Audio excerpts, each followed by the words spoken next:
Lord Farleigh and Miss Frost, a Regency romance. Clairvoir Castle Romances, Book 4. Written by Sally Britton. Narrated by Jessica Elisa Boyd. Chapter 1. December 1819. The carriage jolted to a halt, the third stop of the day, when the wheels sunk too deeply into the mud to come out again.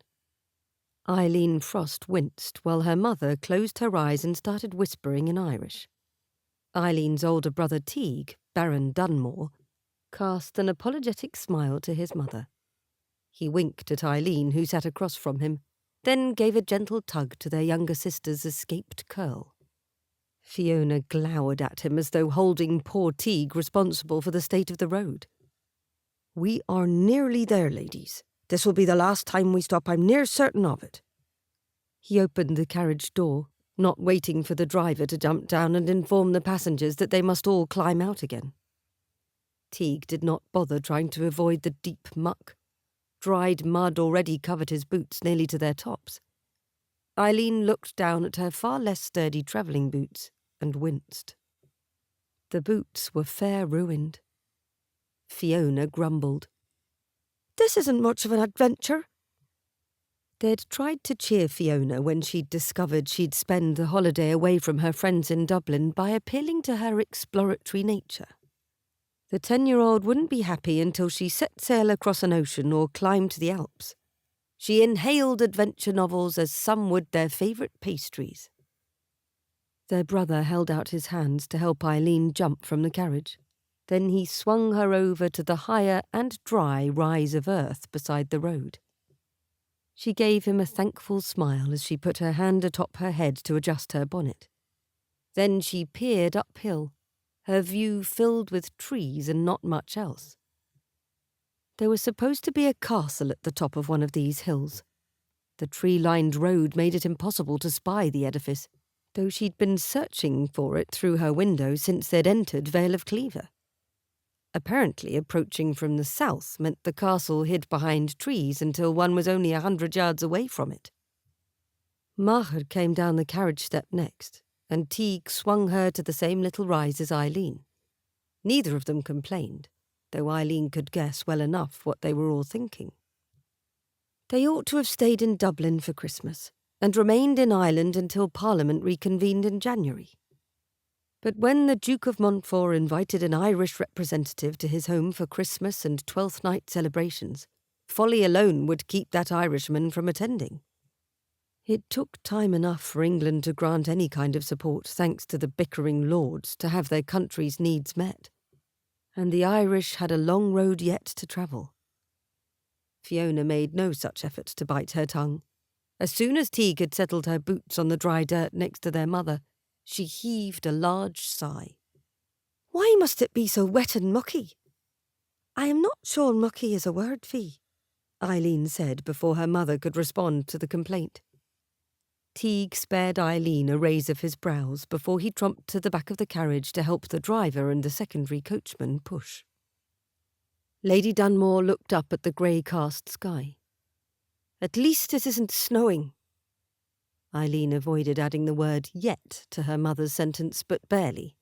Instead, she cheerfully tacked on, "I would take snow over mud." Her mother hummed with amusement, the sound nearly a song on its own. "And I would prefer flowers over snow, but we take what God gives us and we're thankful." "We do, Maher." With a gentle smile, her mother warned, "Best not to let your Irish show over much, dear. Our English hosts won't find it to their liking, I'm thinking." Fiona snorted. "If they didn't want to hear it, they shouldn't invite the Irish to their home." The little girl wrapped her arms tighter about herself. A shout drew their attention before Isleen offered her own remark on the unfairness of their mother's directive, though she quite agreed with her little sister. Why did she have to change how she sounded merely to appease a duke and his family? The English had ground the Irish underfoot for centuries. One would think an Irish tongue the very least of their worries when families from the two countries came together. Still, Teague had made both his sisters promise to behave as the very best of guests. The carriage lurched forward. "Ah, there we are now," Lady Dunmore clapped her hands. And hopefully for the last time. The coachman tipped his hat to them as he came around the carriage. Ready again, ladies? Teague walked behind the man, mud now above the tops of his boots. I'm not certain I ought to climb back in with the three of you. I might get this mud all over your skirts. You cannot ride on top like a servant, Teague, his mother protested. You are a baron visiting a duke. And you are a baroness, and two fine young ladies, guests of the Duchess. Teague opened the door, and then came to fetch his mother to save her from the mud. I'll not get a spot on your gowns. It wouldn't do to shame you like that, would it now? Though she didn't argue, their mother threw a concerned glance over her shoulder to Isleen. The woman had a fair amount of pride. Anything that made them appear less in their esteemed host's eyes would sting, whether or not the Baroness admitted it aloud. Even if the Duke and Duchess themselves never let on about such a thing, Baroness Dunmore would feel it keenly. Isleen waited until her brother returned for her before saying, I have an idea. He quirked his eyebrows up. Why not put the blanket around your legs instead of over ours? That'll save our gowns from ruin and you from certain shame by riding on top of your carriage instead of within. I suppose a filthy carriage blanket would be better than the alternative. Teague answered her grin with his own. That's a fine idea, Isleen. She shrugged. I am an expert at solving problems. That you are. Let me solve yours now and tuck you back into the carriage safe and sound. Teague was a strapping gentleman, thankfully. He handedly replaced Isleen and Fiona back into the carriage before carefully coming in again himself, taking one of the warm blankets and wrapping it around his legs, in a way that would prevent so much as a fleck of mud from leaving his boots and trousers for the ladies' skirts. Fiona pressed her nose against the carriage window, straining to look upward as the carriage shifted to begin a steeper climb. Do you think this castle will be like the Tower of London? She asked. Or more like the Rock of Cashel? Both of those buildings are terribly old, my dear, Teague said with his head tilted against the back of the carriage. This castle is newly built upon old foundations. I imagine it'll feel modern in all the most important ways. You mean there'll be water closets? Fiona asked rather indelicately. Fiona, their mother warned, closing her eyes and shaking her head. A lady only asks about water closets when she needs one. I will certainly need one when we finally arrive, Fiona stated with a grim slant to her eyebrows. We have been in this carriage all day bumping along the roads like apples in a cart. What lady wouldn't need a water closet on arrival at a castle with roads like these? Isleen had to fight against a laugh as her mother raised her eyes to the heavens, as though beseeching them for patience. Fiona was 18 years younger than Teague and 15 younger than Isleen.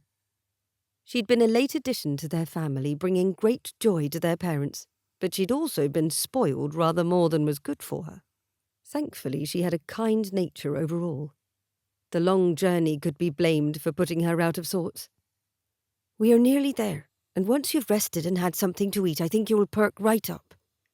Isleen gave her mother's hand a gentle squeeze. We all will. The carriage's tilt changed as they moved to level ground.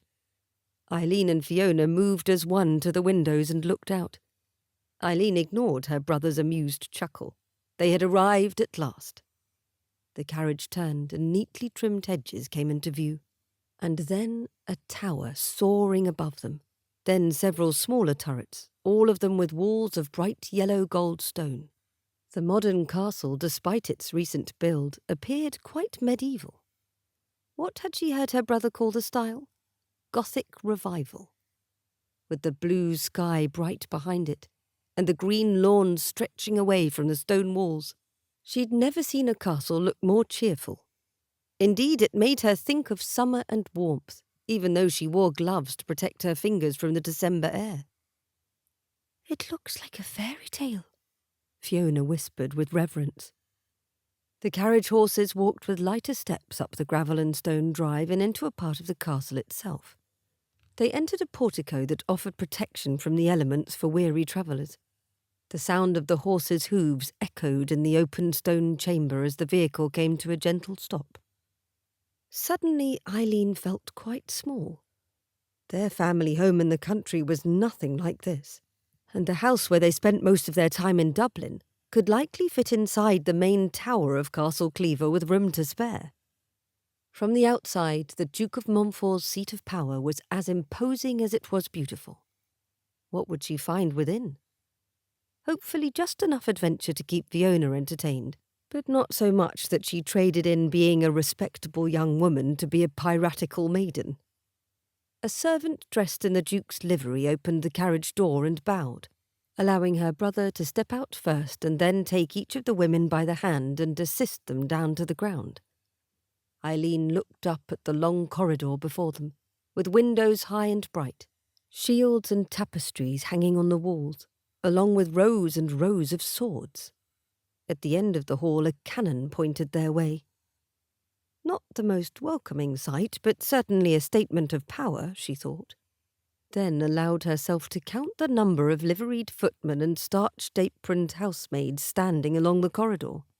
There had to be at least 20 of each, the women wearing dresses that seemed to indicate different statuses among them, and the men all dressed as though they had stepped out of the previous century, rather than wearing sensible clothing from their current time.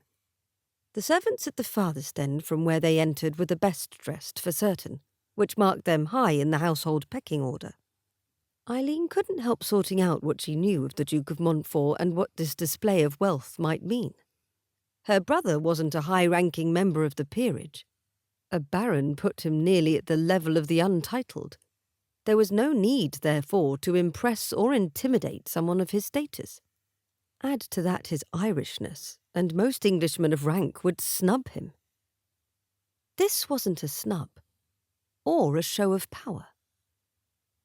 Servants at the end of the long walkway came forward to take their wraps, overcoats, hats and gloves, and Eileen's fingers immediately felt chilled. It occurred to her as they passed from the sword-covered and servant-lined corridor that the Duke and his Duchess were putting on this show for an entirely different reason. The only thing that made sense was that they wished to show honour to their guests. At the same moment of her realisation, a deep voice boomed through the large room where the corridor had spilled the Irish guests. "Welcome, Lord Dunmore, Lady Dunmore, to our home." The Duke stood on the red carpet, a tall man with dark hair turning grey at the temples, dressed in a deep green coat and gold waistcoat that made his eyes blaze as green as the Emerald Isle itself. Despite his age, he cut a commanding figure.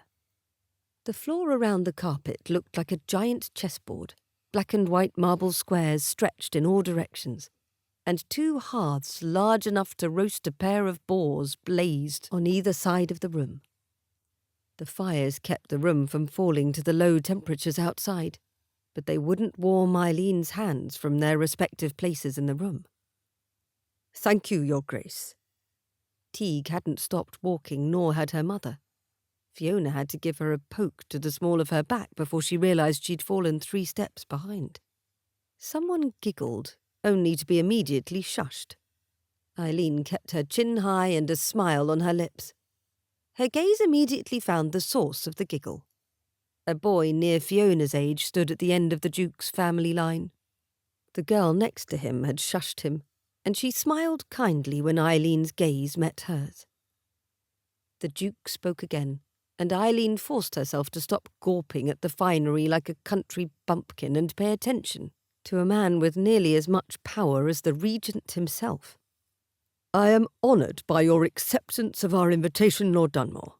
It cannot be an easy thing to spend your Christmastide with near strangers, though my son assures me he counts you as a friend.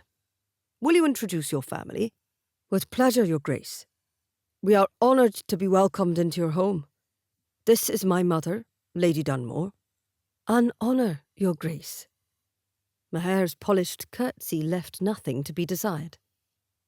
"And my sisters, Miss Isleen Frost and Miss Fiona Frost." Isleen curtsied in tandem with her sister, eyes lowered appropriately. They rose again, and her eyes flicked from the Duke's to the Duchess's kind blue gaze, then of their own accord slid further to the Duke's right, meeting a pair of dark blue eyes that sent a small thrill of surprise down her spine. A man she hadn't bothered to notice before, except as a form standing in the Duke's reception line, stared at her with an intensity she'd call audacious in another man. This had to be the Duke's eldest son and heir, the man who had sought out her brother and befriended him during the last parliamentary season. Lord Farleigh, Earl of Farleigh, future Duke of Montfort. What was his name again? She had thought it odd, since all Englishmen seemed to be called John or William. My wife, Her Grace the Duchess of Montfort. My son, Lord Farleigh. My daughters, Lady Isabel Dinard and Lady Rosalind Dinard. And my son, Lord James Dinard. My eldest daughter will arrive this afternoon with her husband, and we will have other guests to introduce you to soon enough. The Duchess offered a warm smile. It is wonderful to have your family here for the Christmas celebrations. I hope you enjoy your time in our home. I know it can be difficult to leave your own when there are beloved traditions to honour.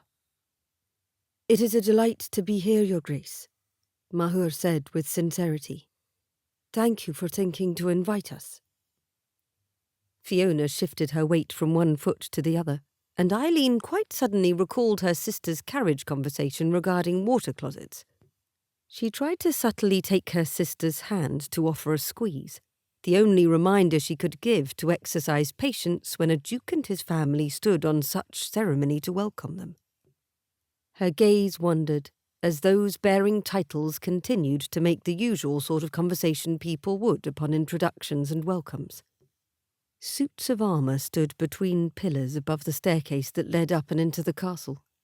Banners hung from the ceiling above, along with a large stag's head and old shields bearing crests she'd never seen before. Flanking the large fireplaces were men dressed as servants, but in less eye-catching clothing than the livery the footman wore, and she wondered briefly at their purpose. The ceiling stretched high above her. Quite suddenly, someone cleared his throat at her elbow. Isleen had grown inattentive again in her admiration of the architecture, which meant she had no warning that the Duke's family meant to escort hers to the guest wing where they would stay. Wasn't that something far beneath the Duke's status? Surely a servant leading the way would be perfectly acceptable. But the Duke's son, with those deep blue eyes he inherited from his mother, tilted his head forward.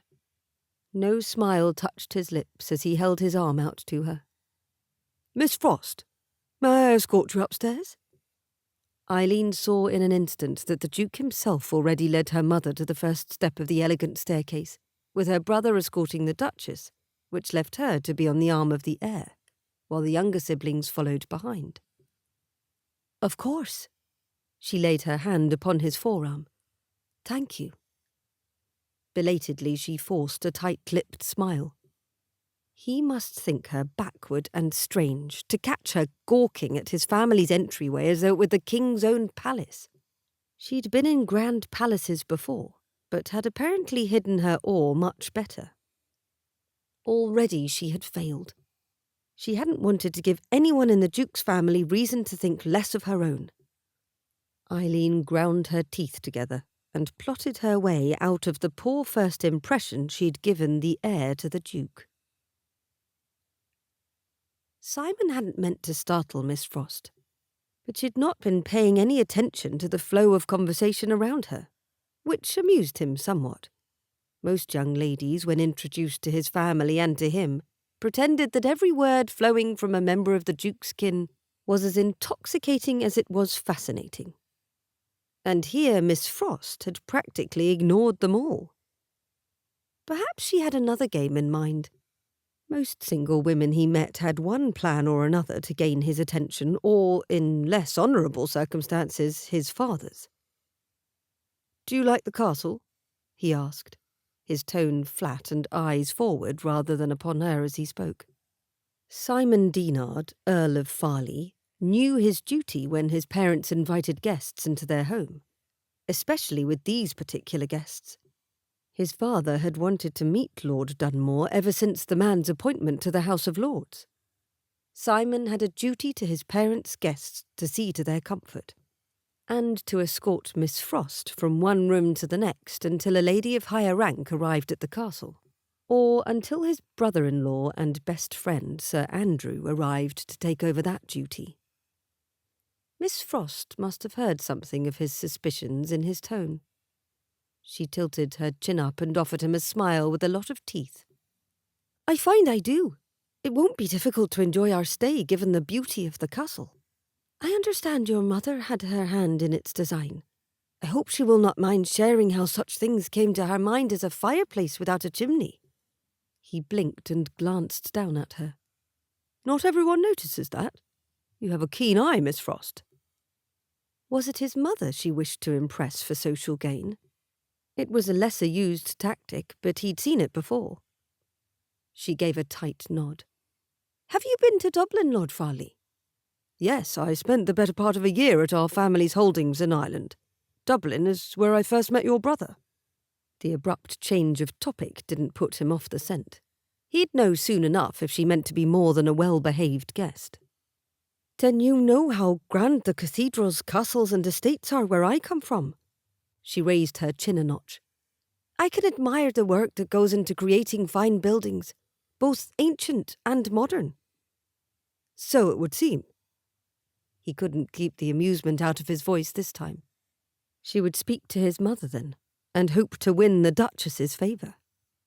That would be amusing, if he happened to be there when his mother decided to put the girl through her paces. But he could offer her a fair warning. "It will delight my mother that you have an interest in architecture. She never tires of the subject. Though many young ladies who attempt to speak to her about it soon find themselves overwhelmed." "As most would, I imagine." She seemed unruffled and perhaps unaware of the fact that he was on to her. As she continued to speak in a self-assured tone, his pace slowed. "Ladies are not trained to recognise the differences in limestone and granite, or whether the columns of their garden follies are Ionic or Corinthian.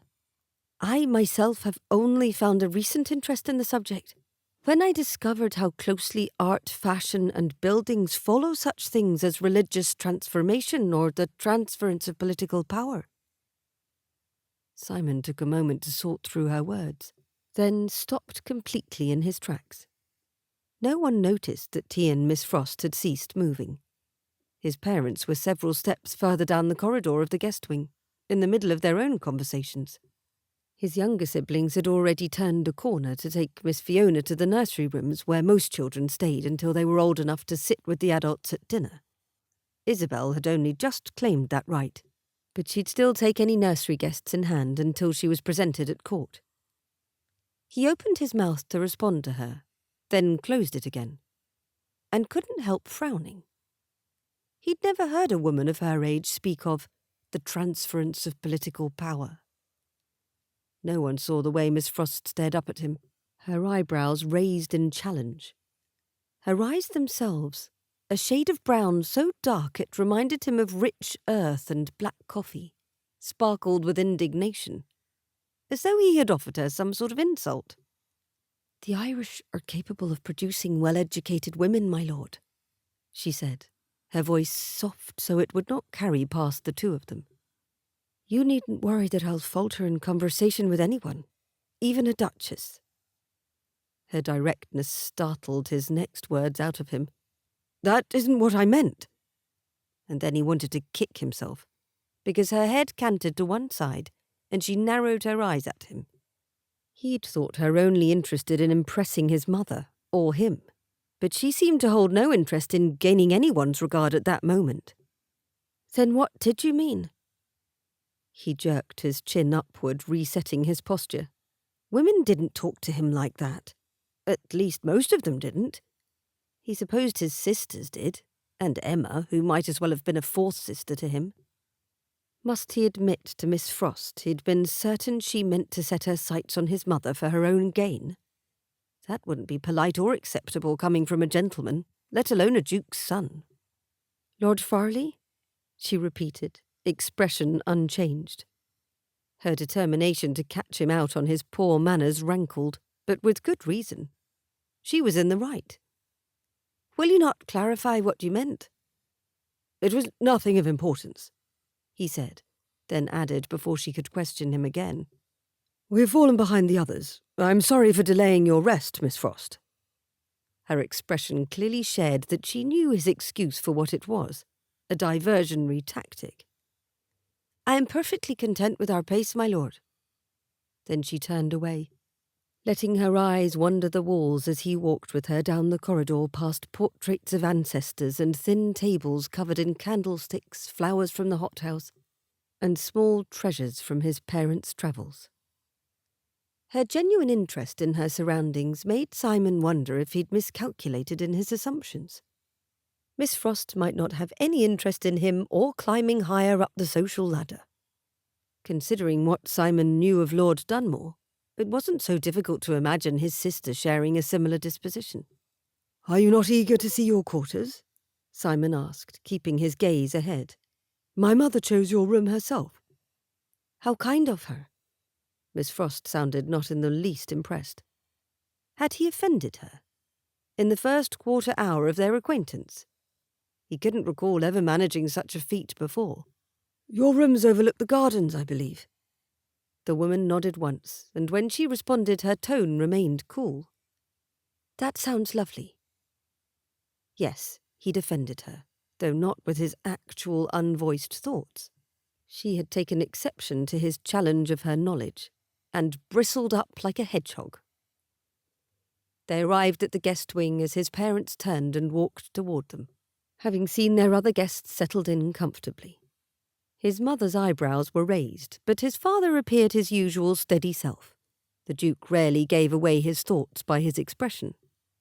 "Ah, here you are, Farleigh. Miss Frost, we worried you'd gone astray," the Duchess said with a teasing smile. "Miss Frost expressed her curiosity in the castle's construction." Simon forced a smile. The woman at his side might be daring enough to speak to him so coldly, but surely she wouldn't offer even a sliver of insult to his parents. "Oh, have you an interest in building design, Miss Frost?" the Duke asked, and Simon tried to detect whether his father harboured the same suspicions about Miss Frost that Simon had. "Only insofar as it relates to culture and history," she answered with a prim little smile. "I could never design such a construct myself. I was a woeful student in mathematics, which I know plays an important role in architecture. I enjoy studying the history behind such works." Simon had the rare surprise of watching his father's most genuine smile appear in front of a complete stranger. When the Duke lifted his eyebrow at Simon, he remained uncertain of what had impressed his father. "I find the influence of culture on a building's creation quite interesting too," the Duchess confided. "We must make time to converse about such things while you are our guest, Miss Frost." "I would enjoy that, Your Grace." "Simon, let us leave your mother to show Miss Frost her room. I have need of you elsewhere."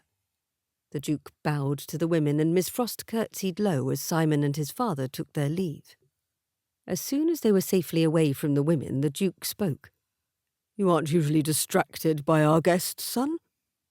"She wasn't distracting so much as disquieting," Simon answered, forcing himself to match his father's posture and gait. He'd tried to imitate the Duke's walk and the way he held his broad shoulders since childhood. Even now that they were of the same height, Simon couldn't match the Duke's purposeful stride.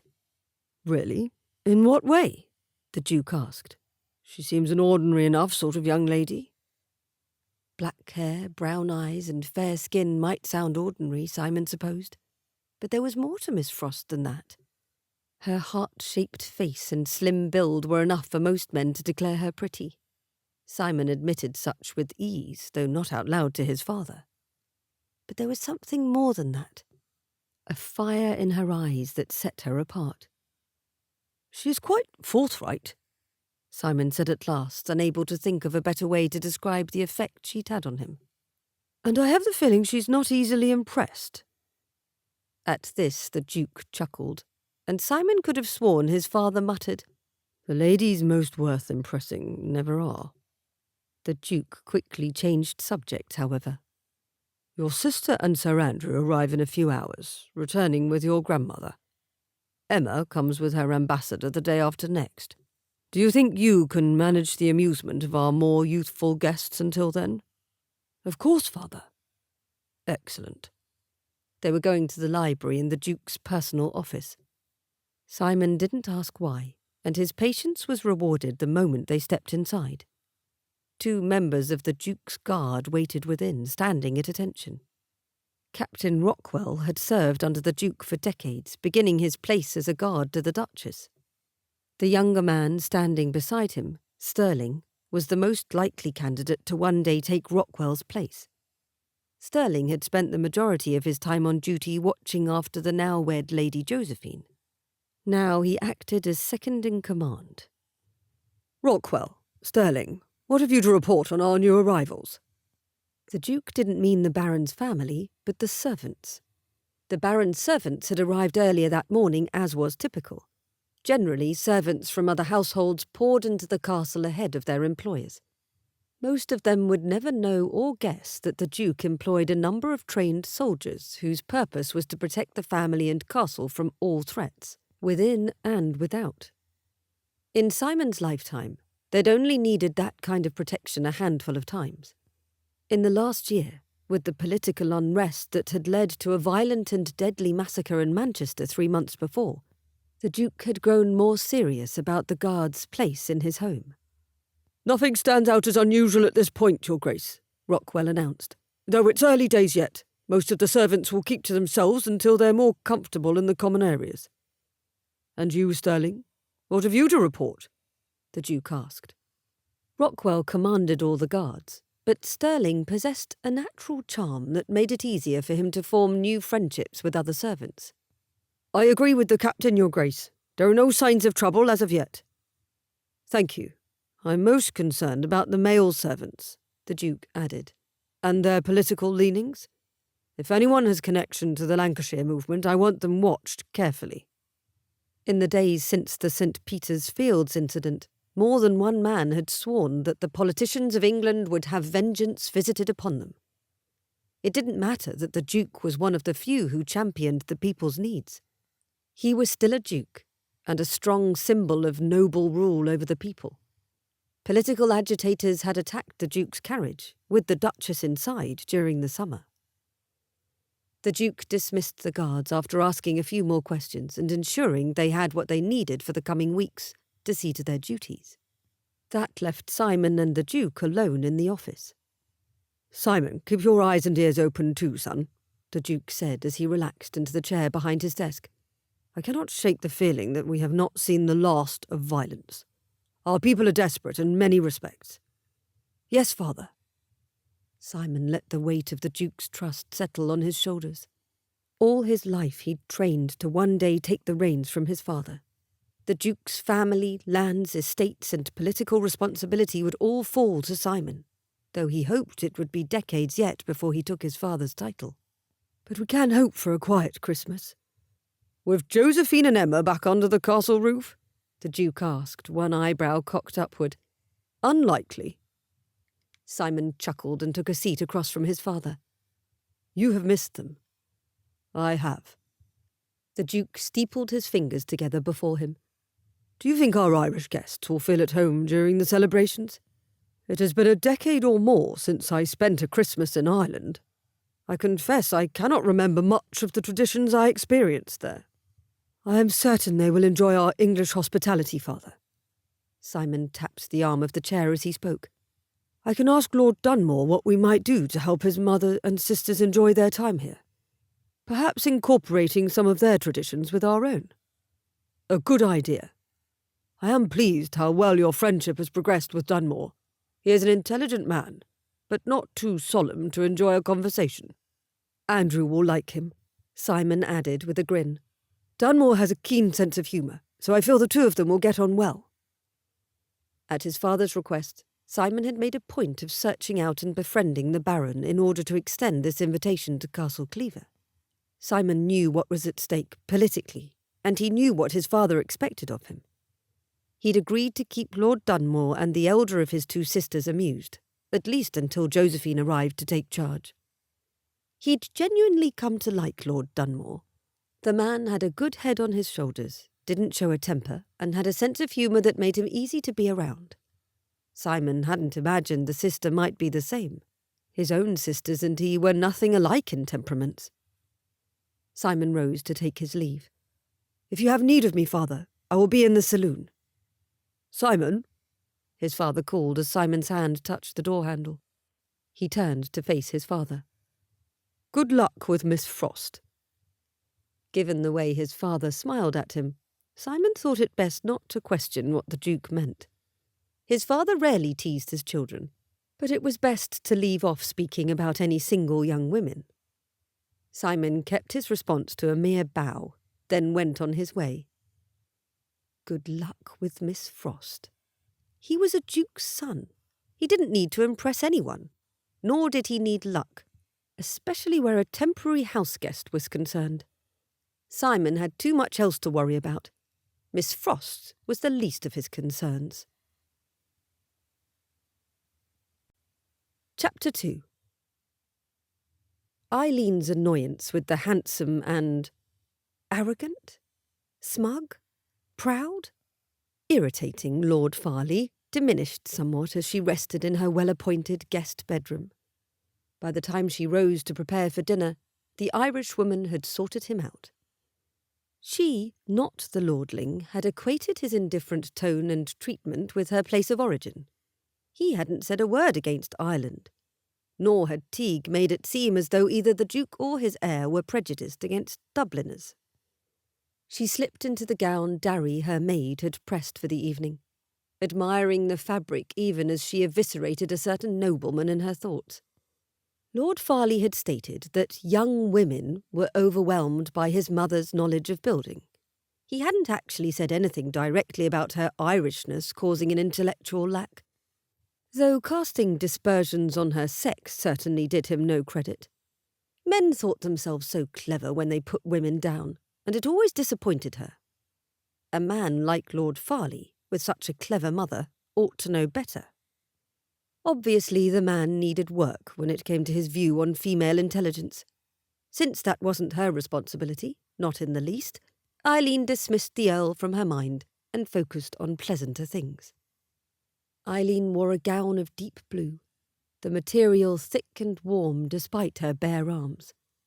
The gloves laying on her dressing table would help at least until dinner. How they kept rooms in a castle warm in winter she couldn't guess. The Duke likely spent a small fortune on coal and wood. Arriving at the castle weeks ahead of the Christmas celebration meant that Isleen's family needed to incorporate themselves into the daily routines of the Duke's household. It meant their personal servants had to do the same. "Are your quarters comfortable, Darry?" Isleen asked her maid, while the younger woman helped twist her hair upward and back into a cascade of spiralling curls. "If you need anything changed, you have but to tell me." "Everything is nice enough, miss. They put me in a room with Lady Dunmore's maid and that Lady Wickham's maid too. The three of us will get along fine." Darry was only 18, but she had quick fingers and a kind disposition that Isleen had always liked. Mrs. Walsh, her mother's maid, had a stern disposition. Isleen had rejoiced 4 years ago when her brother had finally deemed it time for her to have her own maid. "That doesn't sound too terrible." "'Tis not." Darry tucked a sprig of baby's breath into the curls, then changed her mind and took it out in favour of a pin with a pearl on the end. "Your brother's man settled us in with the servants right quick. There's so many lords and ladies, and the Duke, Duchess and Duke's own mother, all with servants that have their own places at the table. It's more than I could keep track of." Even the servants sat down in a hierarchical order when they took their meals. Something many saw as natural order, she saw as rather useless. They were not hens to peck each other into line. But she smiled at her maid through the mirror's reflection. "I'm glad O'Neill is looking out for you all." Darry was shorter than Isleen, and slight of build, but the girl had the same fight in her that most Irish females possessed. She wouldn't let anyone mistreat her. "I hope you make new friends while we're here and enjoy whatever you can of the countryside. It isn't like Dublin, where you can slip out to the pub with ease." "It isn't, miss. I told Mrs. Walsh we'd have done better to bring mountain climbing equipment with us to get down and up to the castle again." The maid giggled and Isleen couldn't help grinning as well. "Thank you, Dorry." Isleen rose from the dressing table and picked up her ivory-coloured gloves. "Now I'm away to eat with the English. I shouldn't need any help tonight, so take your evening to do what you please with it." Her brother and mother waited in the corridor to walk with Isleen through the castle, led by a liveried footman through twists and turns until they came to a sitting room where members of the Duke's family waited. Sarah, the Duke's mother and Dowager Duchess, immediately welcomed Isleen's mother to sit with her and the younger Duchess at a set of chairs near the fire. The Duke's eldest daughter had arrived that afternoon, and Lord Farleigh had already introduced them. Lady Josephine Wickham, called Lady Josephine because her birth rank was higher than her baronet husband's, had immediately struck Isleen as an interesting individual. "Ah, Miss Frost," Sir Andrew, Lady Josephine's husband, greeted her first. "Thank goodness you are here. Please come sit beside my wife and speak to her of books. I cannot discuss the modern Prometheus with her to her satisfaction." He shuddered. "I find it too grim a tale to be truthful." "I prefer Ivanhoe myself," Lord Farleigh added from where he stood beside a large window. The sky behind him was dark as though it were midnight, though the clock had yet to strike 7. Isleen had settled in the seat next to Lady Josephine, as bidden, and so faced the lord as he made this declaration. Teague took an unoccupied chair to her left. When she exchanged a glance with her brother, he was smirking. Did he mean to encourage her to enter the debate? Ivanhoe. Isleen would not, of course, admit that she also liked that book better than the grimmer Frankenstein. "Are you a romantic, Lord Farleigh, or merely fond of tales with Robin Hood and tournaments?" Isleen pressed her lips together over her sharp tongue. No one here knew her well enough for her to exercise her wit, especially when her tone held an edge for the Duke's eldest son and him alone. Lady Josephine laughed lightly, and Isleen forced a smile as the lady spoke for her brother. "It cannot be the romance he favours. Simon isn't the least bit interested in the longing sighs of heroes for their fair maidens. Are you, brother?"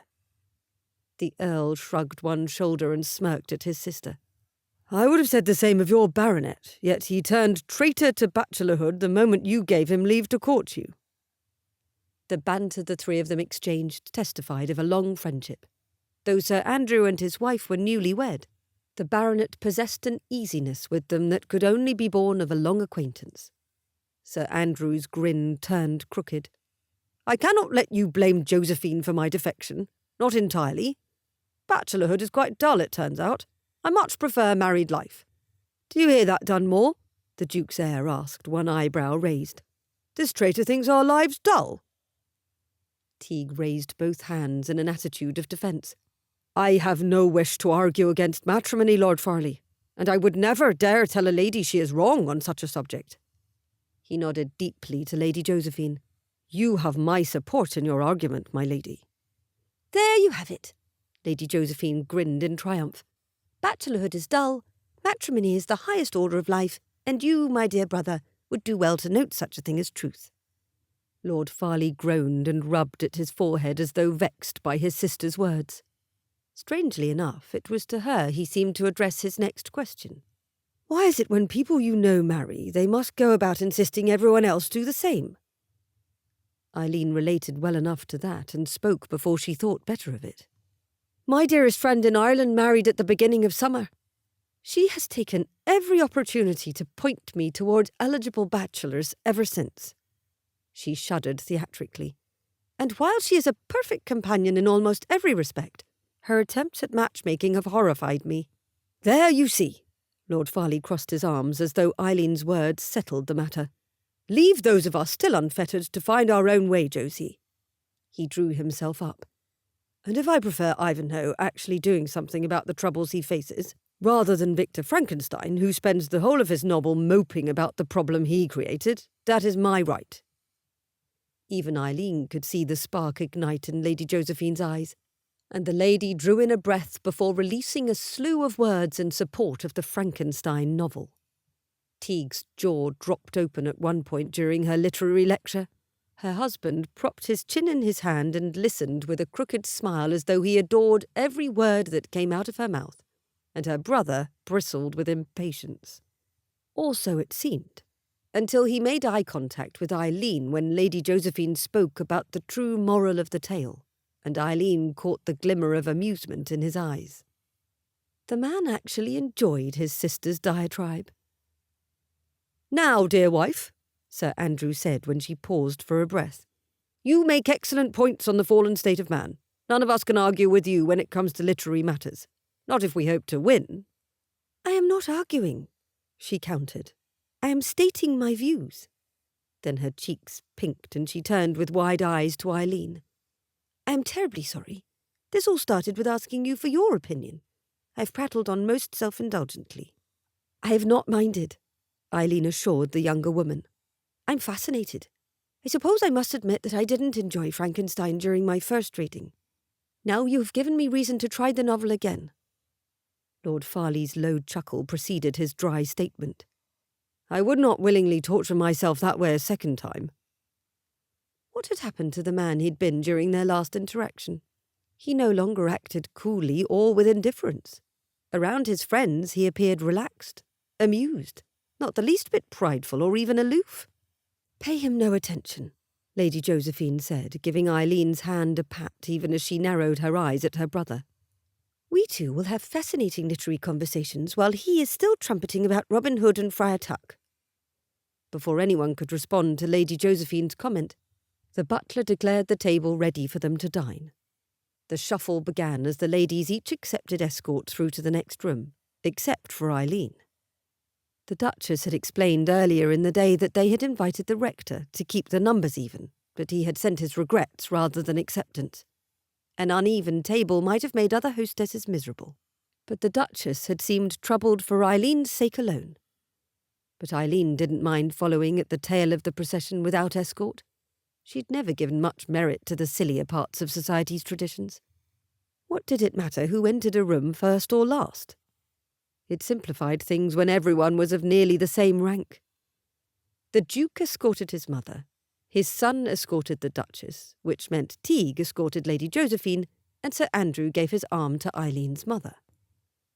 When Isleen took her seat, she found herself next to Lord Farleigh, who sat at his mother's right hand.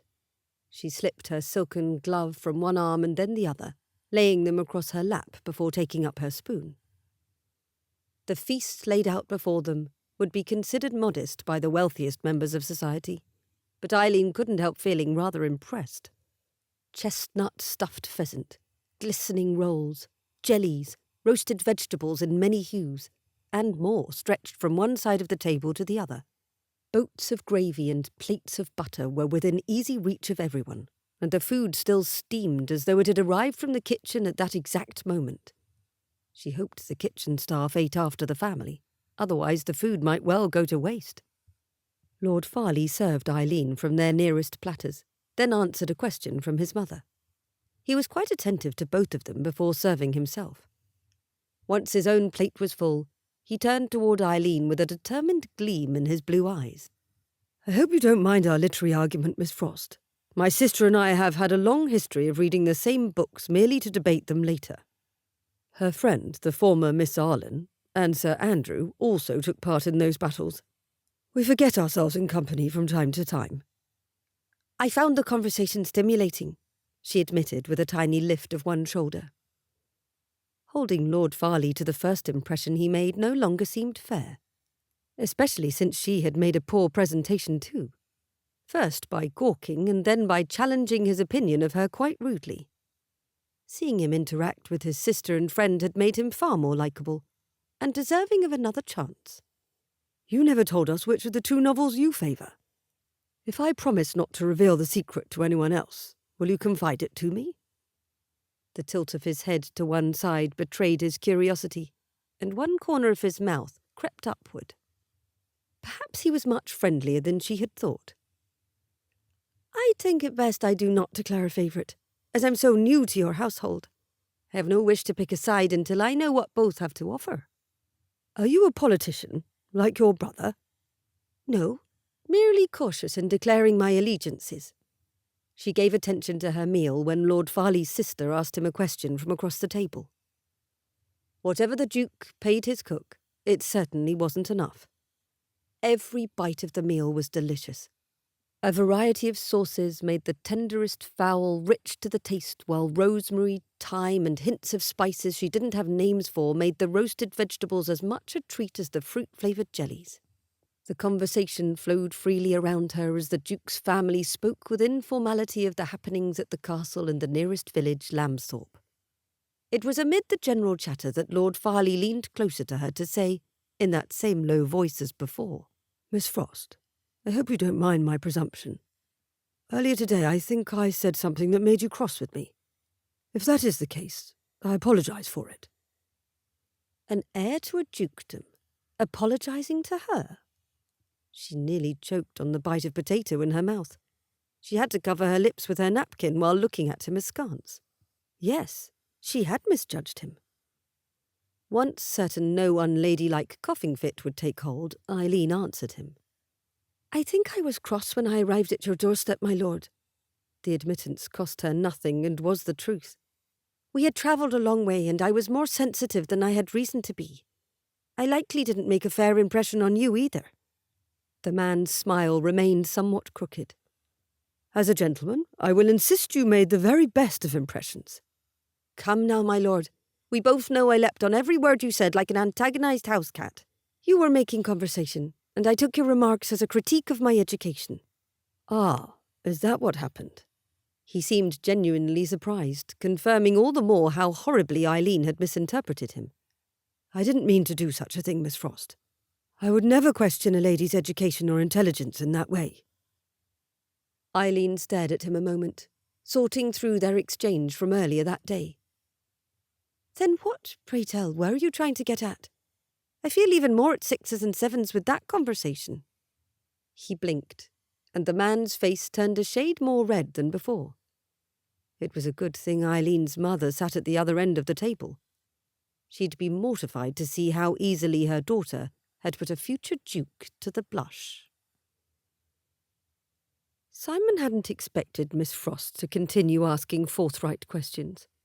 More the fool him. Even in a cheerier disposition, she wasn't one to let a thing be said without fully understanding its meaning. It was a trait he'd normally admire, except as the one under her scrutiny, he felt terribly uncomfortable. If only the ladies could rise at that moment to leave the men to their pipes and brandy. But everyone around them continued to chat merrily with their plates still more full than empty. He couldn't leave her question unanswered. But it wasn't right to answer in a way that would make her uncomfortable either.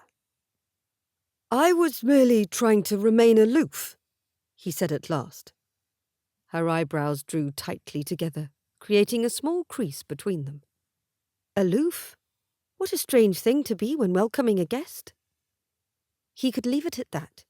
He knew he could turn back to his plate and pretend he had nothing more to say. But the downward turn of her lips and the disappointment in her tone acted as pricks to his conscience. "An unmarried lady guest," he corrected. "I hope you do not think me arrogant, Miss Frost. You see, I am used to fending off the attentions of eligible women when they visit my family's home." Her delicately curved eyebrows went upward at once and her dark eyes widened while her lips parted. "Oh dear." Then she sucked in a quick breath that momentarily worried him. Was she about to cry? But no. She covered her mouth to stifle a laugh. The pretty Irishwoman was laughing at him. His pride took the hit gracelessly, and he felt heat in his cheeks in a way he hadn't in years and years. The little colleen had made him blush, a thing reserved for damsels and youths with cracking voices. Not for a man grown, and certainly not for the heir of a powerful dukedom. "What is the joke?" Josephine's question popped the bubble of humiliation Simon had created for himself. He looked at his sister, completely speechless. To his surprise, it was Miss Frost who answered. "Your brother is merely making his case for Ivanhoe, my lady. He has a rather clever way of looking at Friar Tuck that amused me." Josephine's eyes narrowed in Simon's direction. "It isn't fair to sway her when I cannot have my say as well. Miss Frost, you mustn't allow him to cheat like that." Miss Frost gave a sharp nod as she affected a serious expression, her eyebrows drawn together again, though not as tightly as before. "I will change the subject of our conversation, Lady Josephine." Then she smiled at his sister as though they were all playing a game together. Simon forced his own grin, and his sister dismissed him with a tilt of her head before returning to her conversation with their mother. When the woman at his side spoke again, it was with a lowered voice. "I am sorry for that, my lord. I didn't laugh at you, merely at my own suppositions. I genuinely thought you considered yourself my superior in more than birth. I am rather on the defensive here on English shores, as most Irish folk would be." "Oh. Really, what could he say to that?" "I am relieved. I assure you, Lord Farleigh, I have no plans, matrimonial or otherwise, for you during my stay at Castle Clairvoir." Nothing had ever mortified him quite like Miss Frost's calm assurance. How he must have sounded to her, the arrogance and presumption. Before he could offer up a defence for his earlier statement, and assure her he didn't think every woman he met had designs on him, even though most did, he felt certain, Andrew took Miss Frost's attention in a conversation about horses. As Simon listened, he realised she knew just enough on that subject to converse as intelligently as she had on the other topics they had spoken about. The woman slid easily from one topic to the next, well versed to a degree that made her conversation flow easily, and her questions intelligent. The chatter continued around him, along with the clinking of crystal and cutlery as people enjoyed the meal, none of them guessing the sudden shock that had befallen the heir to the castle in which they sat. Simon used his fork to push a purple carrot from one side of his plate to the other, though his appetite had fled. Then he hid behind his wine-glass for a moment before pretending an interest in his mother and sister's conversation. Despite what Miss Frost had claimed before, she had all the makings of a perfect politician. She reminded him a bit of his father's ward, Emma. Emma took an active interest in politics, theatre and literature. She was the perfect wife for her ambassador husband, and he'd heard many accounts of how well she had acted as hostess at the embassy where she and her husband resided. Lord Dunmore was lucky to have a sister such as Isleen on his side. Simon had stumbled today in his hosting duties, and that stung his pride. His father never made such a fool of himself. Simon had thought his days of blundering over words and conversation long behind him. At nearly 27, awkward social moments ought to be squarely in his past. And yet, here he was. How had one misinterpreted conversation with a woman demoralised him so? When the woman rose from the table a short time later, he still hadn't found a satisfying explanation. With Miss Frost gone, Simon had a direct line up the table to see Sir Andrew and the Duke both staring at him somewhat expectantly. He cleared his throat. "I beg your pardon, Father. I haven't been attentive to the conversation. Did you ask me something?" Lord Dunmore glanced between Simon and his father, seeming more confused than expectant. The Duke's mouth twitched briefly as though he wanted to smile but fought the urge. "I asked what you thought of Miss Frost. She and Josephine seemed to get along well." Andrew chuckled. "They allied against Simon within moments of coming together this evening." Folding his arms, Simon cut a glance at his best friend. "You didn't come to my defence, I noticed. I have plenty of my own debates to win with my wife, Simon. I don't need to take part in yours." His grin was far cockier than usual. Marriage hadn't changed Andrew's playful nature or his high opinion of himself, though it had made him a great deal happier, for which Simon was grateful. "Wise words for a new husband." The Duke poured brandy into a glass and offered it to Andrew. "If Josephine is fond of Miss Frost, she will do all she can to make her feel at home. I hope that puts you at ease, Dunmore." "It does, Your Grace." He relaxed into an easier posture. "I looked in on Fiona before dinner.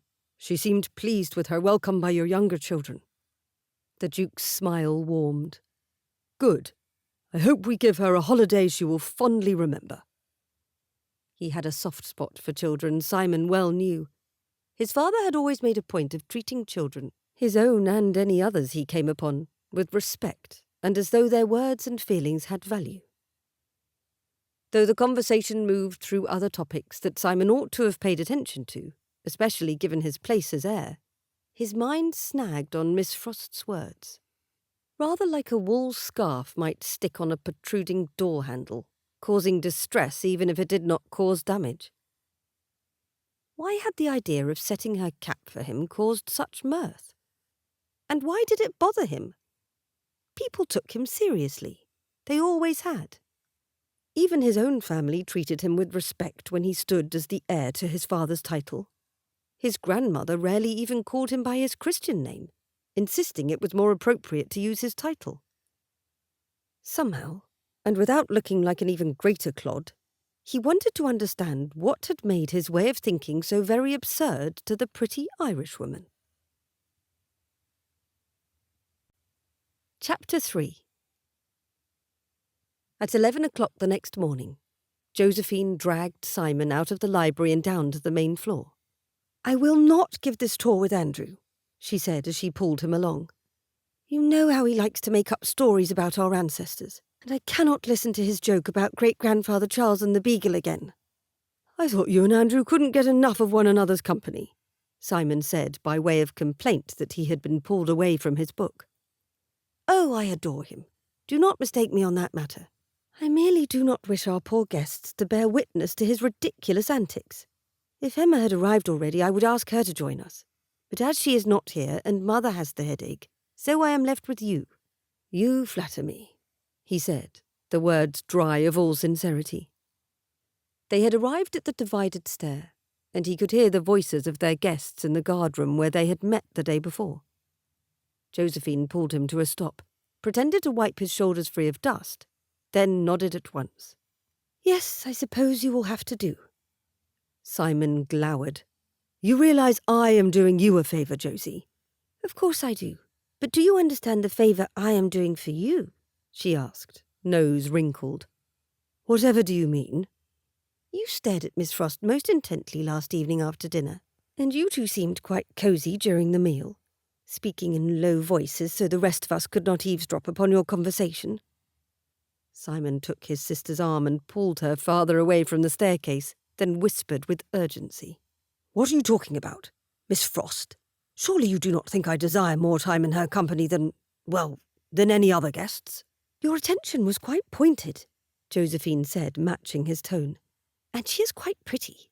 One has only to watch her eyes when she speaks to see how intelligent she is. Why are we whispering?" "Do not play matchmaker, Josie. Please." "Matchmaker? Me?" She pulled away from him, placing a hand over her heart. "Simon Dinard, you were staring all night. If you do not wish for people to get ideas in their heads, then perhaps you ought to do a better job minding your manners. And I did not say you must wed the woman. I merely think you both might amuse yourselves with a harmless flirtation. You are obviously out of practice." That took him aback, and he caught one of his great-great-grandmother's portraits from the corner of his eye, looking rather as though she scowled at him. Even his ancestors thought him lacking that day. "I am not out of practice. Flirting shouldn't be something people need to practice." "That shows how little you know." Josie held up a hand to forestall his next aggrieved words. "I am finished discussing the matter. Our guests are waiting for us." She brushed the skirts of her gown free of imagined dust, then squared her shoulders and spoke like a general giving orders. "Now, we have a tour to give, and you are coming with me, even if you aren't any good at flirting." He followed his sister down the staircase to the marble floor. The Baron, his mother, and both his sisters waited, and James was there too for a reason Simon couldn't fathom. The Duke's youngest child wasn't likely to behave himself on a tour without growing profoundly bored. Miss Frost stood between her younger sister and James, her expression serene, while the children on either side of her appeared displeased. Miss Frost wore a gown with long sleeves and made of a soft blue material. The lighter colour made her dark, glossy hair stand out. Today her black curls were sensibly looped about her head in a style likely meant to mimic a Greek statue somewhere or other. A few curls remained loose at the nape of her neck and her cheeks, framing her face. Fires burned in the hearths of the great entry hall, though they were lower than the day before, and men-at-arms dressed as footmen flanked both fireplaces. Hanging above the mantel on one side was a pair of swords. On the other, the fireplace didn't appear to have a chimney at all, something Miss Frost had noticed straight away. His grandfather had cleverly designed the piece to move smoke through the floor and out of the castle another way. His mother had always liked that feature, and happily puzzled guests with it. "I am delighted to show you the castle," Josephine said, her smile bright and tone full of warmth. It is the dearest place in the world to me, and since you are to be with us until Epiphany, you ought to know all my favourite corners. There is every chance we will not finish before tea, but we can always resume the tour tomorrow if need be. She continued on, sketching a brief history of the castles that had come before the one their mother had built, the Baron and his mother listening with attentiveness. Simon stood next to his younger brother. Nearly 18 years separated them in age, but he still got on well with the younger chap. Simon kept his tone low as he asked, "How did you get involved in this?" James scowled up at his brother. "Mrs. Robinson says my hosting skills need practice." For some reason, Simon's gaze darted from his brother's up to Miss Frost's. He caught her watching him from the corner of her eye. "It would seem Fiona and Lord James both have lessons to learn today." Miss Fiona crossed her arms over her chest and made a humph sound as though annoyed by her sister's words. Ah. James and their youngest guest had likely had a tiff of some sort. Mrs. Robinson, the governess, had sentenced them to the tour as a form of punishment. She was a clever woman. "A good long walk through the castle is the surest way to make friends of enemies," he mused aloud. When Miss Frost blinked in confusion, he gave a shrug. "They will be too tired to continue their argument by the time we come to the end." Though Simon had never measured the distance himself, he knew well enough that to walk the castle from one end to the other was taxing. Peeping in all the rooms could easily make the tour's steps equivalent to a mile's walk. With this in mind, he prepared to offer his arm to the Baroness. But she had already accepted her son's escort. Josephine still had a job in mind for him. "Farleigh, will you please see to it that we do not lose anyone along the way?" She looked pointedly at their little brother, who continued to pout. It would be just like James to slip away the moment he thought he could. Likely into one of the family's secret passages too, so they couldn't call him back. The little scoundrel. Simon didn't bother hiding his grin from the boy. "I'm happy to be the rear guard." James appeared mutinous, but said nothing. Thus they began the expedition, going through the most public rooms of the house one by one. In each room, Josephine took a moment to point out an item or feature of interest. "This is the portrait gallery, of course. Here you see an original painting of King Henry VIII by Hans Holbein. His Majesty gifted it to the Earl of Montfort." Or, "This is my father as a child, painted with his father's favourite dog named Brick. This wallpaper is hand-painted silk." And, "This is the room where the Regent stayed last summer." And into the room from the evening before. "This is the long gallery. You saw it last night, but now you can make out more details, such as the tapestries, gifted to my mother by Louis XVI of France." James groaned from his place several feet behind Miss Frost and Miss Fiona. "This is tedious." "I think that is the point, at least in regard to your purpose on the tour," Simon whispered back. "Does anyone care about all our furniture? They're just chairs and pictures." "I know, but it is something to look at, isn't it?" Ahead of them, Miss Fiona tugged on her sister's sleeve and then whispered, none too quietly, "I'm bored." Her older sister shushed her. "Mind your manners, Fee." Then they came to the statue of the three Graces, three nude feminine forms meant to depict Greek goddesses. A tasteful piece, most thought, but James fell into a fit of giggles as Josephine gestured to the piece to talk about the artist who had created the statue, as well as several Greek-inspired figures in the gardens. Miss Fiona's nose wrinkled as she stared up at the statue. Then she looked at her sister. "Why haven't they put on any clothes? Wouldn't they be cold? Saints, Fee, it is art." Miss Frost cast a glance over her shoulder at that moment, and her gaze made contact with his own. She smiled at him, rather indifferently, he thought, and shrugged. She mouthed the word, "Children." He gave a sharp nod and gestured with one hand to James and mouthed back, "I know." They shared commiserating smiles, then continued to the next room. By the time they made it through the library and down 2 more long corridors, then into the smaller private dining room, Lady Dunmore had either reached her limit for the day or else decided to take pity on the others in their party. "Oh, my dear Lady Josephine, I'm afraid I must beg a rest. This is such a beautiful castle, and your family's treasures are extraordinary. I think we will have to continue on tomorrow, though I have several questions to ask. Do you think your mother would discuss her thoughts on some of her decor decisions? I would not dare to presume upon her time." "Mother would be delighted to discuss anything to do with the castle," Josephine assured the Baroness, leading her to a couch to sit and converse. Though Miss Frost stepped forward as though to follow her brother, mother, and Josephine, she stopped when James heaved a dramatic sigh. "Finally! Come on, Fee. I'll show you a shortcut back to the schoolroom." The little girl drew herself up, looking remarkably like her older sister. "You cannot call me that, Lord James. It isn't mannerly of you." "Why not?" the boy asked. "She hasn't given you leave to use her Christian name," Simon reminded his little brother, cuffing him lightly on the shoulder. "One doesn't call a lady by such familiar terms without permission."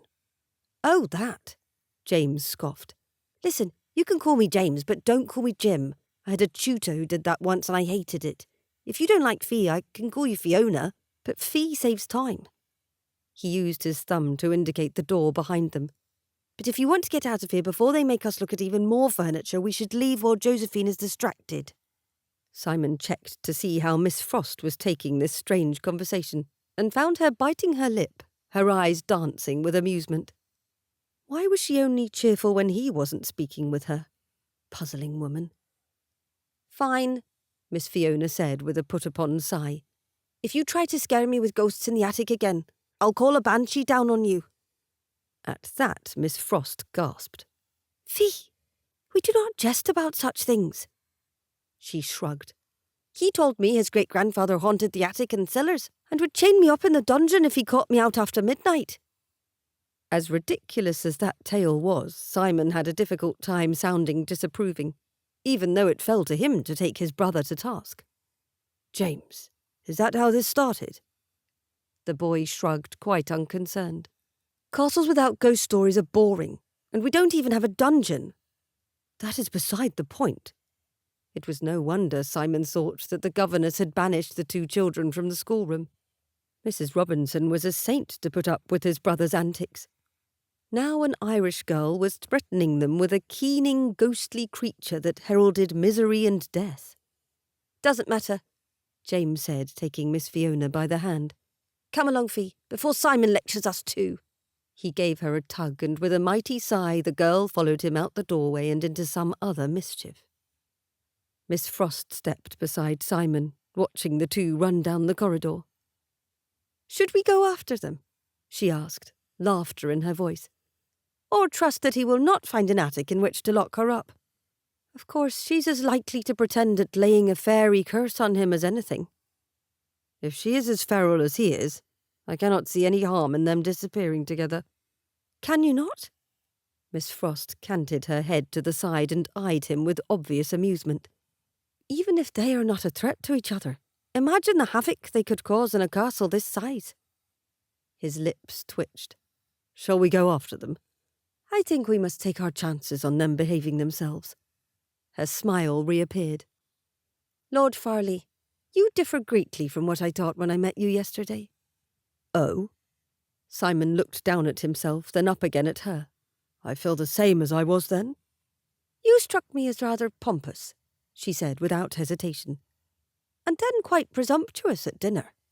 "Ah, you are speaking of when I implied all females had ulterior motives when in my company." He wouldn't blush. He refused to. He tucked one hand behind his back and squeezed it into a fist, willing himself to act as a man instead of a flustered boy. "I acted the part of a pompous bore, and I apologise for that. My intention from this time onward is to be a good host. Nothing more." She joined her hands together before her and wandered towards a pedestal upon which sat a large vase. The vase was from Siam. The majority of its surface a soft jade colour with gold embellishments in a concentrated lattice pattern. "This is a pretty thing." "An admiral gifted it to my father after visiting Bangkok." Her lips quirked upward. "Here now, are you as knowledgeable a guide as your sister?" "It is my duty to know the province of every stray piece of furniture and curiosity in this castle." "Because it will one day be yours to govern and care for." "Indeed." Her expression softened, though her eyes remained on the vase. "That is an enormous responsibility. Not only the knowledge of things, of course, but all the people associated with your lands and titles. It is no wonder you take your position so seriously. Lesser men would break under that weight." A discomforting tightness at his throat made him want to loosen his cravat. She wasn't wrong. Every time he looked into the future, a heaviness pressed upon his mind and heart. There was still so much to learn. At Simon's age, his father had already inherited the title and had made a name for himself in the House of Lords. Simon carried the barest fraction of the ducal burden, and already his knees buckled under the strain. "There."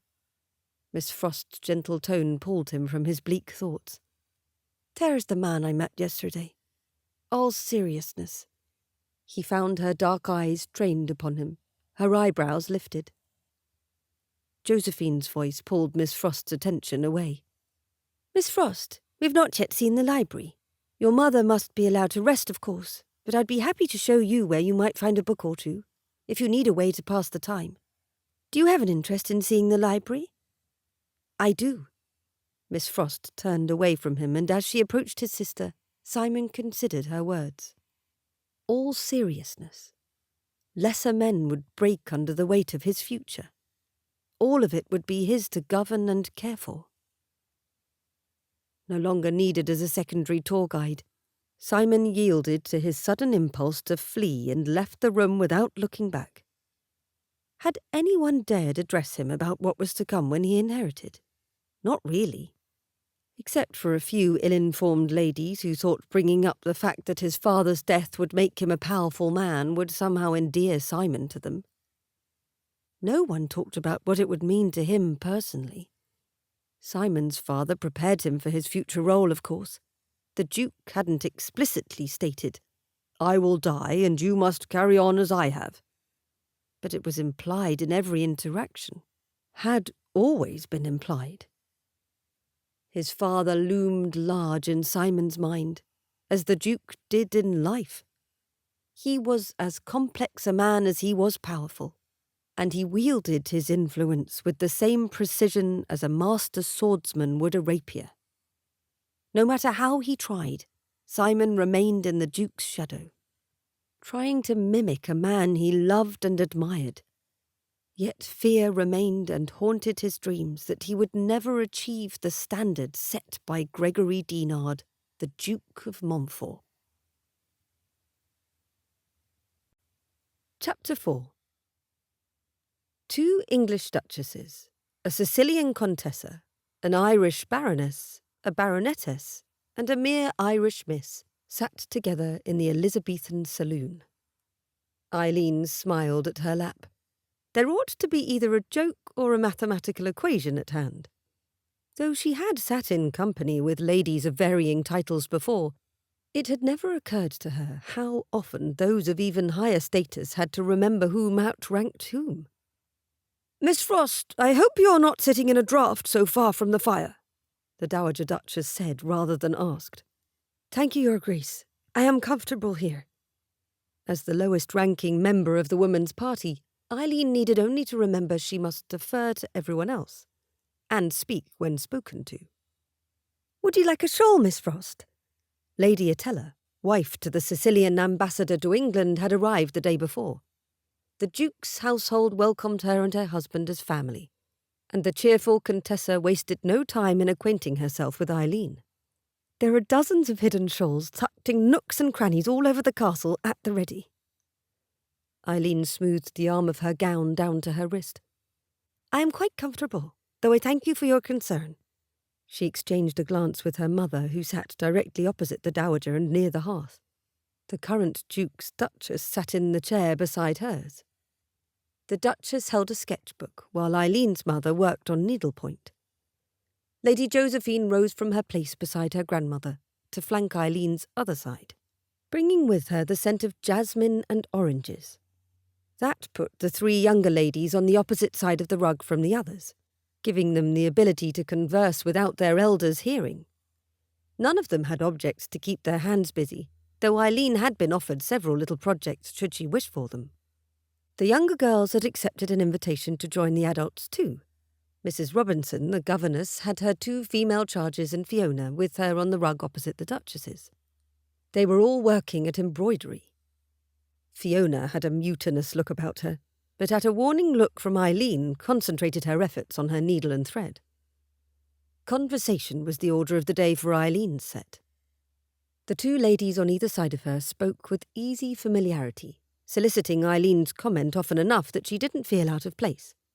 They were both excellent hostesses, a trait she would expect in a duke's daughter and an ambassador's wife. The subject turned to plans for the Christmas Eve ball, still weeks away. "I wish there was a way to gather and preserve the greenery prior to Christmas week." Lady Josephine plumped a cushion and settled it between her and the stiff arm of the couch. "It always takes ages to wrap it up in ribbons or balls to hang in all the corners. Children and servants do the most work, as you well know." Lady Atella's hands stayed settled calmly in her lap, folded atop one another. "And your mother plans on bringing a tree indoors again." "A live tree?" Isleen couldn't help repeating the odd notion. "Are sprigs of holly and pine boughs not enough in this part of the country?" Lady Josephine giggled. "Not when you're a duke in a castle, Miss Frost. My mother and father were at the palace in 1800, the year Queen Charlotte brought in a tree as tall as my father. There were gifts tucked in its branches for all the children. My parents didn't start the tradition here until one prince came for Christmas a few years ago, but we've had progressively larger trees in the ballroom ever since." "Bless me, why would anyone want a tree indoors?" Isleen tucked a stray lock of black hair behind her ear. "Does it not cause a right fine mess?" "A very fine mess," Josephine agreed, "but it makes up for it in fun. We string ribbons from branch to branch and hang sweets and toys in the branches. Then we put the tree back outside and the gardener plants it in the ground the moment he can. It is rather like the tree attends a party before going out to join its family." From several feet away, Fiona chimed in. "I would rather have a party out with the trees than bring trees inside to one of our boring parties."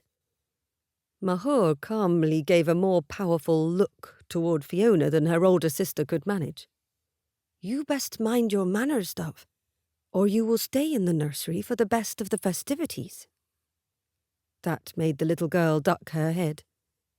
"I apologise, Mahur. I cannot say I blame Miss Fiona for her feelings." The Duchess tucked her pencil behind her ear in a very un-Duchess-like way before passing her sketchbook to her mother-in-law for her opinion. "I promise we will do our best to amuse all the children, Miss Fiona. Isabel and Rosalind help us plan the children's parties every year.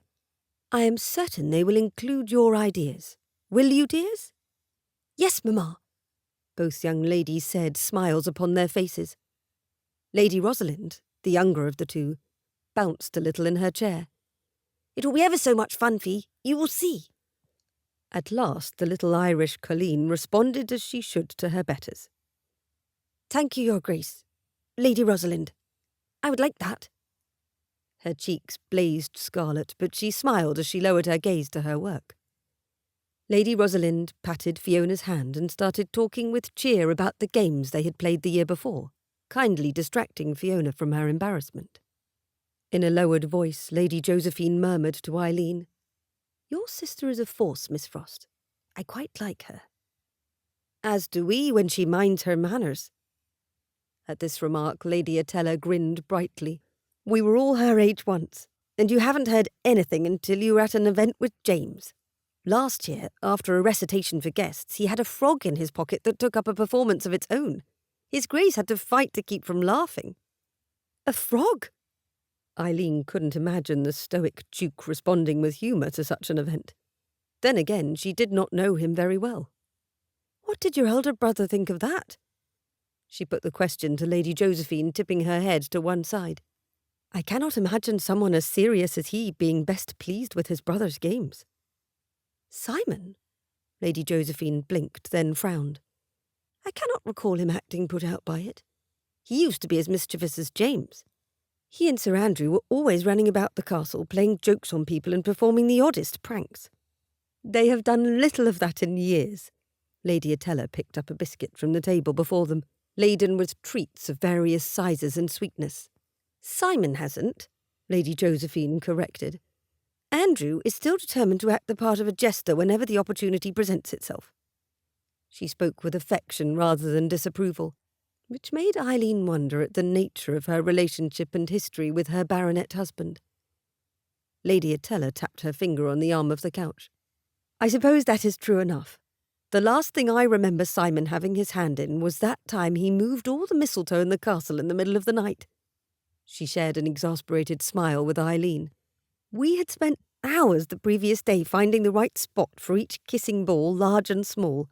All our plans for handsome gentlemen hinged upon that mistletoe being precisely where we put it. He laughed for hours, Lady Josephine added, her own smile at war with the furrow of her brow. I suppose we can laugh about it now, too. With her imagination struggling to picture the serious-natured Earl laughing for more than a few minutes about anything, Isleen edged the conversation in a different direction. I have never understood the appeal of mistletoe. It isn't native to our Irish trees. No mistletoe in Ireland? Lady Josephine blinked. But why not? Perhaps it is the wrong climate for it, Lady Attella said without concern. What do you mean, Miss Frost, by the appeal of mistletoe? It is a long-standing tradition to hang it in halls, likely because it is one of the few green-leafed plants we have access to in winter. Clarification on that point was simple enough to offer. As a decoration, it doesn't bother me in the least, though why people wanted a sprig of something that acted as a parasite inside their home she didn't quite know. The kissing beneath it is what puzzles me. You object to kissing? Lady Josephine sounded oddly disappointed by that notion, and Isleen couldn't help a small laugh at that. I do not, rest assured on that count. Though it had been ages since anyone had stolen a kiss from her lips. She brushed the unwanted thought aside. Isleen glanced at her little sister, then leaned closer to her two new friends and lowered her voice. I object to the idea that if I am caught beneath it, any strange man might make free with my person, taking a kiss I might have no wish to give.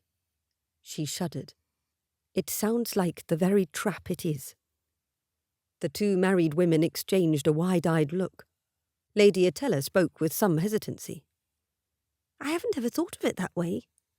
We've always been in company with gentlemen, people the Duke trusts, or the people around you have known that His Grace wouldn't allow ill treatment of you. Perhaps as you were both under his protection you were spared the unpleasantness of unwanted kisses. Isleen shouldn't need to point such a thing out, but the other women appeared rather surprised by the idea. Yet another privilege of having a duke for a father, Lady Josephine said aloud and sighed. Andrew is forever pointing out to me here or there how much I was protected from. There is so much I never gave thought to, and it stings my pride when I realise how blind I could be. Isleen understood the sentiment well enough. We are all sheltered in ways we do not understand because we are loved. When we learn something new about the world around us, we adjust and move forward with our new knowledge. She had not meant to lead them to such a melancholy place. Tell me, now that you're married women, do you still stand beneath kissing balls at Christmas? They exchanged glances and Lady Josephine laughed. Oh, Andrew would be quite put out if he wasn't the one standing next to me if I did. Luca would certainly prefer it that way. Lady Attella played with the edge of her shawl, running the fringe between her fingers as she gave the matter some thought. Can you imagine the look on his face if anyone else attempted to kiss me? They giggled like schoolgirls, and Isleen let the conversation pass into other avenues. Still, her mind lingered on the last time a man had kissed her, years and years ago. That hadn't been a cheery press of lips at a party. No, it had been a kiss goodbye. A kiss that neither of them had known would be the last they shared. 6 years felt like an eternity at times, especially in moments like these, when the people around her were so happy and bright. Yes, Isleen had ceased mourning her lost love, and she was ready to move forward. Had been ready for some time. Yet she hadn't met another man that had made her feel half the adoration Sean Hurst had inspired. Sometimes she feared she never would. Chapter 5. Simon expected to have a less combative evening with men near his own age present at Clairvoir. The arrangements on the third evening of the house party meant they had a completely balanced table. Lambsthorpe's newly installed vicar, Jonathan Wood, attended this time. That meant the Duchess had a perfect number of ladies to men at the meal. All the men but the Duke were less than 35, while half the women were well over 40. But age and eligibility mattered less this evening than the appropriate amount of he's and she's. The young Earl sat to the right hand of his father, across from his grandmother, with Emma and Lord Dunmore between him and the somewhat troublesome Miss Frost. Not that he viewed her as a troublemaker, of course. However, conversation with her seemed to lead him into dangerous territory. When the entirety of the meal passed without any debates on his end of the table or the other, Simon breathed a sigh of relief. His father, the vicar, Simon, Luca, and Andrew remained behind at the table while the women went into the next room to begin the evening's conversation. The separation of men and women at this point after the meal had confused Simon when he was younger. Now, however, he realised it was an opportunity for men to engage in something their ladies wouldn't approve of, making terrible jokes at each other's expense. At least that's how Andrew used the time. "I have had the most entertaining conversation with Miss Frost this evening," he said, leaning back in his chair in a way that would have made Simon's grandmother rather cross. "She told me about an Irish Christmas tradition. On Christmas Eve, when families in Ireland go to bed, they leave the table laden with bread, seeds, raisins, and milk, and they unlatch the door to feed poor wanderers. Can you imagine leaving a great big place like this castle in such a way?" The Duke had crossed his arms, a pipe in hand. He looked to Lord Dunmore. "I imagine the noble houses in Ireland wouldn't be likely to leave their homes unlocked either. Some do to keep with tradition." Lord Dunmore poured himself coffee and added a splash of dark amber liquid. "But there are alternatives to leaving the household proper open. Sometimes a table is laid outside, or in an outbuilding." "Ah, yes." The Duke gave his pipe a puff. "I recall one Christmas the Duchess and I were there that we did something similar. We filled a table at the nearest church with bread and crocks of milk and cream. The priest watched over it that night." "It is a fine idea," Mr. Wood said, a thoughtful gleam in his eye. "We gather all sorts of things to give the poor and needful on Boxing Day. Putting a feast out to give people more food for their table come Christmas morning isn't something I had considered before." "They also light a candle and put it in their most prominent window on Christmas Eve," Andrew added. "Miss Frost said it was a way to welcome Mary and Joseph when they cannot find a place at the inn. I can't think we do a thing to honour those two specifically." "The candle is for more than that," the vicar said, eyebrows furrowed. "We studied the Irish resistance to Anglican conversion at university, of course. The lit candle used to be a way to signal to Catholic priests that the house was a safe one for them to perform Mass." Simon's gaze flicked toward Lord Dunmore to see what the Irish politician's reaction was to the subject of the penal laws. The baronet shifted in his seat and lowered his eyes, his jaw tight. The Duke made a soft sound of interest. "Perhaps that is how it began, Mr. Wood. Though our Catholic neighbours have nothing to fear from us now, practising their religion in the open as they wish, there are still many ways our fellow countrymen look down upon their faith. Reform comes too slow for many in Ireland," Lord Dunmore said, tone even and quiet. "My family is Protestant, or I would not hold my seat in the House. But many of my closest friends and far-flung kin are, and will forever be, of the Catholic faith and traditions." A heaviness settled over the table, and Simon wished he had Andrew's knack for saying the exact right thing to lighten the mood. But even Andrew's humour seemed blocked by the topic. The Duke released a deep sigh. "We will set things to right, Dunmore. Public opinion stands behind the Catholics more and more. There are calls for reform." There were also calls in the streets for blood from those who took part in the protests and the massive crowds of working class. They demanded change to tax laws, to their representation in the government. And not enough men in power were like the Duke, working for the good of the people under his care. Luca, a practicing Catholic, had this far remained silent. As an ambassador from the Kingdom of the Two Sicilies, he often walked the delicate boundary between political views. His king was technically a Habsburg and a Protestant. Luca had married Emma Arlen, the Duke's ward, in an Anglican ceremony, likely disappointing many people from his homeland. When Luca spoke on this subject, he did so with the barest of smiles. When good men are in power, the government works for its people, regardless of their religion, education, or class. Then let us hope more good men enter both the House of Commons and the House of Lords in future, Simon said, lifting his glass. Andrew did the same. I can drink to that. I can too. The Baron lifted his cup. All the men raised a glass to a better future for England. After the cups lowered again, the Duke rose from his chair. He left his pipe on the same silver plate on which the footman had brought it to him. We should join the ladies. Their gentler sensibilities will go a long way toward putting our hearts and minds at ease. Once in the saloon his mother favoured after dinner, Simon found his favourite chair near the windows. The saloon's green-papered walls and rich gold accents, familiar in their beauty and comfort, eased what was left of the tension from the after-dinner conversation. The furniture in this long room was gathered about in small clusters. A table with 4 chairs, another with 6, awaited anyone who wished to play games. Chaises longues were across from couches. A writing desk stood along one wall. A large fire burned in the hearth, with mirrors above and across from it to reflect the candlelight from wall sconces and the chandelier hanging above. The rug on the floor was enormous, in the same pinks and greens his mother favoured. Bowls of white roses from the hothouse were scattered upon tables, making the room smell sweet and fresh.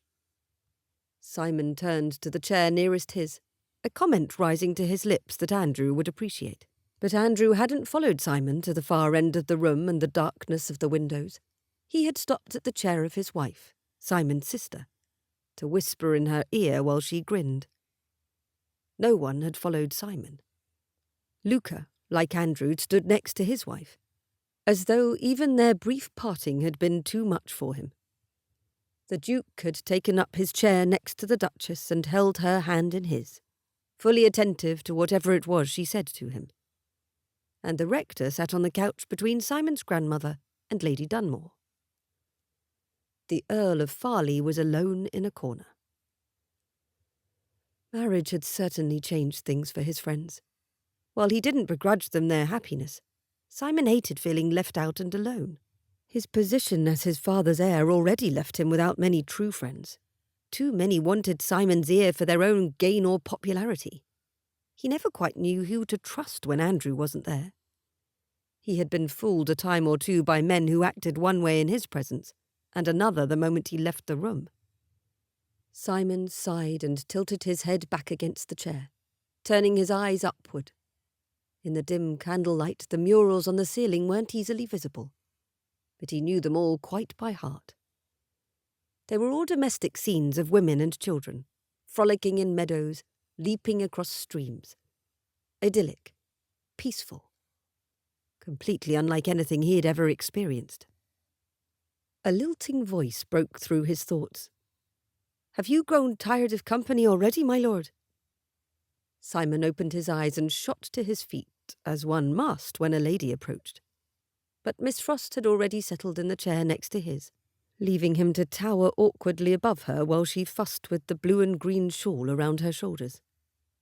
He retook his seat, looking to the chair where she'd been when he entered the room. "No, Miss Frost," he said, recalling her question. "It would be a sorry thing if I tired of a month-long house party on the 3rd day of the occasion." "My thoughts precisely. Of course, a month of having guests in your home cannot be wholly comfortable either." She smiled at him, somewhat sympathetically, he thought. "A castle this size makes it easier. We need not be on top of one another every moment. True enough. Your sister tells me there are even secret passages for travelling from one side of the castle to the other without being seen. Josephine ought to know better than to speak of such things to an outsider. Simon shrugged as though the subject mattered little. I suppose they are useful to servants in that way. Miss Frost raised her eyebrows at him, but her smile stayed in place. It seemed she was in a pleasant mood this evening. Perhaps not having him as a dinner companion had helped. Sir Andrew told me at dinner that the two of you practically grew up together. We did. He fidgeted with the cuffs of his coat, then laced his fingers together before him, elbows still on the arms of the chair. Andrew even stayed the year with me in Ireland when I visited our estate there. He was with me when I first met your brother. It is a good thing, I'm thinking, to have a friend as close as that. I am afraid I cannot boast of the same, though my brother puts up with my company most of the time. She looked away from Simon, her gaze taking in the others in the room. Your sister and her friend are lovely. They have a close attachment too. Simon considered that fact as his sister and Emma held a book between them, their heads bent close together while their husbands spoke with each other. We are lucky in our friendships. Is there anyone in particular you will miss while away from Dublin, Miss Frost? Her gaze met his, and a trace of sadness appeared in her dark eyes. A very few old friends of the family is all. Most of my closest friends are married and spend their Christmas season in the country, or in England with their husbands. Ah. He studied her again, for the first time wondering exactly how old she was, and why she was unmarried. She was pretty, with those soulful eyes and rich shining hair that looked soft as silk in the candlelight. Older than his sister, he would guess. 25. Simon's mouth popped open without him meaning for it to when he said, I beg your pardon. I didn't mean to pry. And he was certain he hadn't asked her age aloud. A gentleman asking a lady's age. Absolute rudeness. He'd admonished his little brother for it only the day before. You didn't, she assured him with a smirk. It was an easy enough thing to know what you were thinking. I am 25 and unpromised, because you wondered about that too. Presumptuous. That's what she was. Yet he couldn't deny her words. I apologise for being so easily read, Miss Frost. She waved aside the apology. Age isn't anything to be ashamed of, to my way of thinking. It is merely a number, and if we are lucky we will count many years instead of few. That is a philosophical way to look at it. An honest way, too. Miss Frost mimicked the way he sat with her elbows on the arms of the chair and her hands clasped before her. What was your favourite thing about Ireland when you visited? The abrupt question made his mind halt a moment in confusion before finding the right path in their new conversation. My favourite thing? I spent most of my time in the country at our house in Donabate. But when we visited Dublin, the journey was always enjoyable. The land is breathtaking. That answer satisfied her, given the way her smile softened. I have always found my homeland beautiful. The people are what I enjoy the most, though. The talking and the singing, the storytelling. I never passed a dull evening among friends in Ireland. Josephine had approached as they spoke, Andrew with her. Will you tell us some Irish stories while you are with us, Miss Frost? Andrew let his wife sit on the short sofa across from Simon and Miss Frost's chairs before collapsing with far less grace onto its other side. Irish stories? He shook his head. They're all about some white-headed warrior named Finn, if memory serves me right. Finn McCool, Simon said, at the exact same time as Miss Frost said the same in Irish. Fionn McCall. She exchanged a look with him and he shrugged somewhat sheepishly. Josephine laughed. If this Finn person made an impression on Andrew and Simon both, his stories must be exceptional. They are the legendary backbone of Ireland, Miss Frost confirmed with a nod. Much like King Arthur is here in England. Andrew lifted both his hands to speak, waving his fingers about as he said in a false whisper, including the idea that Finn McCool never died but fell asleep in a cave surrounded by his immortal warriors. One day he will awake and defend Ireland in the hour of its greatest need. The Irishwoman laughed and shook a finger at Andrew. You best be careful, Sir Andrew. More than one fight is started in the name of Ireland's greatest hunter and warrior.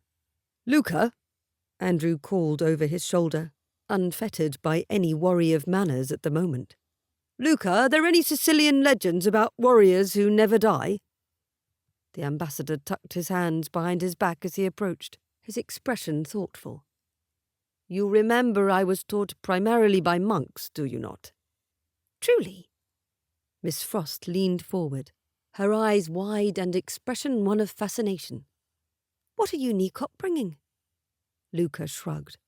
Aside from the fact that they did not hold with such superstitions, you must remember that my country's history dates back to the days of the Roman Empire. One could argue that Hercules is our best example of an undying hero. I'd forgotten about him, Andrew said, turning the right way around again. How could one forget Hercules? Luca stood behind Andrew and Josephine's couch, his expression curious. Arthur, Finn and Hercules. Wouldn't they get up to trouble if they all turned up at once? Josephine's eyes sparkled. You must tell me all about your Finn McCall, Miss Frost. If you wish. Miss Frost looked up at Luca. I have heard stories about Lord Farleigh in Sir Andrew's youth, causing mischief. Was there any of that for you, my lord, surrounded as you were by monks? Not as much as I liked, the Conte answered with a grin. My wife says I am lacking in embarrassing childhood stories. Sadly, he is. Emma had arrived too. Simon's quiet, dark corner had transformed quickly into the most crowded portion of the room. Luca, will you bring a chair for me? Of course, amore mio. He came back a moment later with a chair. He settled it next to Miss Frost's, then fetched another for himself. There are any number of stories I could tell about these two, Josephine said, gesturing to Andrew and Simon. And possibly a few about us. She pointed to Emma and herself. Like the time Simon slid down the banister and his grandmother caught him at the foot of the stairs. Andrew's sly grin appeared. One of my favourite stories. He turned 7 shades of red before settling into a ghostly white while she lectured him on the proper behaviour of a future duke. Years of hearing that story and reliving his grandmother's indignation protected Simon from a blush at that very moment as all eyes turned toward him. I was 11, he said by way of explanation, and that was the very last time I slid down a banister. Compared to you, James never faces any sort of consequence to his more adventurous behaviour, Josephine pointed out. None of us did, really. Andrew chuckled while Simon shifted uncomfortably in his chair. His friend waved his hand in the air with a flourish. The heir is held to higher standards. Miss Frost looked at Simon with pursed lips. That explains why you seem so stern all the time, Lord Farleigh. Me? He sat up straighter. Stern? Surely not. He had been a well-mannered host. He had smiled at her, even attempted a jest a time or two. I am not stern. The word itself conjured up images of his grandfather's portrait on the wall, a scowling headmaster and his father's captain of the guard, Rockwell. Those old men were stern. He was merely proper, respectful. I am afraid I must agree with Miss Frost, Luca said, taking his wife's hand in his. You have always struck me as a serious man, despite your age. Luca was only 5 years Simon's senior. That certainly didn't sound flattering coming from him. You used to be a lot livelier than you are now, Andrew added. Whose side was he on? You aren't nearly as much fun as you used to be. The traitor. I am lively, Simon retorted, then winced at how sullen he sounded. My status as my father's heir requires I conduct myself with dignity and respectability. That is all. His sister turned against him next. Ever since marrying Andrew, she'd become quicker to tease and jest, though her sense of humour was drier than his.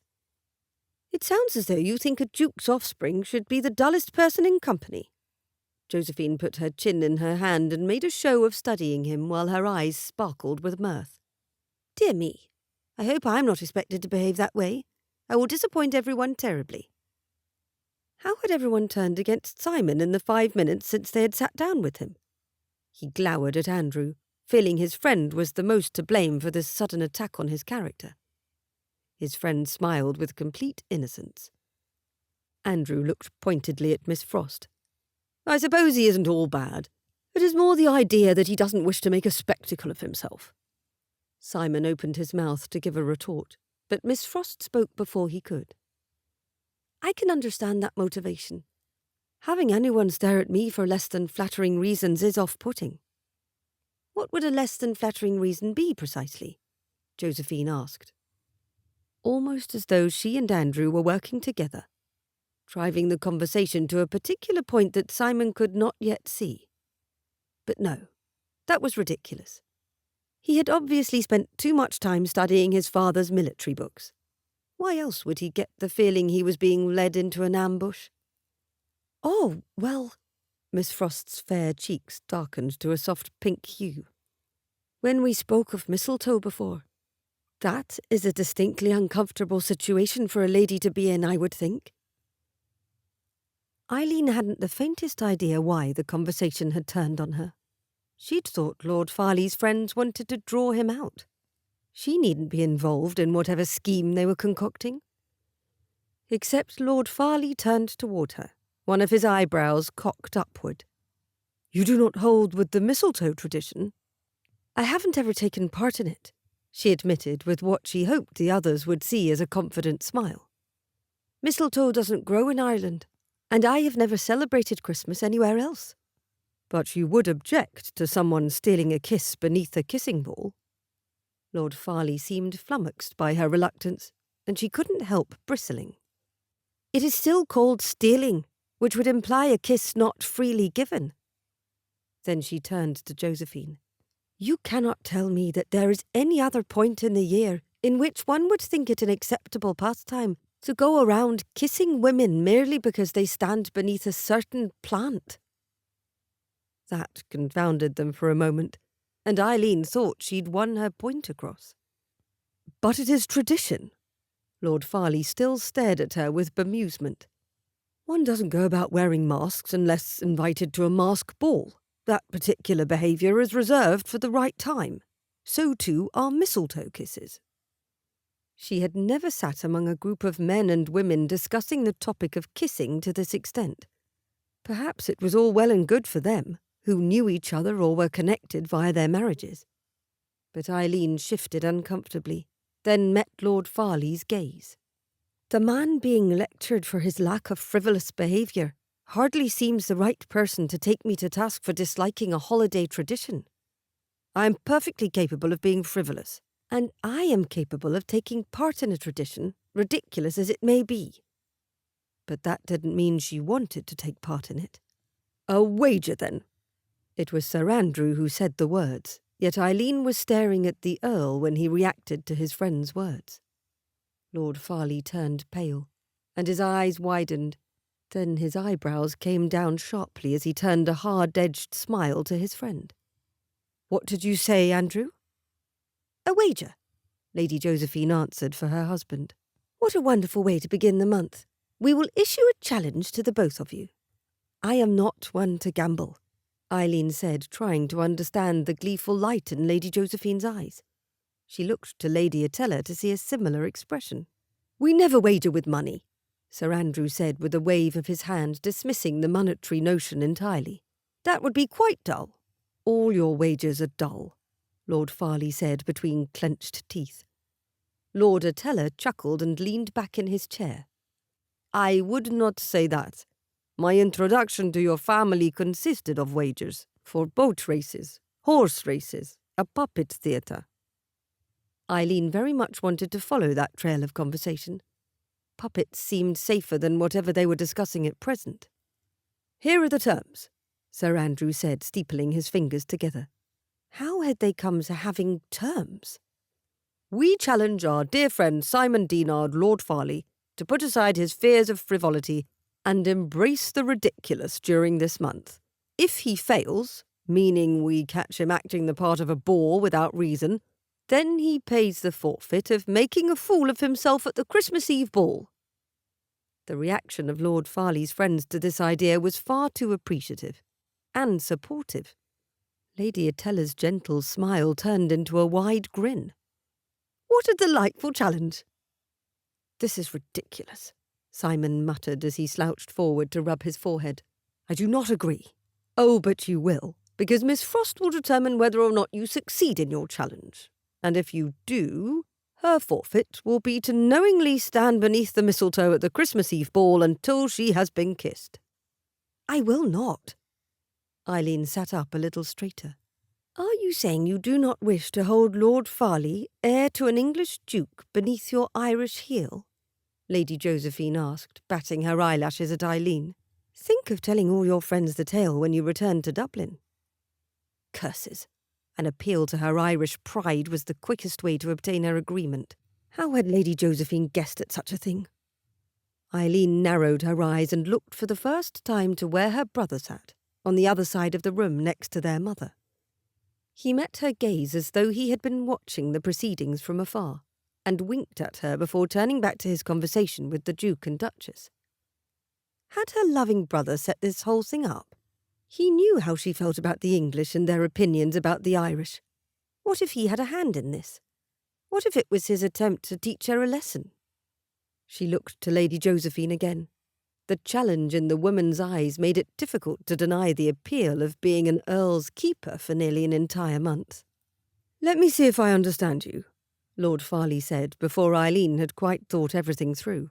I agree to act more like this imbecile, he pointed at Sir Andrew, until Christmas, and if I succeed, then Miss Frost must give in to our English customs and kiss someone beneath the mistletoe. Yes, a completely harmless forfeit, all things considered. Lady Josephine's innocent smile had returned. Isleen believed what it conveyed less than ever, though the lady added, We will not allow it to be anyone truly horrid, Miss Frost. If the idea truly horrifies you, you could name a different forfeit. And it is up to Miss Frost to decide if Simon upholds his side of the bargain, Sir Andrew added with a smug tip of his head. Miss Frost, if you think he fails at this, Simon must do something especially ridiculous in front of all the Duke's guests on Christmas Eve. He detests singing in company, Lady Attella put in with an air of helpfulness that Isleen certainly didn't appreciate. And what do all of you get out of this? Lord Farleigh asked, glowering at everyone. Besides watching me make a spectacle of myself. That alone is enough, Lord Attella said so quietly Isleen almost didn't hear him.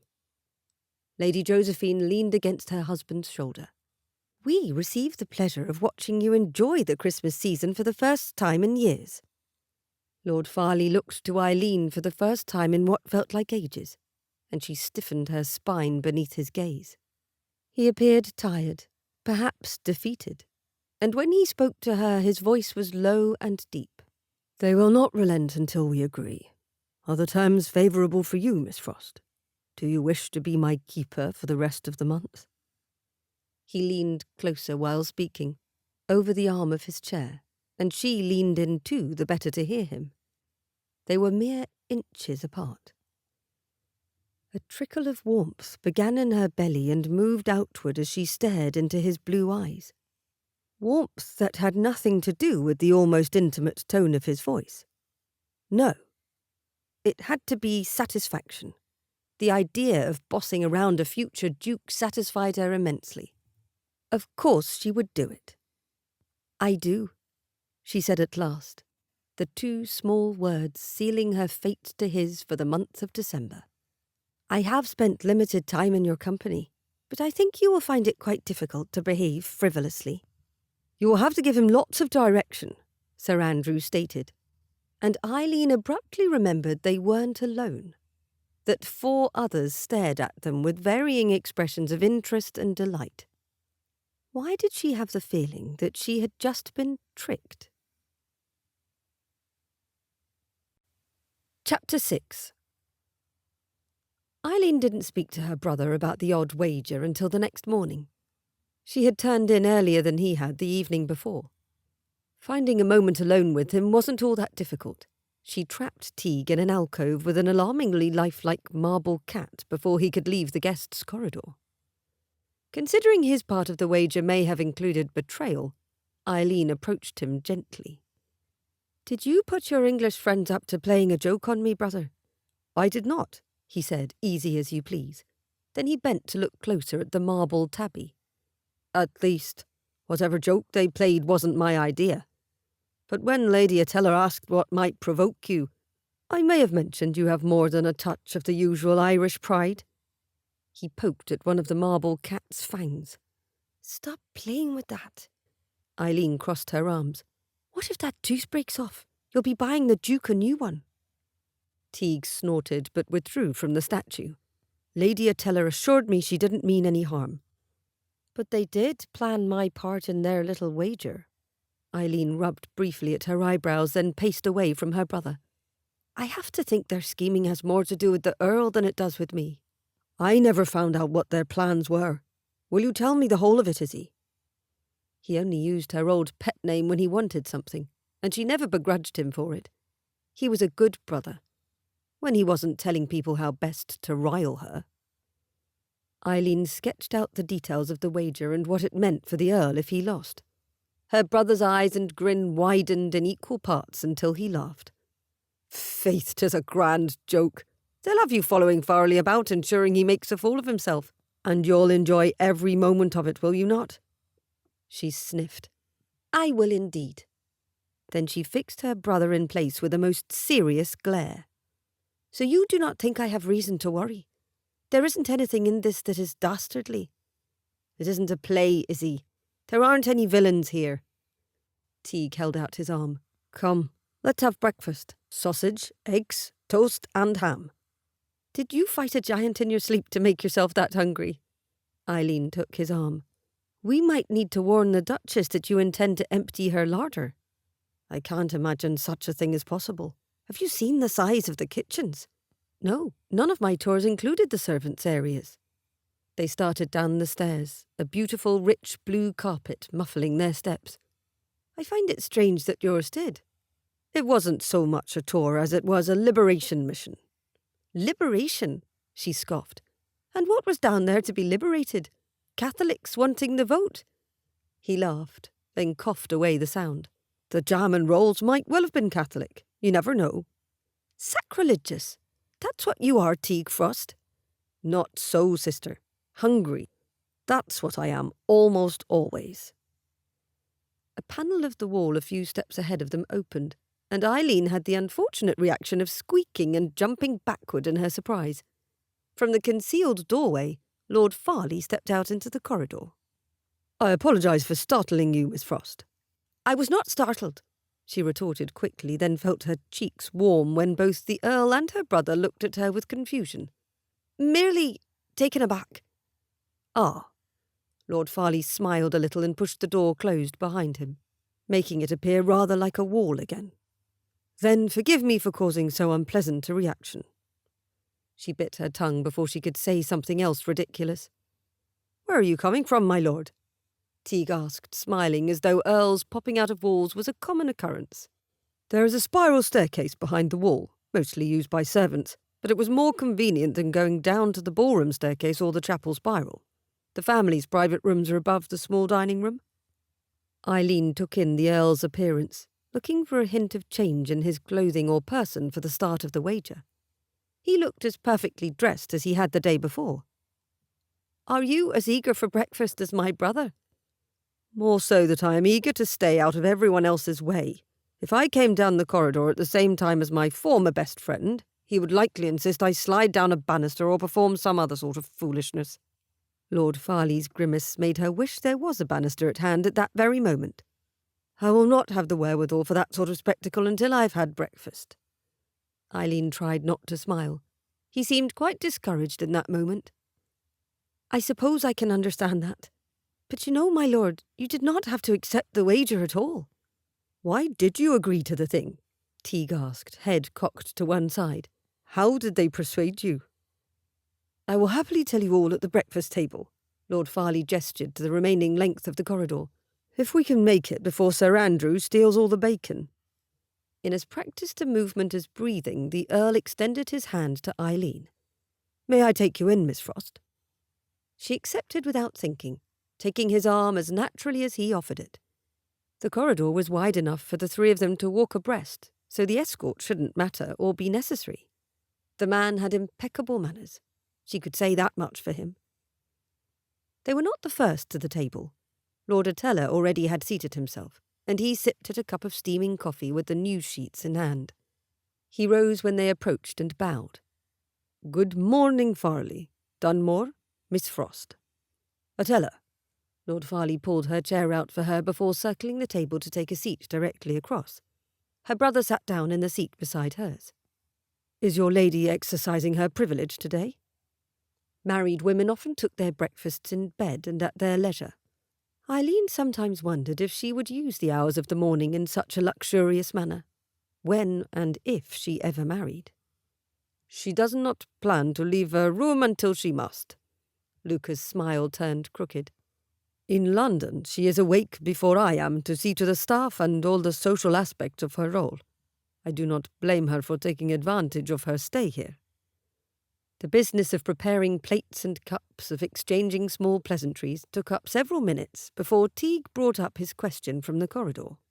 "Well, Farleigh, why did you agree to a wager that no matter what will see you behaving in a less than dignified manner?" Lord Atella smirked and pulled his newspaper up higher until Isleen could no longer see his expression. She frowned. She hadn't thought the Count had seemed all that interested in the wager. Perhaps he had a greater part in the scheme than she suspected. Did everyone in the Earl's life wish to see him make a fool of himself? "I know Sir Andrew and Josephine too well to fight them on something like this. Apart, they were stubborn. Together, they are formidable." Lord Farleigh cut slices of fried potato even smaller on his plate. "Before they wed, earlier this year, Andrew rattled around telling everyone I was far too serious. So this complaint of his has gone on for nearly a year." Teague winced. "That is a long time to hear the same complaint." "Precisely. And it comes from a good place, I suppose. Andrew is my oldest friend." "He is worried about you." The realization came to Isleen all at once and almost as a relief. Here she had thought she was taking part in some sort of torture. While the idea of telling Lord Farleigh what to do had pleased her, there had remained some discomfort that his friends were playing a mean-spirited joke on him. That this wasn't the case relieved her more than she thought it would. "This is his way of encouraging you to enjoy yourself." "Precisely. And he somehow convinced my sister and our other friends to support him, which tells me they might share his concern." Simon pointedly looked at the newspaper shielding the Sicilian Count. "Have I guessed rightly, Atella?" The Count didn't even lower the paper, but spoke from behind the newsprint. "I cannot hear anything from behind this paper." Isleen bit her lip to keep from laughing. What an interesting group of friends. Lord Farleigh was quite lucky to have so many people worrying over his well-being. But why had they included her in their mischief? "That is as good as an admission," Lord Farleigh said with a confident smirk. "And I will prove that you have all worried over nothing." Lord Atella turned a page in his paper, saying nothing in return. Teague hummed, impressed. Isleen poked at her smoked ham and frowned down at her plate. She didn't ask her question of the Count or the Earl. Perhaps they had chosen her as his keeper because it would give her something to do, or it was a way to include a guest in their amusement. There wasn't a malicious reason for it, she felt certain, and that was all that mattered. After she swallowed another bite of breakfast, she tilted her chin up and looked directly at Lord Farleigh. "I still intend to take my role seriously, my lord. If you pass up an opportunity to be light-hearted and merry, I will see to it you pay your forfeit." And then Lord Farleigh did something she hadn't entirely expected. He allowed a slow, warm smile to alter his expression into something she would call flirtatious on another man. "And I will do all I can, Miss Frost, to see that you are standing beneath the mistletoe on Christmas Eve." A chill went down her spine at the same moment heat built low in her belly. The conflicting sensations made her shiver, and she hastily turned her attention back to her plate, hoping no one saw the effect Lord Farleigh's words had on her. Men such as him had no right to be both attractive and infuriating. It made them far too interesting to study. Doubtless driving women to such curiosity about him only added to the Earl's opinion of himself. Except she really hadn't seen any evidence of arrogance beyond their first impression of one another, because he had thought she would be like other women vying for his attention. A man in his position had every reason to suspect the intentions of those around him, she supposed. Isleen couldn't let him have the last word on the matter, though she let it rest while Teague and Lord Farleigh took up another topic of conversation. Lord Atella joined them, expressing concern over the rising grain tariffs. Sir Andrew came into the dining room and immediately piled his plate full of bacon and roasted vegetables. Last of all came the Duke, and they all rose until he took his seat. "Miss Frost, I must apologise. I forgot my younger daughters would take breakfast apart since we have guests, and all the married women have remained in their rooms. Apart from your brother, I hope these ne'er-do-wells have behaved themselves." He looked pointedly at his son and Sir Andrew. "Each has behaved as he ought," she reassured the Duke. It surprised her how relaxed she felt in his company, given his rank. The man had such a fatherly, kind way about him. She glanced at Lord Farleigh, mentally comparing the two, only to find that he had gone stiff all over and his expression appeared stern. "Excellent." The Duke turned his attention to his son. "Farleigh, your mother asked that I remind you of the letter you promised to write to your cousin Thomas. She seems to think you will forget." Though the Duke remained perfectly relaxed, his son did not waver in posture. "I will not forget, Your Grace. I will see to it directly after breakfast." Isleen rose from the table and hastily told the gentleman not to rise with her. "I am looking in on my sister. Thank you for a most excellent breakfast, Your Grace, and the fine company, my lords." She left the room, her mind circling around the strangeness of Lord Farleigh's reaction to his father. Surely there could be no ill will between father and son, at least none that the Duke seemed aware of. She had sat through enough uncomfortable dinners with people who pretended to like one another to sense when that was the case. Lord Farleigh could not be intimidated by his father, surely. But something was amiss. Perhaps the Earl's friends had the right of it, and he needed a reminder to be less stern. And it was up to her, to some measure, to ensure he had every opportunity to act a little silly. Isleen needed a few ideas, and the schoolroom seemed an excellent place to get them. Chapter 7. Although uncertain what he'd expected, being left alone by Miss Frost surprised Simon. He'd felt certain she would begin her torture of him at breakfast, flexing her power over him in some small way, especially after he had told her and Lord Dunmore his suspicions about his friend's motivations. Andrew didn't bother to hide his disappointment over the waste of an opportunity. "I thought Miss Frost had more spirit than that. She didn't seem interested in commanding you at all." They had left the breakfast table together, leaving Luca, Dunmore and the Duke discussing the future of Parliament and which seats needed filling in the House of Commons. Simon and his father had already had the same conversation, and Simon had a letter to write to the cousin nearest him in age. "What did you want her to do? Order me to skip about the table while my father enjoyed his morning toast?" Simon had a dozen places to choose from for letter writing. The question was whether he wished to undertake the task in private. "That would have been amusing. I dare say your father would have had a laugh." Simon winced. "Then I will be grateful you chose her rather than yourself as my keeper." Andrew seemed to speak more to himself than Simon, keeping pace with his friend out of long habit. "I did not think she was cowed by your position, nor enamoured with your title, in a way that would keep her from making some truly glorious demands." That made Simon chuckle. "She certainly isn't intimidated or charmed by me. I told you what she said during the castle tour." "Indeed, that is what made me think she would be perfect for my plan." "Exactly how long have you had this wager planned?" Simon put all the scepticism he could muster into the last word as he turned again. Who said I planned it?" "You did, just a moment ago." "Oh, well," Andrew shrugged. "Not long in that case. It all sort of came to me, recently." They were making for the Regent's Gallery, the largest room in the house. It was 130 feet long, narrowing to 15 feet across on both ends, with a semicircle in the middle. From the outside of the castle, that middle portion looked like an enormous tower, 3 stories from ground to top. Inside, at the widest part of the room, from the wall to the tower window, was 35 feet. It was several rooms in one, if one were being honest. There were multiple fireplaces, several collections of chairs and sofas arranged throughout for sitting. tables for cards or conversing or taking tea, and a writing desk at the end nearest the door that led to the family chapel. Simon made for that desk, barely taking in the room's grandeur.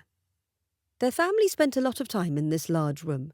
James, when he was smaller, used to ride his hobby horse from one side to the other, galloping about while the family cheered for him. This was where they held family recitals, lounged about after dinner when there were no guests, or entertained themselves with books or drawing. Together, but busy with individual pursuits. It was Simon's favourite room. The enormous windows faced south, letting in the most light possible throughout the year. "Perhaps Miss Frost is only gathering her thoughts," Simon said, taking his seat at the elegant writing desk. He opened the small cupboard to withdraw pens and ink, and the drawer for paper. "She may yet satisfy your mercenary daydreams." "Let us hope," Andrew clapped Simon on the shoulder. "I'm off to see if Josie has risen yet. Then I'll meet you for our ride in an hour." As his friend walked away, lightness in his step and humming an absurd tune, Simon repressed a shudder. His sister and best friend wed, and it was now within Andrew's rights to stroll into Josephine's bedchamber. It didn't bear thinking upon. Indeed, though happy for them, he put a lot of effort into trying to forget they were married. Likely a juvenile response, and Andrew would have a laugh at Simon if he suspected anything about it. Simon dashed all thoughts of his friend and sister out of his head and gave his attention to the letter. Mr. Thomas Childwick, fourth son of the Earl of Hixham, was a first cousin on his mother's side, and a genuinely good chap. Family gossip held that he wanted to leave London's social whirl in favour of a quieter city. Simon's mother had another theory. True, Thomas had always been quieter in nature than his brothers, but he also lived in their shadows. The eldest would one day be an earl, the second son held a high rank in the military, the third waited for a living to become available to be a vicar, and the youngest was abroad on his grand tour. That left Thomas without a place of his own. Simon sympathised with his cousin.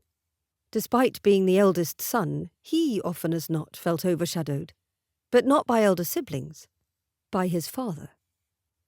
He broke the tip of his quill when he pressed too hard against the paper. Cursing quietly, he used a cloth made expressly for that purpose to clean the mess before it ruined his letter. Then he tossed the cloth down on the table and ran his hands through his hair, not caring that he would undo his valet's work. Feeling as he did wasn't fair. His father likely wasn't even aware of Simon's difficulty. It had started at the beginning of the year, or perhaps even before that when Simon returned from Ireland. He trimmed a new pen and tried to focus on the words his cousin needed, words of encouragement, of promising that things would get better. He suggested a change of scenery. He invited his cousin to Clairvoir for Christmas, as his mother had suggested. Indeed, he said all the best things one was supposed to say to a man struggling to find direction. He said all the things that he had been telling himself. He dropped the pen and leaned back in his chair. Maybe Andrew and the others were right. Maybe he did need to find a way to reclaim some of the joy in life. Yet how did one embrace frivolity of any kind, knowing about the chaos constantly held at bay by the government?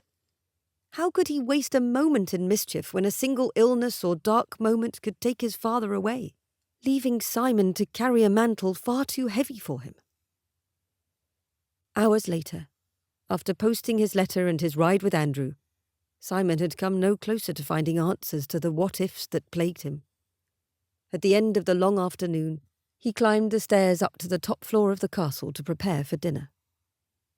Barely outside the family's corridor, a strange sight caught Simon completely off guard. Kneeling before a chair, dressed in her own evening finery, was Miss Frost. She appeared to be studying the arms of the chair, which was a rather impressive piece of workmanship, all things considered, even if he hadn't ever actually seen anyone sit on the furniture. The reason people would pass by that particular seat had to do with the arms. They were 6 inches wide, but not smooth or padded. Not curved either, where one might easily rest an elbow or forearm upon them. Miss Frost looked up from her place on the ground and smiled at him. "Who Whose idea was it to carve massive, scaled fish and waves into the arms of a piece of furniture? William the First of the Netherlands. Simon knew perfectly well how odd the declaration sounded, though watching Miss Frost's eyes widen was worth sounding offhand. He sent it as a gift, along with a few other odds and ends. My father is some distant relation and supported His Majesty in creating a sovereign nation. That entirely explains the chair. She held her hand out and he took it quite naturally, helping her come to her feet. A king wouldn't have a practical view of furniture, would he? No one would ever wish to rest on that to take the weight off their feet. Her eyes sparkled as she made the comment, and Simon chuckled in response. They stood quite close, and he still had hold of her hand. I have heard a maid complain about dusting it. The carving is quite intricate, and the grey settles deeply in the grooves. Why was he talking about dusting? It ought to be the furthest thing from his mind, given the delightful way Miss Frost's eyes danced in the fading sunlight. A person should consider the way dust gathers before commissioning furniture. Her lips curved upward. May I have my hand back? Simon released her fingers immediately and stepped away. What had come over him? He had to get hold of himself. My apologies, Miss Frost. Was there something you needed from my family? A question for my mother, perhaps? Or Josephine? I need nothing from them. I'm waiting for you, my lord. For me? His chest tightened and he held on to his breath a moment longer than usual before releasing it in a question. Why? Her pretty smile turned into a wide grin. I have some instructions for dinner. His excitement withered into dread. Oh? What sort of instructions? Your dress for the evening. She waved her hand at his person. I am told a neighbour named Mr. Hepsworth is coming to dinner, with a wife and daughter to help balance out the table. Is he anyone of importance to you? Slowly, Simon shook his head. Not especially. The family is often invited to keep company with ours. Their daughters are near in age to my sisters. Grand. Then it'll be easier to follow my instructions. Tell me, what is the brightest colour coat you own? And have you a purple waistcoat? Simon swallowed. Purple? Lilac will do in a pinch. And something red, I think, if you can manage it. But no dark blues or greens, and no brown or black either where we can help it.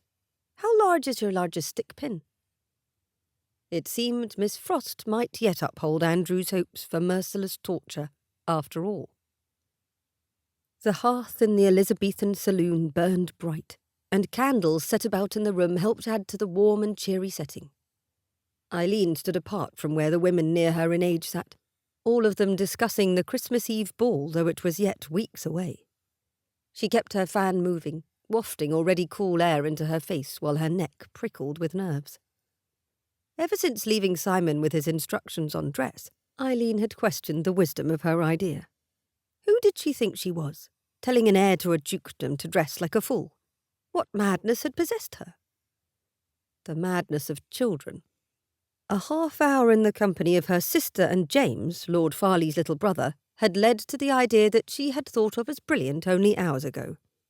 Lord James had told her all sorts of things with little prompting about his brother.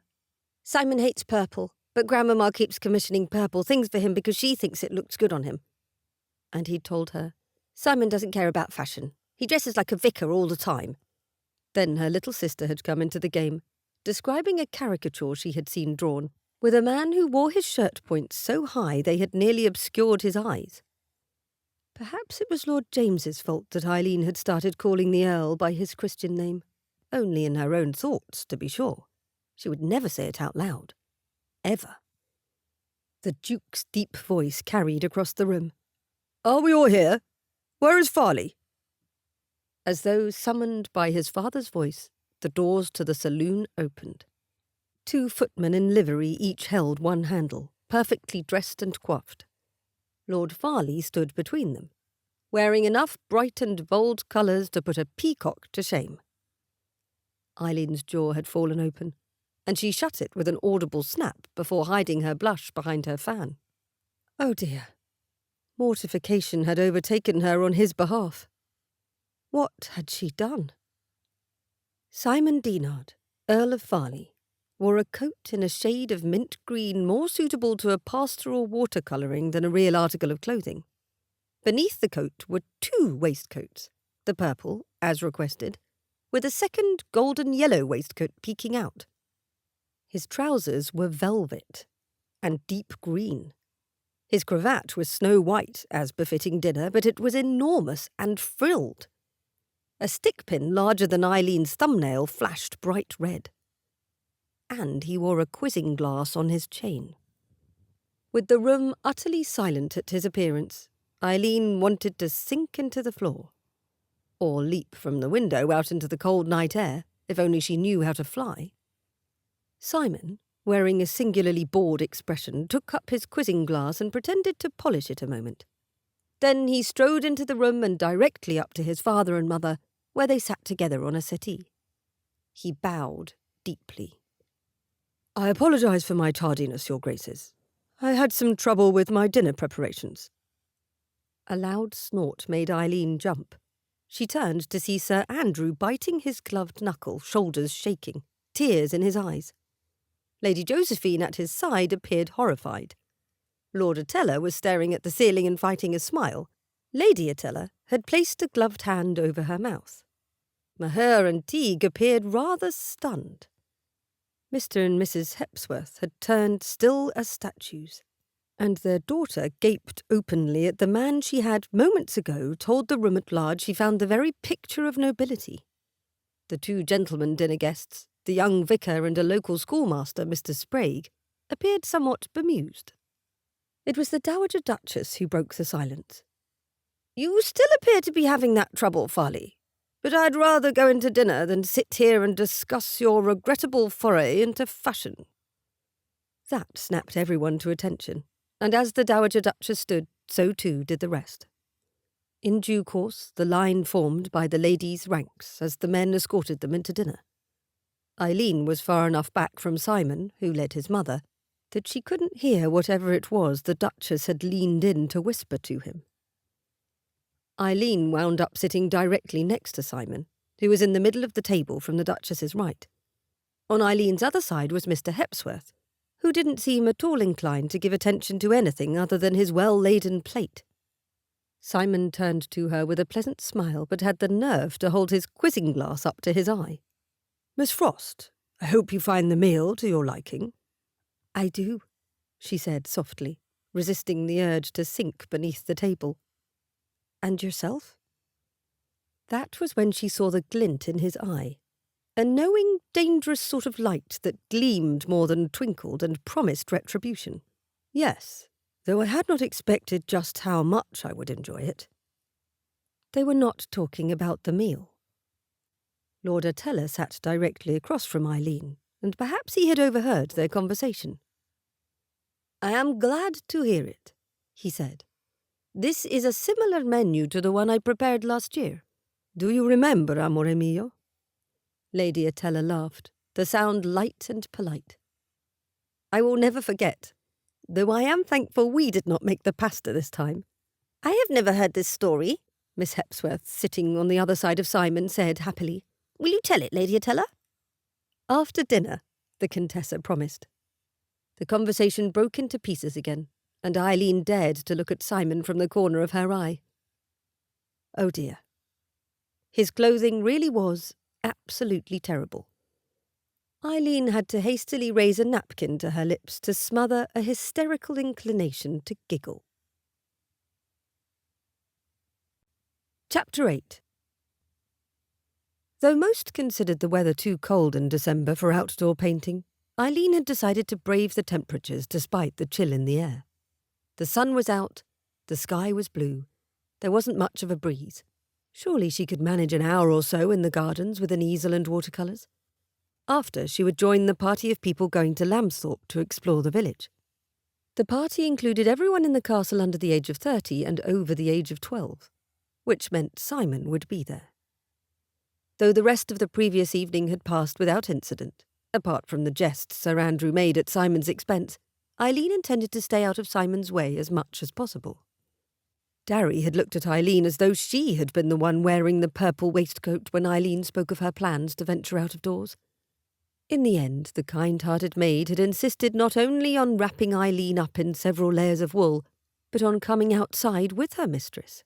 "A fine thing it would be if you'd no one to warn you when your nose turns blue." She had put her brown wool coat on and followed Isleen out into the winter sun. They were on the south side of the castle, where the light was best. Isleen turned her easel so she faced the castle itself, ramparts, towers and all. It didn't take long for her to get its form, as she focused less on details and more on general shapes. It would be pretty-ish when she finished, though hardly a worthy copy of the grand building. She'd seen several paintings of the castle hanging up inside, and knew well where her own skill would rank. But she enjoyed the time spent in art, even if she wasn't the best watercolourist in Ireland, or, she supposed, in Great Britain. After a time, she became aware of Darry speaking in a quiet voice to someone else. A male someone. She listened, though her focus remained on the brush in her hand. She wore fingerless gloves but hardly needed them. With the sun shining on her back, it wasn't nearly so cold as she'd feared it would be. "Your miss is a fine painter, miss." "Thank you, but you should see how well she does when the sun shines warmer than this." "Oh, you're one of the Irish what's been invited for the month. I've never spoken to an Irish girl before." "You have not? We talk the same as anyone else, to be sure." "Excepting you've a way with words, sounds like you're near singing 'em." "That's a bit of flattery if I've ever heard it. You ought to take yourself off to your work, if that's all you've come for." "I am working, miss. I'm a gardener, and these here edges need some attention." Isleen finally sneaked a look over her shoulder to see the man speaking with her maid. He wasn't a large fellow, and looked young. Perhaps he had spotted Darry and thought he would take the chance to flirt with a pretty girl. Approaching when the maid was with her mistress was quite bold, though. She faced forward again. She peered over the top of her easel, and froze.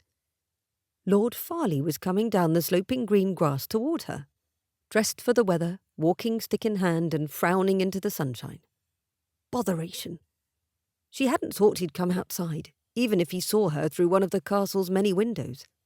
Yet here he came, marching like a field marshal ready to do battle.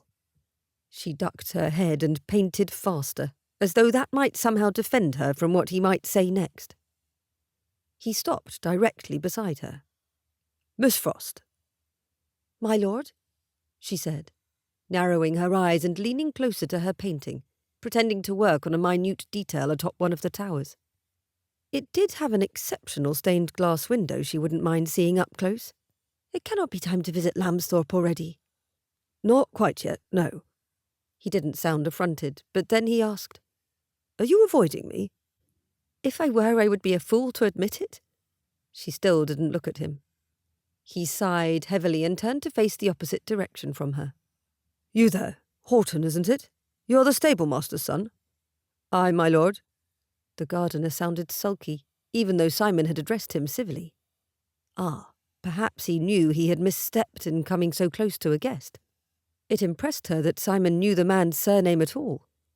"I'm told the gardeners are all at work at the pond today, getting it ready for the first freeze." "Aye, my lord. I was just headed there. Good day." That explained the sulkiness. He had been caught where he shouldn't be. But who had bothered to tell the Duke's son what the gardeners were up to? She hadn't imagined a family as highly placed as the Duke's would bother to know someone so lowly as a gardener. "And you must be Miss Frost's maid." Simon's tone completely changed when addressing Darry. He sounded much kinder. "How good of you to accompany your mistress out into the cold. What is your name?" "Darry, your lordship." She saw Darry bob a curtsy, then twist her gloved hands together, but the maid appeared otherwise at ease. "Darry, that is a charming name. You know, Darry, I had always thought using watercolours outdoors was more of a summer pursuit than an autumn undertaking." Isleen winced and dropped her brush into the little pot of water she had put on the stone wall she stood beside. "Darry, would you be so kind as to take my things inside? I think I'm finished for the day." "I will, miss." Darry curtsied, darted a quick look at Simon, then winked at Isleen. Oh dear, her maid had entirely the wrong idea about Simon Dinard if she was winking when he couldn't see. Isleen would correct any false assumptions the moment they were alone in her quarters. Simon remained standing still, eyes on the garden stretching out and down the hill of the castle in a gentle slope. Isleen stood beside him, silent and a touch uncomfortable. Only when she heard Darry's steps leading away did she speak. She tried to sound bold, airy, careless, anything but nervous. "No purple waistcoat today, my lord. What a pity. The colour suits you so." "Did you think so?" The question sounded light, perhaps even amused. She dared look at him from the corner of her eye, and she caught the edge of a smile. A smile, not a smirk or scowl or wince. Just as she had thought before. His looks only improved when his lips turned upward.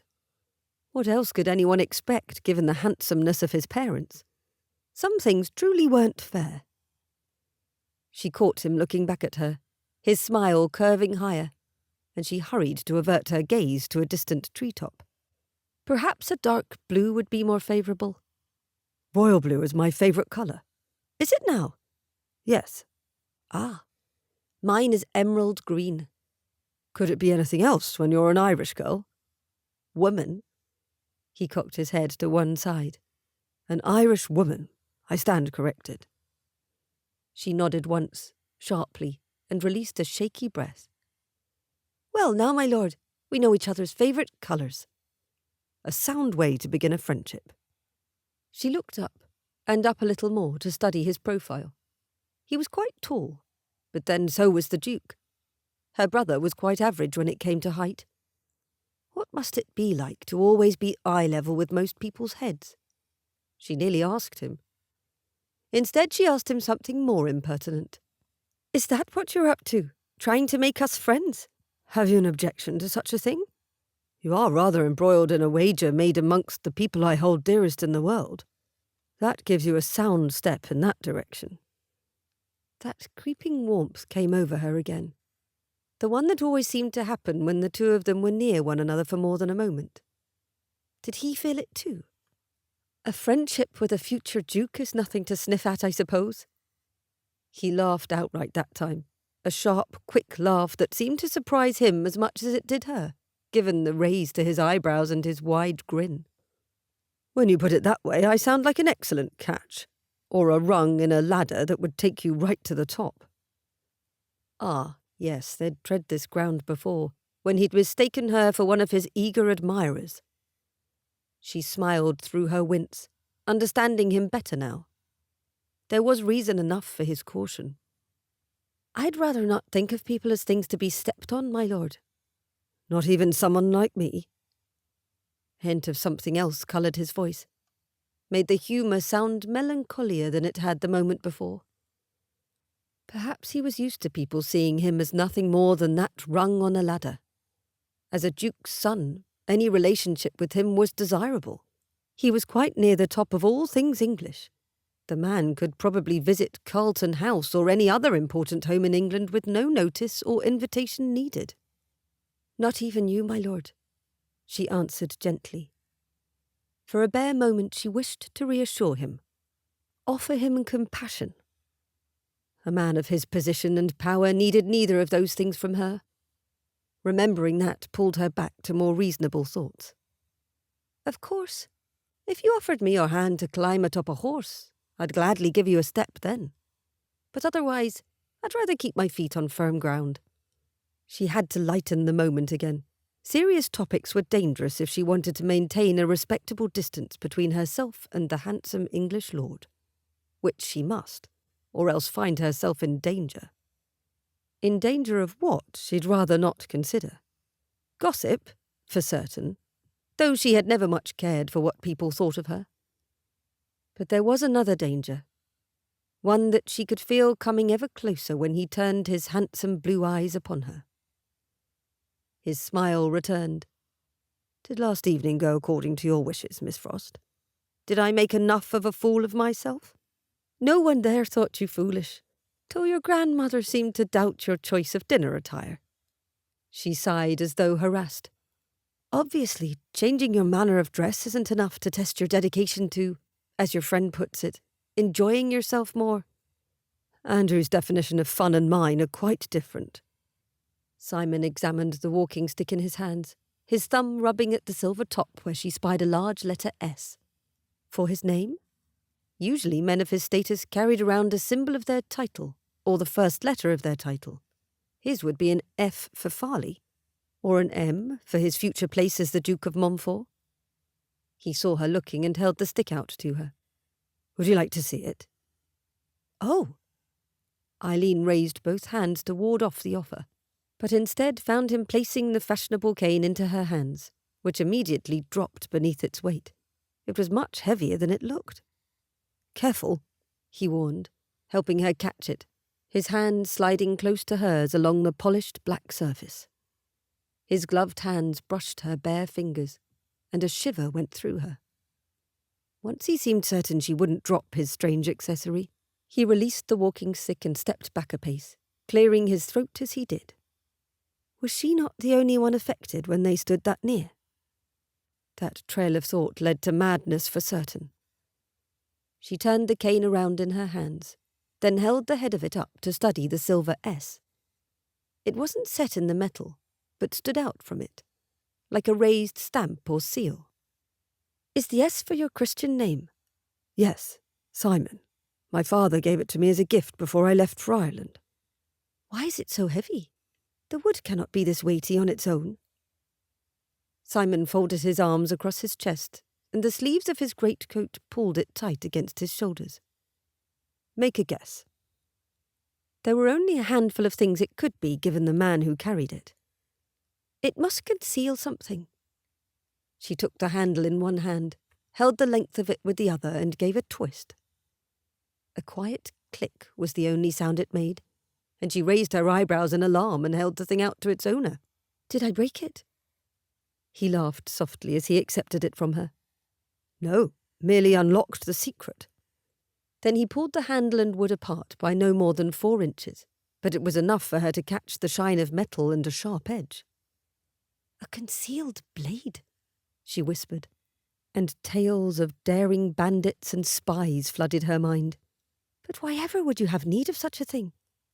And why had he shown her the secret? Why indeed? He slid the blade home again, and with a quick twist of the handle she heard another soft click. "As you might know, Miss Frost, not everyone in Britain has a love for my family or the peerage." His smile was sad again. "I have reason enough to forego the frivolity my friends enjoy." Isleen couldn't let him linger on his morose thoughts. "Well, there is truth in your words. My lord, this is the very time and place to indulge in a little merriment." The sound was a hum of non-commitment. "Would you care to take a walk through the gardens before we go to Lambthorpe, Miss Frost? Since we are already both outside. Is that merry enough for you?" Isleen stuck her chin out. "It is not, my lord. In fact, I have another challenge for you." His forehead wrinkled as he frowned down at her. "You do? So soon?" "You forget, my lord, that I have no wish to lose. My only sure way to win is to set you on as many tasks as I can think, as you must turn down at least one if I am to avoid my fate beneath the mistletoe." His eyes smiled even if his lips did not. "You are determined to avoid a stranger's kiss, aren't you?" She let the Irish of her soul seep into her simple answer. "I am, and so I will." "You'd better tell me the worst of it, then." He tucked the walking stick beneath his arm. "What are you demanding of me today?" He wasn't upset with her after the night before, for his silly clothing and the way people looked at him. His pride hadn't driven him to anger, which meant she could try out the other things she had dreamed up after her foray into the schoolroom. "Nothing too difficult, I can promise you that." She couldn't help grinning up at him, and he had the good sense to appear uneasy. The poor man. She almost felt sorry for him. Almost. Chapter 9. Simon waited, already on horseback, for the others to join him for their visit to Lambthorpe. His black hunter waited patiently beneath him. The horse had already been well exercised with a morning ride. The trip down the hill and to the village was a mere stretch of the legs for the athletic creature. But Simon's thoughts kept him fidgeting. Miss Frost had somehow discovered yet another of his weaknesses, and she knew how to use that weakness to her advantage in their foolish wager. Poetry had never been Simon's strong suit in his studies. First a tutor, Then later schoolmasters and professors had challenged him to write poetry, not because he had a talent for it, but because all English schoolboys were expected to understand the creative arts. What better way to understand Shakespeare, Donne or Wheatley than by forcing busy-minded youths to create their own versions of sonnets, even if the metres were dubious and the rhyming scheme horribly skewed? Matters hadn't been helped when a schoolmate of his had given him the Manipulus Vocabularum, a 200-year-old rhyming dictionary. His Cambridge professor had not expressed the amusement that Simon had hoped for, but Andrew had laughed long and loud after reading the poem Simon had written. A poem about a maiden's eyes of green and a particularly robust spleen. Andrew, Simon muttered aloud, and the horse flicked its ears at him. Of course, Andrew had to be divulging all of Simon's secrets to the Irishwoman. Well, Simon would have his revenge. Josephine wasn't above playing pranks on her husband, and he had plenty of ammunition to give her from Andrew's school days. Then we will see if he finds it funny. If the carriage driver heard Simon's muttering, he gave no indication of it. Still, Simon pressed his lips together over all the words he wished to say. Dukes and future dukes didn't talk to themselves. Voices echoed from the pre-guard room out into the December air. At last the others had gathered. Luca, Emma, Andrew, Josephine, Isabel, Rosalind and Miss Frost came out together. The 5 ladies would ride in the carriage while the 2 remaining men had their horses waiting to ride alongside Simon. And hopefully no one was in a talkative mood. Luca and Andrew helped their wives, Miss Frost and Simon's sisters, into the carriage before they came out to mount their horses where the grooms waited.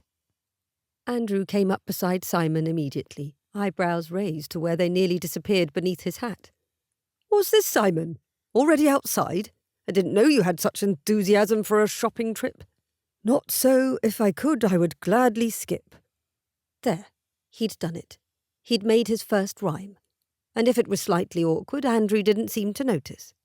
He only chuckled and looked over his shoulder. Rhyming. Why did she have to choose rhyming? Luca joined them and nodded to the road. "Let us be on our way, gentlemen." That didn't require any sort of response from Simon, so he nodded and nudged his horse forward. They managed to ride quietly until midway to Lambsthorpe, when Luca started asking questions. "Last year I was not here for the first snow. When does that usually happen?" he asked, his Sicilian accent as evident as ever. "Sometimes as late as January," Andrew answered. "But we've had a few storms and snowfalls around Christmas. Simon, when did we get snow last year?" Simon did not grit his teeth, but searched quickly for a word. "December the 28th, if my memory is clear." "Yes, it was after Christmas," Andrew sighed. "The children were happy it came before New Year's. James left a window open in one of the guest rooms. You should have heard the housekeeper's dismay over finding a snowdrift inside the house." Luca chuckled. "It seems your brother gets up to mischief of every kind." A strained smile was Simon's best response for a moment, but Andrew changed the topic before Simon thought up an acceptable rhyme to comment on that. "Only respond if you must," he reminded himself. Their party's arrival at Lambsthorpe did not set the town astir. Lambsthorpe was as old a village as the site of the castle, and it had always been inhabited by the families of those who owed their livelihoods to first the Earls of Montfort and then the Dukes. It also served as the central place for all farmers and families within a 5-mile radius to socialise, visit the market and shops and attend church. Even for all that, the village was small. A square of greenery with one large tree took up the centre, with a main road and a second, smaller road on either side. In years past, the green served as a place for people to keep livestock safe and sound, where someone could always keep an eye out for thieves. These days, the green was a place to have picnics and snowball fights when the weather changed. Simon had always loved coming to the village.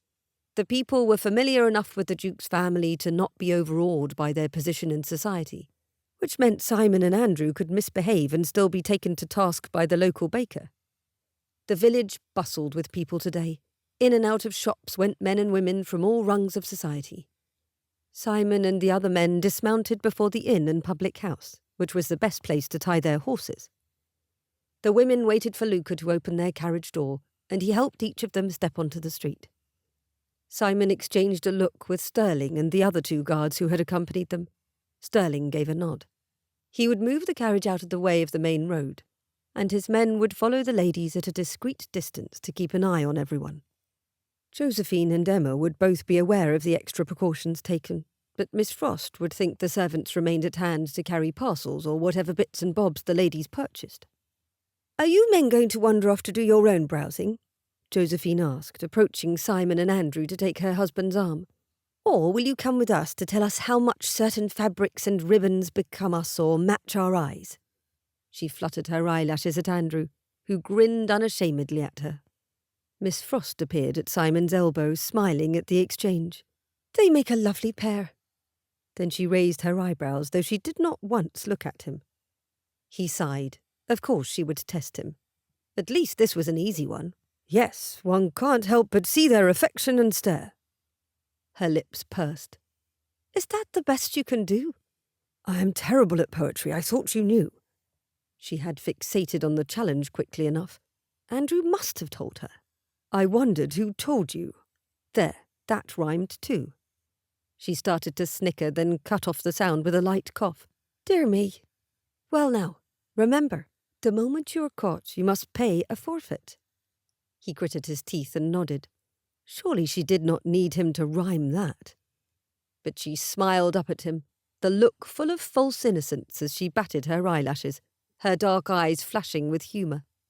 Oh, she expected a response. "Miss Frost, I'm a man of my word, therefore you must give me some credit." She smirked. "That was a close one. Good luck, my lord." The women had decided to step into Wilson's, a shop that contained bolts of cloth, hosiery, and everything related to gloves, hats, sewing, and anything else having to do with fabric. The men went across the way to the apothecary, who also sold tobacco, tea, and sweets. The room smelled of herbs and wood polish, orange oil and tobacco. A heady mix of 1,000 scents, some potent and some soft, filled the air so thickly that Simon always expected to see a fog creeping across the floor. The shopkeeper and apothecary, Mr. Foster, hurried around his countertop to meet them.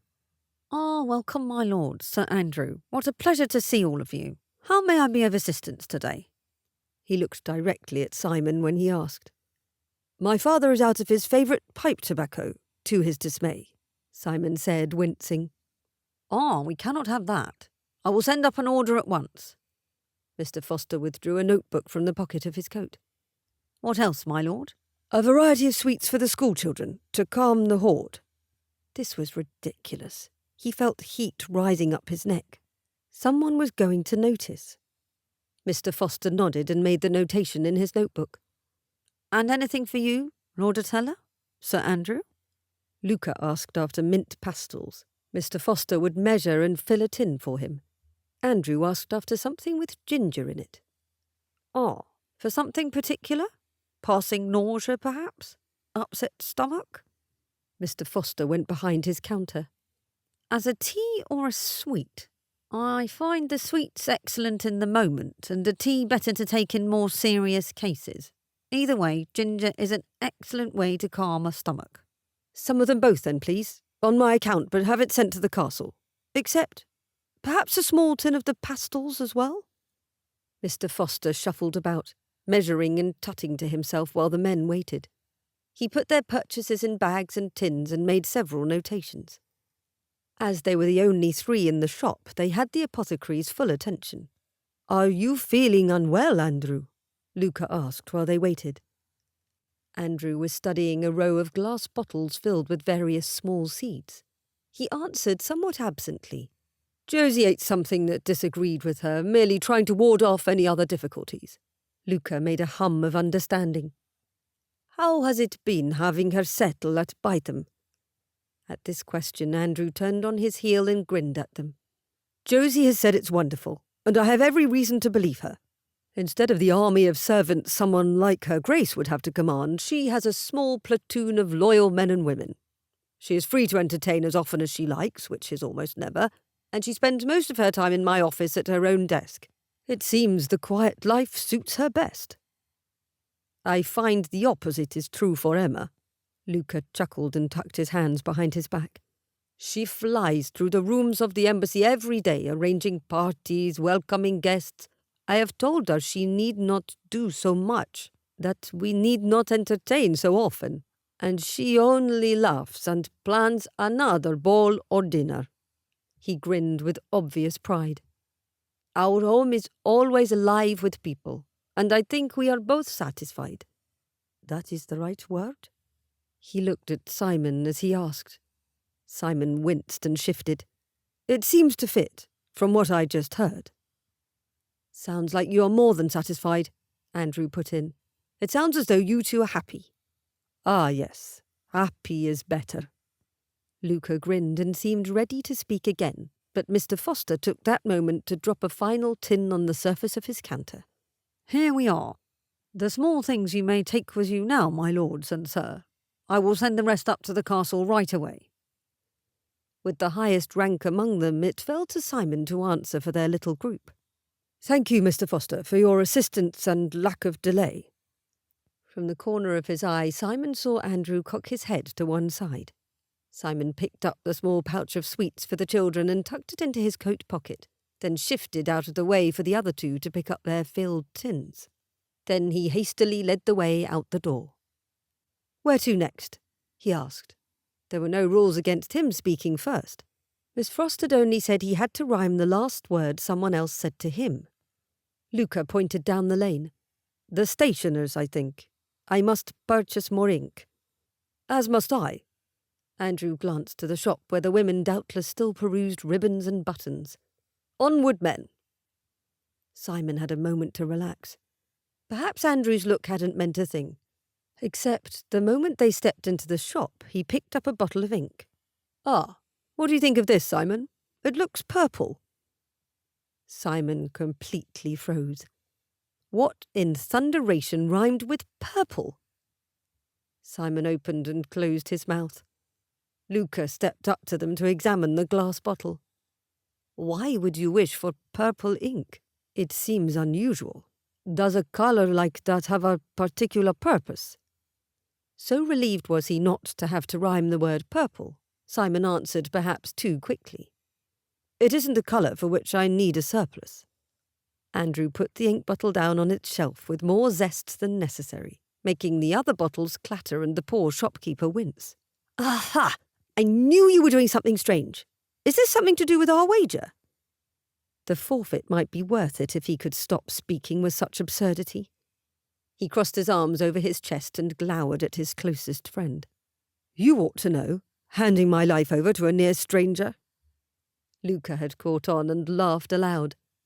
I hear it now. How long has this been going on? Since an hour before our trip had begun. Simon had to alter his pronunciation to make that one work, but he didn't much care anymore. At this admission, Andrew started laughing. Rhyming! How clever! You were always a terrible poet in school. Simon looked out the front window, his mind already on his forfeit.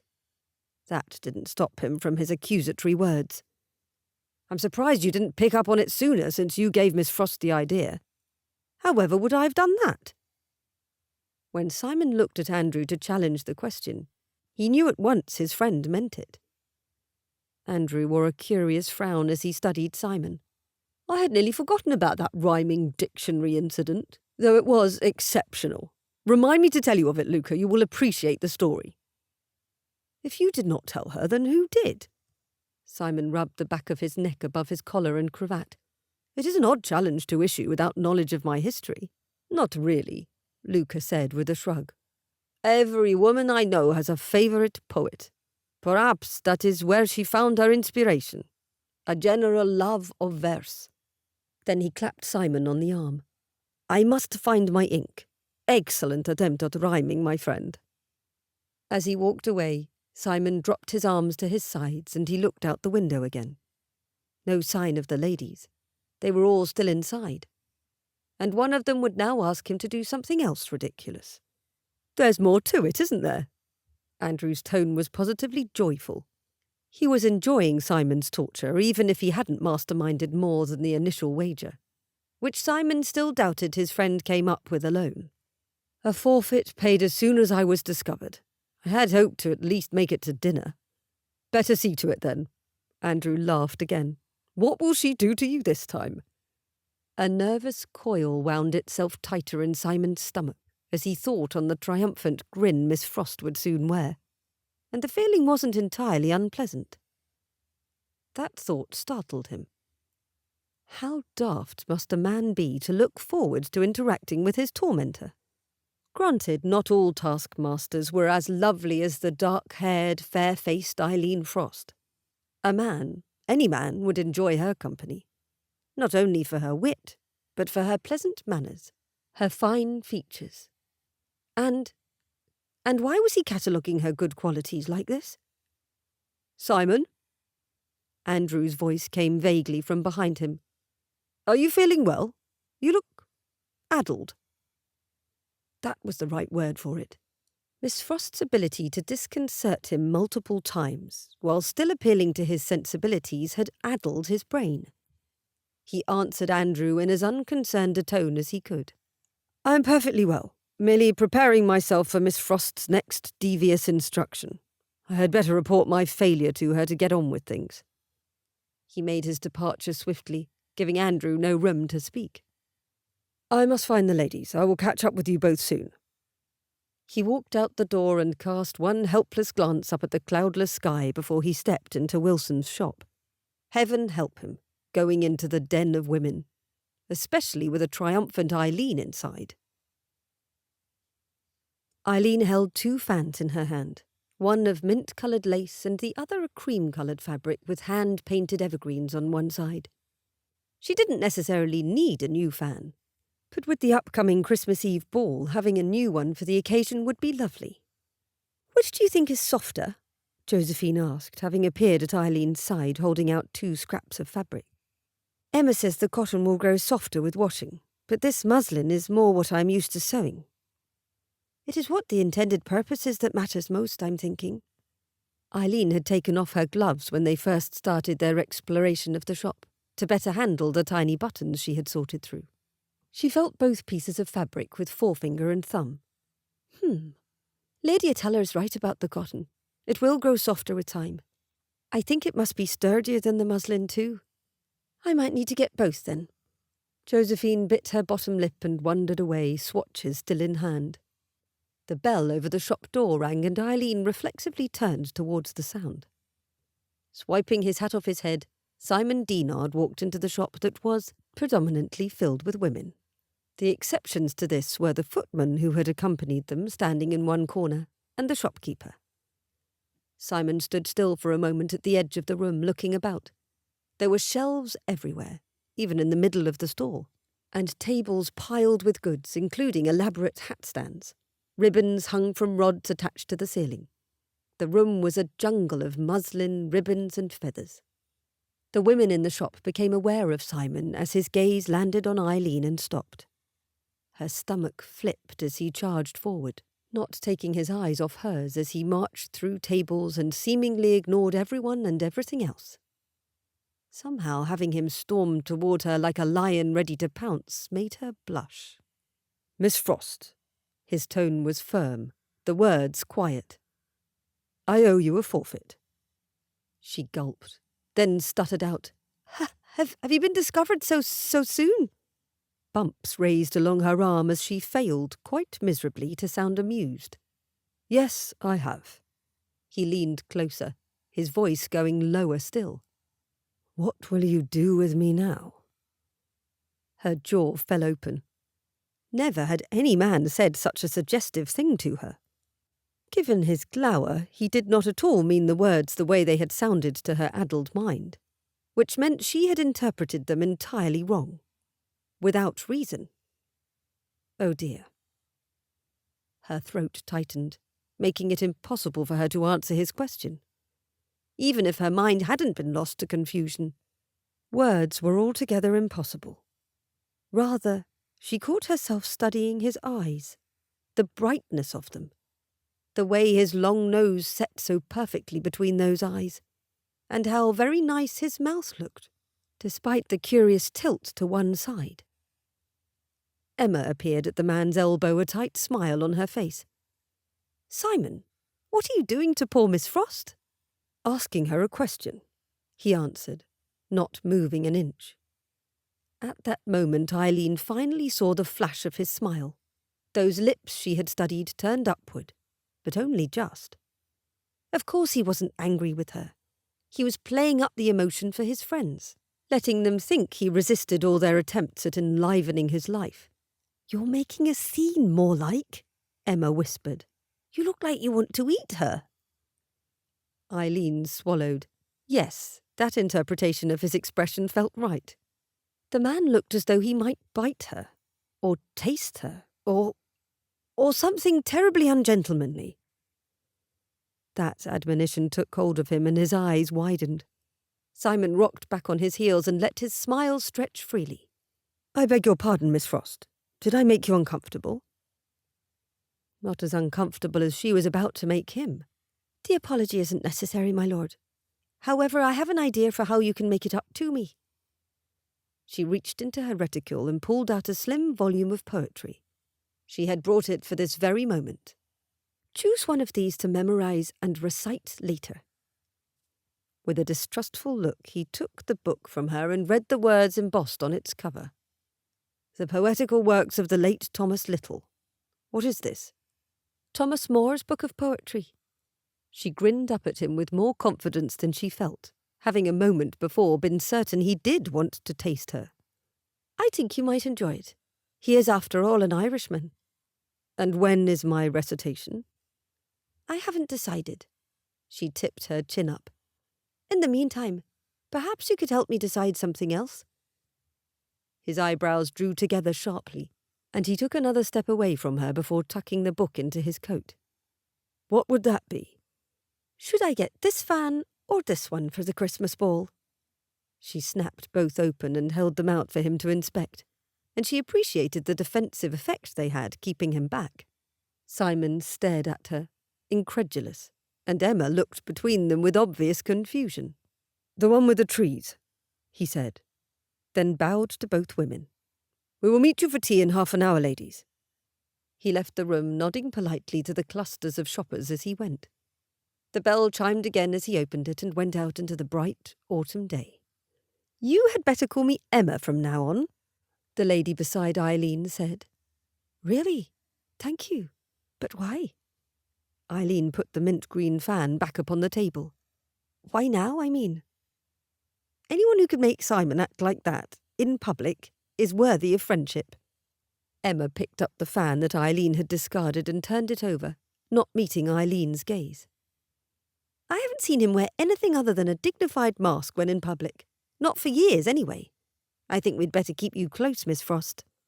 At this, the Irish woman released a shaky laugh, a thrill of happiness rolling through her. "Please, call me Isleen." A friendship with the Countess was exactly what she had wished for, but the way it had come was rather disconcerting when she thought on it. As she paid for the fan that Simon had picked out, studying the painted trees, her heart skipped with worry. What did it mean that she had caused Simon's mask to fall in public? It signified something to his friend, something that had made her grow fonder of Isleen with immediacy. And the way he had acted, as though he had forgotten or did not care that the other customers in the shop had watched their interaction with wide eyes. Had he meant to embarrass her? Or had she somehow truly done something worthy of note? The puzzle troubled her more than she liked. Even after they had enjoyed tea as a group, conversation flowing easily. Simon didn't give her a single look of significance, which bothered her still more. Perhaps it hadn't meant anything, that strange interaction in the shop. Isleen certainly did not spend a moment trying to discover why that conclusion disappointed her. Chapter 10. An enormous sneeze shook the schoolroom as Isleen opened the door. The sound, unexpected and loud as it was, startled her into placing her hand over her chest. "Goodness me, what goes on in here?" The children sat around a table, books before them, and they looked up at Isleen with varying expressions of boredom. The children's schoolroom overlooked the front terrace and down into the Duchess's garden, with the large windows Isleen had grown used to seeing in the rest of the house. This kept the room bright and welcoming, as did the various things on tables and shelves. Books, a doll's house, miniature soldiers and animals, a beautiful globe, coloured paper and ribbons, small canvases of works by the children. It was quite lovely. "I beg your pardon, Miss Frost." Mrs. Robinson's voice was muted, her nose obviously blocked. She sniffled with a handkerchief pressed over her face. "Ever since that walk in the wind yesterday, I have not felt entirely well. But we are managing, are we not, children?" "I suppose," Lord James grumbled. Fiona closed her book. "I think Mrs. Robinson ought to rest, but she keeps denying herself so much as a cup of tea." "Oh, fiddlesticks." Mrs. Robinson put one hand on her hip. "There's nothing wrong with me. The wind stirred up too much dust is all." She cut herself off by turning around to sneeze into her handkerchief again. "You see," Fiona said, crossing her arms. "she needs a nap. You'd make me take a nap, wouldn't you, Isleen?" Lady Isabel closed her book, her delicate fingers resting on its cover. "Mrs. Robinson, you are being dreadfully stubborn, and we do so love you. Won't you rest, if only to make us worry less?" She was certainly the oldest and most mature of the children sitting around the table. "I think I must agree with Lady Isabel." Eileen came all the way around the table, standing near the governess. Mrs. Robinson had a caring way about her, and she had done well taking Fiona and Lord James in hand. Eileen could certainly take time out of her day to show the woman kindness. "Why not pop into your room for a nap, Mrs. Robinson? I can look after the children for an hour or two." "Oh, I couldn't possibly allow you to do that, miss." She sniffled again. "You are a guest, and the children are my responsibility." "Very true, but I came to spend time with my sister, and there is no need for both of us to be here.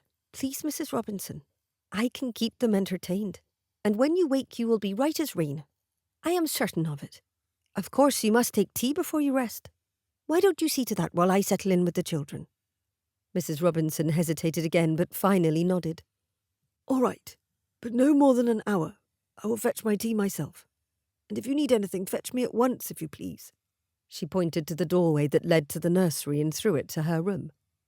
A governess was never far from her charges, even when sleeping. Eileen's heart went out to the woman.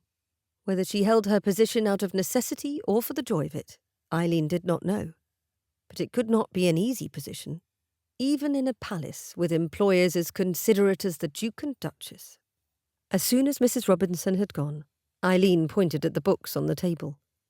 "Is anyone still wanting to read?" The remaining open books snapped closed, and 4 pairs of eyes were on her. She laughed and said with a merry voice, "I thought not." "What are we going to do now?" Lord James asked, seeming more perturbed than relieved. "It's too cold to go out. First, I thought I would tell you how your scheme with the rhyming went." Eileen took an empty chair from the table and pulled it out, sat and smoothed her skirts out around her. "Would you like to know how that went yesterday?" Isabel groaned. "You really did it? You teased Simon about his poetry?" "Oh, better than that." Eileen didn't even try to hide her wicked grin. "I made him speak in rhyme. Until someone else realised it, of course, because then it wouldn't be any fun. But he did it, without complaint, I might add." Lord James snickered, then leaned back in his chair. "I knew that would be a jolly good trick. Andrew and Simon used to tell that story about the poetry all the time," Lady Rosalind said, an amused smile on her face. "Who caught him?" "Sir Andrew, of course. He told me all about it at dinner last evening." Eileen picked up a red piece of paper from the middle of the table. "What is this for?" "Paper chains." Fiona lifted the stack to show her the white underneath. "We were going to make them today to hang up wherever Her Grace wants them, as part of the festive decor, Mrs. Robinson said."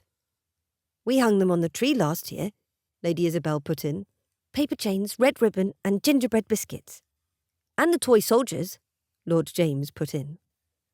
Eileen stood again and went to the shelves. She had spied a small pot with shears inside. She brought the thing to the table and put it down, taking a pair of scissors for herself. "I still cannot think why anyone would wish to bring a tree indoors." Rosalind took another pair of scissors. "It is great fun to see it decorated, and we don't bring it in every year. 3 years ago we had an ice sculpture instead." An ice sculpture? I haven't seen many of those, Isleen said, cutting a strip of paper. It was a swan. The little boy sounded disappointed even then. Why couldn't it be a lion or an elephant? We see swans all the time. Isleen didn't bother hiding her smile. Lord James had such an interesting way about him. He seemed an intelligent child, happy to have a lark, but he was still so young it made moments like this one amusing. Maybe that makes them an easier subject to chisel from ice. She nodded to the little pot. Take some scissors, Lord James. Help us prepare the chain. He did so without complaint. Will you tell us a story, Miss Frost? Fiona says you have a lot of them. And she tells the best stories, Fiona added, somewhat smugly. Fee, we mustn't boast. It isn't a boast if it's about someone else. And you do tell the best stories. They're always interesting. Do tell us a story, Miss Frost, Lady Isabel put in. Please. It will make the time pass faster. Oh, very well. Let me think. She snipped at the paper once, twice, thrice, and another strip landed in the small pile she had started. What about the story of Finn McCool accidentally gaining all the world's knowledge? Long ago, when Finn was still young. She spun out her story, as it had been spun for centuries among the Irish, while the children listened, and their scissors snipped the colourful paper into strips. The book of poetry Miss Frost had gifted him contained more love poems and satirical pieces about romance than Simon liked. But he'd pick one, as she bid him, memorise it, and give a grand performance, likely in front of dozens of guests if she timed his recitation for maximum humiliation. Not that he thought her unkind, or even the least bit conniving, but she took her role as his challenger seriously, and though he'd never admit it, he had found her tasks clever and even enjoyable, apart from the rhyming scheme. He put the future worry from his mind and focused on the moment. An afternoon free of the charming Irishwoman would clear his head, and his tangle of emotions he hadn't any intention of sorting out. Spending time with his siblings, especially his brother, would ease both his mind and heart. He had tucked the apothecary's sweets into the pocket of his coat, made his way through the family's corridor and down the hall to the children's wing. Their bedrooms, nursery and schoolroom were along one hall, all on the same side, airy and bright. Sometimes he wished he'd grown up in the castle rather than entering it for the first time at 15 years old when his mother judged the renovations complete. His other siblings had spent more of their childhood within its walls, young as they were.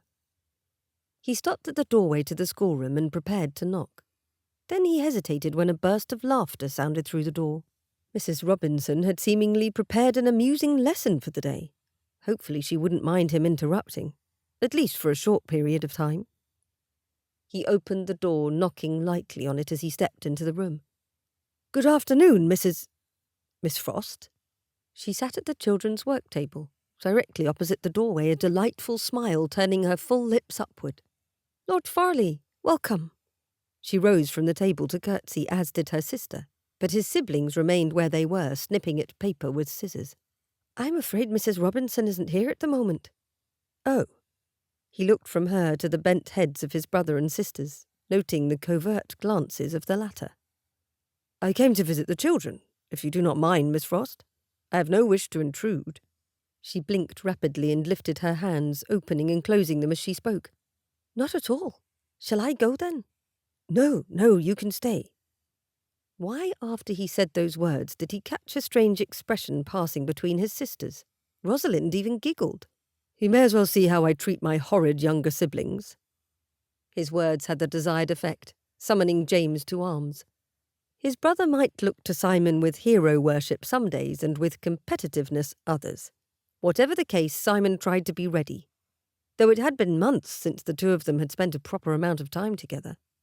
James leapt up and charged directly at Simon, releasing a battle cry that would make Wellington himself puff up with pride. Knowing his brotherly duty, Simon dipped his shoulder down and caught James, then stood and hefted his little brother up like a sack of flour. If sacks of flour squirmed and squealed in delight. "Not fair, you're still much taller than I am." "And stronger, and better behaved, too. Have you ever seen such a wild thing, Miss Frost?" He turned in a quick circle and James laughed again. Then Simon stopped and took in the Irishwoman's expression, wondering what he'd see. Both hands were over her mouth, and her dark eyes had widened to enormous proportions. But she wasn't horrified. She was laughing. To be sure, he is a frightening creature attacking you as he did, without provocation too. His sisters and hers watched, eyes wide, but said nothing. Ladies, I am terribly sorry you had to see this ignoble display. James struggled, then went limp. Fine, you win. I give up. Again. As soon as the boy's shoes hit the ground, he grinned up at his brother. You won't always be the biggest. We have yet to see evidence of that. Who knows? You may stop shooting upward tomorrow. He put his hand on James's shoulder, pretending to scrutinize the boy's height. Perhaps I ought to place a yoke on your shoulders to keep you from growing upward. Miss Fiona snorted, and James stuck his tongue out at the young miss. Simon ignored the behaviour. He hadn't come visiting the nursery to scold. James likely had enough of such things from others. Instead, he offered an olive branch. Would anyone here be interested in some sweets? Oh, yes, please. Rosalind rose from her chair. Did you bring enough for our guests? Of course. What kind of a man would I be if I left them out? Not a gentleman, surely. He reached into his coat pocket for the small parcel and tossed it to Isabel, who caught it with a gasp. Simon, you mustn't throw things at ladies. She appeared most indignant. He winked at her. You caught it, didn't you? She stuck her lower lip out at him, then sighed and unwrapped the paper and twine to reveal pastels in various hues and sizes. James left Simon's side to look down at the sugar-glazed treats, and Miss Fiona leaned closer to get a look at them too. Miss Frost came around the table to his side of the room and stopped when she stood beside him. Her eyes held a measure of curiosity, so he was not entirely surprised when she tipped her head to the side and asked, Do you visit the schoolroom frequently? When I'm at home, I try to make a habit of it. He crossed his arms and leaned toward her. So it hasn't been as often as I like of late. I cannot let them forget they have an older brother looking after them. Her dark brows drew together. I suppose I should have guessed as much after our tour of the castle. You and Lord James seemed thick as thieves. He shrugged but didn't hide his grin. She'd been paying attention to him even then. The thought gave him far too much pleasure. He tucked his hands behind his back. What of you? Have you spent much time in the nursery? Isleen tucked a wayward strand of hair behind her ear. I've come to see my sister every day. I make certain she isn't driving your family's governess to distraction. Ah, yes, the missing governess. Where is Mrs. Robinson? Is everything all right? Not that he minded her absence, because Miss Frost was present. Why had he wanted to avoid her? He couldn't remember in that moment. Mrs. Robinson is a touch under the weather. I encourage her to take tea and a nap. I am certain she will feel well again after a little rest. Isleen rocked forward and back on her heels, looking over her shoulder at the children. And you are keeping the rapscallions in line in the meantime? As you see. She motioned to the table where paper had been properly slashed for chain-making. They can do this any time. Simon nodded to the table. Especially if Mrs. Robinson needs to keep them still. Have you a better idea for keeping them occupied? She asked, chin up. I would love to hear it. Or perhaps you could entertain us. Simon can't tell stories like you do, Lord James said, appearing in front of them with a large cherry-flavoured sweet. He popped it into his mouth. You should hear her stories, Simon. Magic fish, children who turn into swans, swords that talk. Miss Frost's cheeks pinked. She looked a great deal more innocent and young when she blushed. He liked it. Nearly as much as he liked the more stubborn, confident tilt of her chin when she argued with him. They're all old stories from Ireland. Every child knows them where I'm from. You tell them the best, though, her sister piped from the table. You always have. Simon pressed his hand to his temple. Let me think on this. Obviously, I don't dare tell stories knowing I have a master of the art present. He paced away, then back again. A most complicated difficulty. How does one entertain children? And young ladies, Isabel said, her 15-year-old indignation obvious in her tone. Another year and she'd likely be let out of the schoolroom for their parents' parties, even if she wasn't out in society yet. And young ladies, he agreed with an apologetic bow. A game from years ago came to mind. One he had not played since Josephine, Emma and he had played. Would Isleen take part? When he glanced at her, raising an eyebrow in challenge, she tilted her nose in the air and smirked at him. Nothing daunted this woman. He made his declaration with a grin. "We will go on an expedition." "An expedition?" Miss Fiona sounded incredulous. Her little nose wrinkled in an expression he'd seen her sister wear. "How? We're stuck inside this castle." "Fee," her sister warned. "That's incredibly ungrateful to speak so to our hosts." She looked up at Simon with a wince. "I beg your pardon." "No, she's right." He folded his arms and looked pointedly down at Miss Fiona. "You haven't been nearly anywhere else in a week, with most of your time spent in this room. Even the nicest of places can grow dull." He grinned and gestured to the door. "So we escape." "How does one play at an expedition?" Isabel asked, her nose in the air. At 15, she likely thought most games beneath her. He certainly had at her age. "Everyone picks a feat for us to accomplish. It must be something that sounds adventurous, and we do each of those things. I have obviously begun the game by suggesting an escape from your prison." He went to the door and opened it barely enough to stick his head out.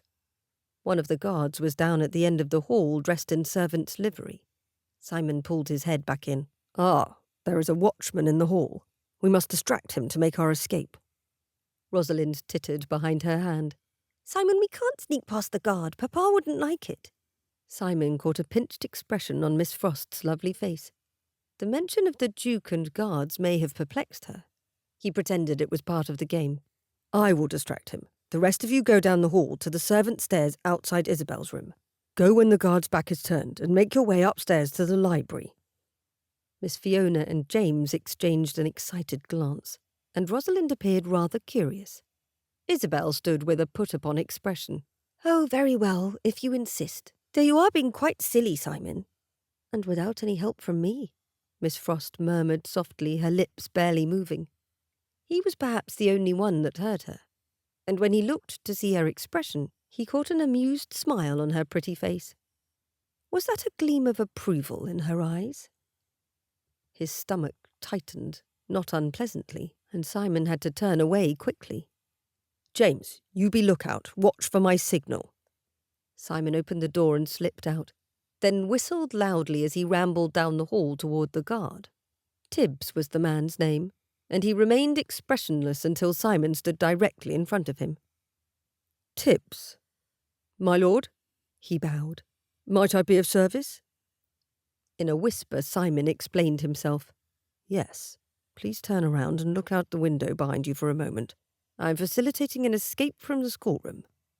The guard raised his eyebrows and did as he was told. "Do you need anyone to follow you, my lord?" "No." Simon glanced over his shoulder to see his brother peering out the door. He waved with his hand behind his back, and James slipped down the corridor. The others followed, with Miss Frost bringing up the rear and closing the door behind them. She gave him a curious glance before following the children in their quiet, hurried steps. He'd wondered for one horrid moment if she'd stay behind. Not every woman grown would play such a game with children. Somehow Mrs. Robinson falling ill had been a great stroke of luck for Simon. Not that he wished for the governess's poor health, but he'd certainly take advantage of it. He turned his grin back to the perplexed guard. "No, we will stay inside the castle. I'll return the children to the nursery in under an hour." "Very good, my lord." Simon left the guard, calling over his shoulder as he went. "Thank you. As you were, Tibbs." He strode down the corridor after Miss Frost and his fellow adventurers. Chapter 11. Isleen and the children waited for Simon in the library. James had insisted they keep in the spirit of Simon's game and had them hide behind the furniture. While she felt fairly silly crouched behind a couch with Fiona, she couldn't deny the look of excitement on her sister's face. "Do you think they'll show us their secret passages? James says they're everywhere, but that he can't show me a single one." "I doubt that we will see secret passages." Isleen had to smile at the very idea. "If they do exist, I imagine only the family is allowed to know their locations." "Bother!" Fiona briefly stuck out her bottom lip in an immature pout, but hurriedly put it back in. "'Tis fun to run around all secret-like, though." "Indeed it is." Isleen peered over the edge of the couch when she heard footsteps, and there came Simon into the room, theatrically looking over his shoulder before sweeping his gaze across the library. When he saw her looking, he had the audacity to wink. She blinked in surprise. Here was an entirely new side to the Duke's heir. A playful side she had suspected was buried far deeper than it seemed, given his friend's insistence that Simon never enjoyed himself. "James," he stage-whispered, and his brother popped out from between a globe and a pedestal. "Here I am. Are we safely away?" "Thus far we are. What should we do next?" James came out into the middle of the room and his sisters peeked out from behind their chairs. "I think we must have a goal, and I suggest the pastry chef's kitchen." Lady Isabel put her hands on her hips. "Of course you would want more sweets, but the pastry kitchen is on the ground floor, and we would have to go through the main kitchen to get there, and past all the servants." "We could send one person to gather the pastries," Fiona said, surprising Isleen, "after the rest of us get as close as we can." The idea seemed to please Simon, given the large grin that appeared on his too handsome face. "An excellent suggestion, Miss Fiona." Perhaps it was the children who had wrought this change in him, or at least brought this aspect of his character to the surface. He had entirely devoted himself to their amusement, and Isleen rather liked it. "If we're going to the kitchen, the fastest way without getting caught would be down to the Earl's Landing, below the gallery, across the carriage door and down the ballroom stairs. No one uses those stairs most of the time. The carriage corridor is right above and open to the guardroom," Isabel argued. "We would have to keep quite low to the ground and not make a sound, or the guards would hear." "Dear me, I had no idea the lot of you were this talented at sneaking about." Isleen grinned when they turned to look at her, then waved them back to the conversation. "Sorry, didn't mean to distract. Do carry on." "But the Earl's Gallery stairs are so long," James added. "It will take forever to get down them without being seen." A bolt of inspiration struck Isleen, and she could not help the wicked smile that overcame her face. Indeed, she narrowed her eyes and focused on Simon as she said, "Not if we use the banister." He tipped his head back. "The banister, Miss Frost?" "The banister, Lord Farleigh." She came around the side of the couch and grinned at the young ladies. "We can manage a quick slip down a well-polished stair rail, can we not?" Lady Isabel appeared doubtful, but Fiona and Rosalind nodded at once. "It will be frightfully unladylike, and what if someone below should see?" Lady Isabel shifted from foot to foot and looked down at her clothing. "I do not think I am dressed for it." "If I go first, will you try?" Isleen asked. "I know a trick to it for skirts, and we can make your brothers turn their backs at the top of the stairs while we go down." "Miss Frost," Simon's voice sounded somewhat strangled, "I am not certain this is a good idea." "Nonsense. I can manage. Can you not?" She whirled around to face him and let the challenge hang between them, her eyebrows raised and her arms crossed over her chest. "Surely you aren't concerned about being caught?" He glowered at her, but there was no real ill feeling in his eyes, only surprise. "Is this one of your challenges?" "Should it be?" Lord James sighed. "Either way, we need to get moving. Secret expeditions are no fun if you stay in one place too long. Come on, Isleen." Fiona took hold of her sister's hand. "We can show them how it's done." Isleen grinned at Simon and off she flounced with her sister to the Earl's Gallery, so called because portraits of the Earls of Montfort, before the king bestowed the title of Duke to the first of their ancestors she'd learned on her tour, lined the corridor which opened to the floor below, accessible by a long wide staircase. Once Simon and James had turned their backs to the stairs, Isleen made quick work of showing the girls how to slide down the rail while wearing long skirts. She hadn't done it herself in ages. Years and years, in fact. But she wasn't about to let that stop her from having a little fun. "You sit sideways," she told them, "as you would on a horse, or you gird up your loins." She winked as she gathered her skirt from behind, pulling it up between her legs in the front, making the fabric rise until her knees were uncovered. "To straddle the rail, for safety." Simon made a sound of distress but did not turn around. "If anyone witnesses you with your loins girded, we will all catch a share of trouble." "Pish!" Isleen went to the rail. "Alternatively, you can merely bend over so it is your waist upon the rail, but I don't recommend that." She looked below to make sure no one was about, and she tried very hard not to notice how high above the ground she stood. Then she sat sideways and leaned toward the rail, riding side saddle, a hand on either side of it. "I will be lookout once I reach the bottom," she said, and down the banister she went. The well-polished wood surprised her, and her speed was more than she bargained for. Whoosh, she went right down the steps, and thankful she was too that the rail was wide enough for her to keep well balanced. When she hit the floor below, her feet nearly went out from under her, but she stumbled a few steps and righted herself. "Bless me," she muttered, her mother's favourite expression of surprise. She'd much rather have used the more colourful terms her brother at times indulged in, but one could only manage so much unladylike behaviour at a time. Isleen peered about and down the hall, and even over the rail to the guardroom.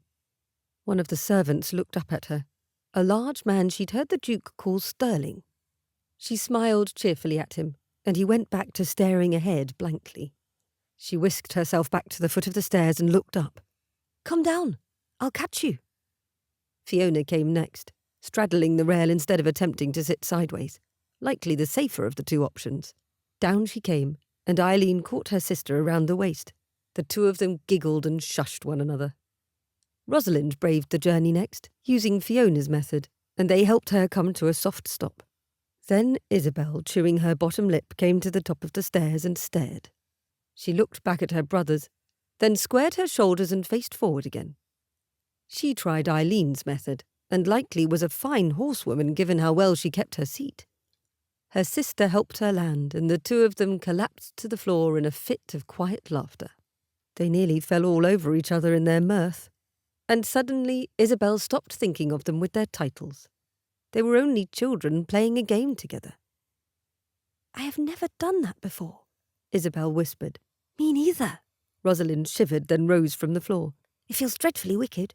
Grandmother would faint if she saw us." "She wouldn't," Isabel argued. "She'd lecture us in French until we fainted from shame." James landed next and glowered at all of them. "I can hear you all the way upstairs. Hush!" His sisters hid their smiles behind their hands, but their shoulders still trembled with their laughter. Isleen peered upward, watching as Simon stood with his hands on his hips at the top of the stairs. After all of them had slid down the banister, he would do the same. She didn't doubt him for a moment, but she certainly didn't want to miss it. He heaved a sigh, saluted her mockingly, then threw a leg over the banister and came down at top speed. Isleen had to leap out of his way as he landed, his feet hitting the carpeted floor with an enormous clomp. She brought her hands together in silent applause. "Well done, my lord." He gave her an overly dramatic bow, his smile slight and his eyes sparkling. "I could hardly refuse a challenge issued by a lady such as yourself, Miss Frost." The children had already started making their way across the carriage landing, a long open corridor towards the other side of the house. Isleen slipped closer to Simon as he watched them comically stoop to half their heights, even Isabel, and slink softly across the carpet, occasionally freezing as though they had heard something and then continuing onward, giggling softly all the while. "This is a marvellous game," she whispered. He looked down at her, one eyebrow arched upward. "Did you think me incapable of providing entertainment for the children?" "Not incapable. I merely did not take you for one who would spend time on such a thing." "You know little about me, it would seem." She had to nod her agreement to that. "Every time I learn something new, I like you the better for it." She smiled, then pointed to their path. "We'd better get started on this leg of the journey." "After you, Miss Frost." "Thank you, Lord Farleigh." And away she went, looking over her shoulder, surprised to find him bent in half like the rest of them. She couldn't deny her pleasure in joining in the game, folding herself over as much as she could and still tiptoe across the floor. Thus far, every challenge she had given Simon for the wager he had met easily, even though they had all been things meant to check his pride and provide amusement for others. Maybe it was time to rethink her strategy. Maybe instead of trying to make him do things he would not like, she ought to think of things he would genuinely enjoy, because he wasn't a stuffy Englishman as she had thought when they met. He had only forgotten what it meant to enjoy himself. Simon adjusted his cravat using a mirror hanging above the hearth. The guardroom was mostly silent except for the quiet tap of shoes as a guard-turned-footman walked from one side of the room to the other, lighting candles. Simon picked up his walking stick from where he'd leaned it against the stone frame. Tonight they dined with a local gentleman who had been friends with Simon's father for years. A few hours out of the castle would likely be refreshing for their guests. They hadn't left once in the week they had been present. If the children needed a reprieve in the form of their game that afternoon, The adults would certainly appreciate the same.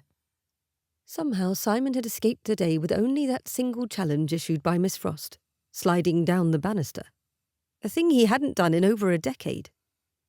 And he had enjoyed it, too.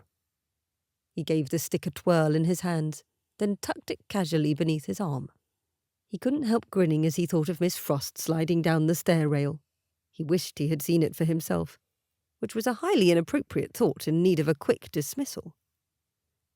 Taking in a deep breath, he appreciated the notes of cloves and cinnamon mingling in the air, and the softest, sweetest smell of apple. His mother always ordered the medley of dried apples and spices hidden about the room to make for a welcoming scent. "Faith, am I that early?" a quiet feminine voice asked from the stairway. Simon turned on his boot heel. Lady Dunmore descended the steps to the guardroom all alone. He bowed slightly to her as she approached and made her curtsy to him.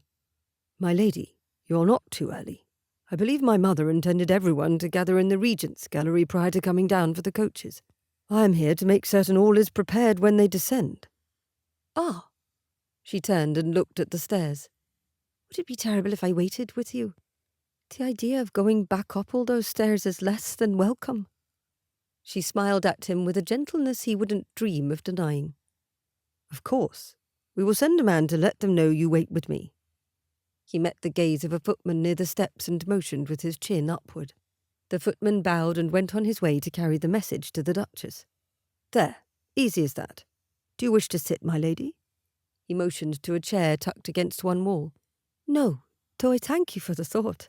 I am unequal to the task of the stairs at the moment because I spent the better part of this afternoon following your mother through the gardens, all the way to the straw hut. That is a fair distance."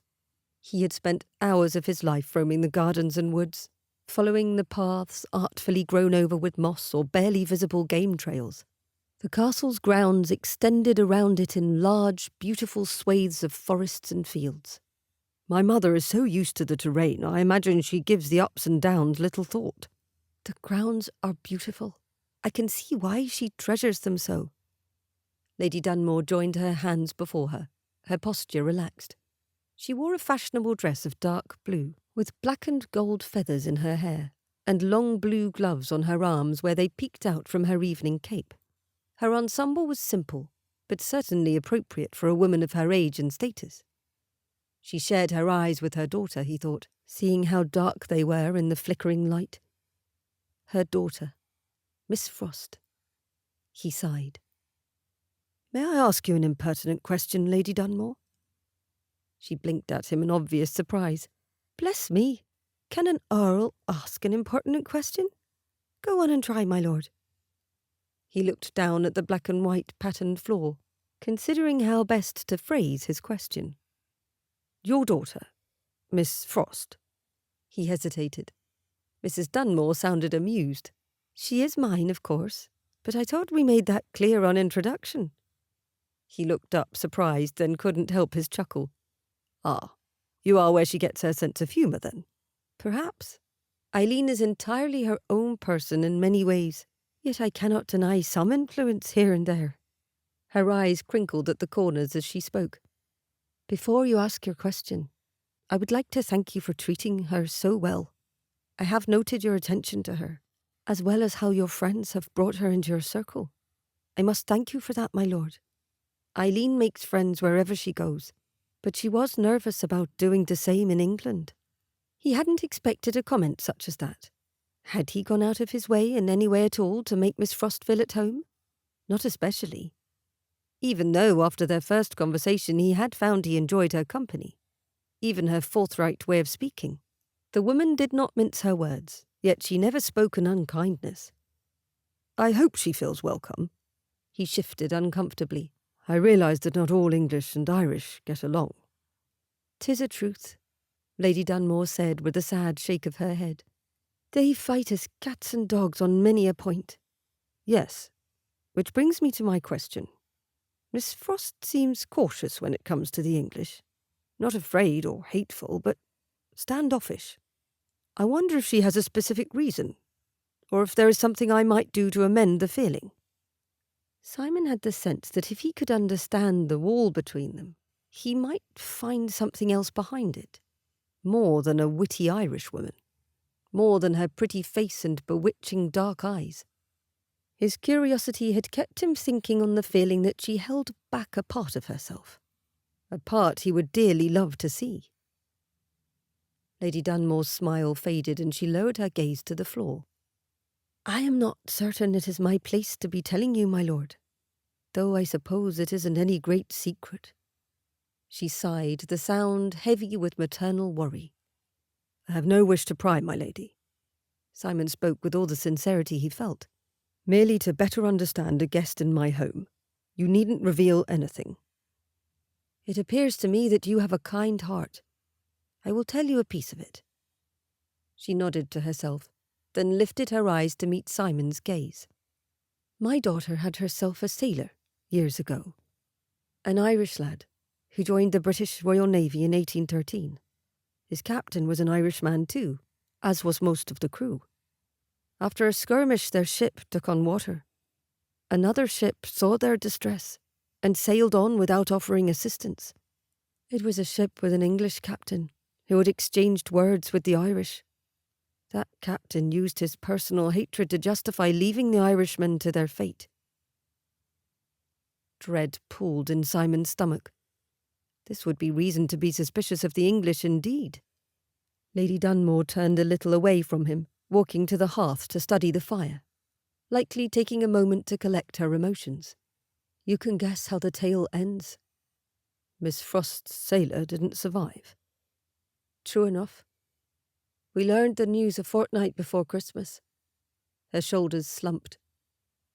Eileen has a gentle heart, and she dearly loves to be among people. But she is careful now.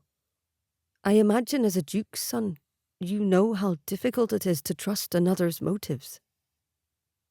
He'd told Eileen about his own failings with trusting others, and his suspicions that anyone who approached him wanted an association for their own gain, rather than honest friendship. Yes, he understood. But he didn't have the level of pain tied to his distrust that Eileen must. Eileen. He hadn't thought to call her by that name before. Miss Frost seemed to fit her so much better. But he could not think her cold or distant. Not any more. Not when he'd seen how she could laugh, her kindness towards servants and children. Her eyes bright with curiosity, and now knowing the secret hurt she held in her heart. The anniversary of her heartbreak approached too. Would he see evidence of that pain in the coming days? The poor woman. A hum of voices sounded above, along with laughter and a smattering of footsteps. The others were coming downstairs to leave. Lady Dunmore raised her gaze to his, her expression questioning, and he nodded once.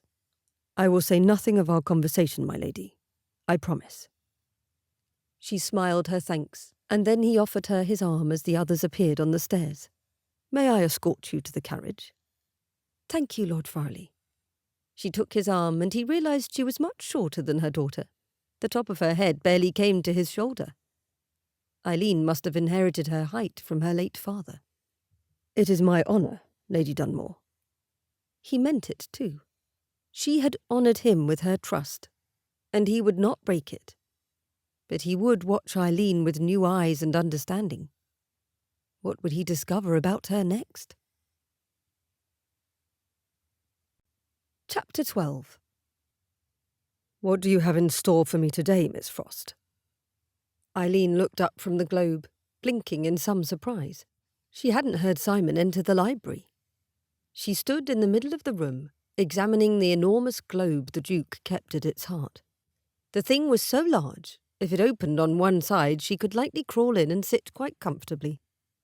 She had been measuring the distance from Ireland to England, her finger covering and uncovering the channel of water between them, when his question startled her. Have you a great desire for torture? She asked, keeping her expression neutral. Or is there something else you are after? He tipped his head to the side and came deeper into the room, his blue-eyed gaze unwavering. You haven't asked a thing of me since sliding down the banister. This morning, when I didn't see you at breakfast for the second day in a row, I thought I'd better check that I had satisfied that last requirement. And what if I said you hadn't? He stood on the opposite side of the globe from her, staring over the polar ice cap. I suppose I'd have to make another go at the stair rail. That made her smile. 2 whole days of nothing from me, and here you are wanting more. I thought you would like the reprieve. It merely makes me anxious. I'm certain you're taking the time to build to something more sinister. She laughed and looked down again at Ireland, no more than a green outline on the globe. Her fingers traced a line southward, to the sea where she had lost Sean. She sighed. Old hurts never really went away, even if they became less tender over time. She gave the globe a gentle spin. I admit, you've left me a bit uncertain. Everything I've thrown at you, you've taken on as though you liked it. The clothes, the rhymes, acting a bit foolish at dinner. It's beginning to look like I'll be kissing a stranger come Christmas Eve. He stilled the globe, then turned it the other way round. It isn't all that bad, you know. I've given a kiss or 2 beneath the mistletoe. Have you now? And how did those ladies take it?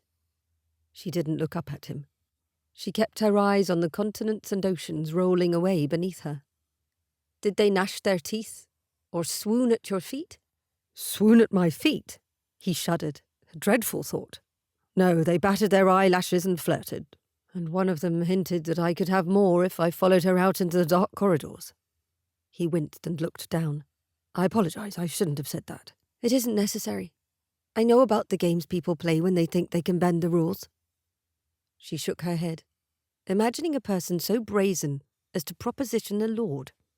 It sounds as though I ought to fight harder to avoid that horrible tree parasite you English are all so fond of. He stilled the globe again. It is a harmless tradition. Trees in the house and unwanted kisses, she murmured, looking up at him, liking the way his dark hair fell across his brow. Can the English get any stranger? Probably, he admitted with a wry grin and a shrug. You're a little strange yourself, Miss Frost. Am I now? In what way? She challenged, leaning closer, her dress brushing against the globe. I've been naught but a perfect guest. Very true. He leaned closer too, and suddenly the globe between them did not seem so large. But you tell stories about children turning into swans and boys gaining all the world's knowledge from a fish. At that she had to laugh. Children's tales from my country, Lord Farleigh. They're not all that unusual. Perhaps not.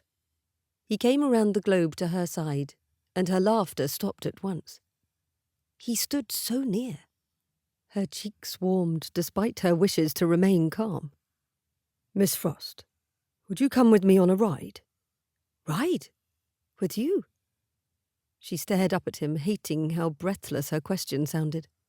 They were less than an arm's length apart, and he was especially handsome today, dressed in a silver waistcoat and dark blue coat that brought out the colour of his eyes.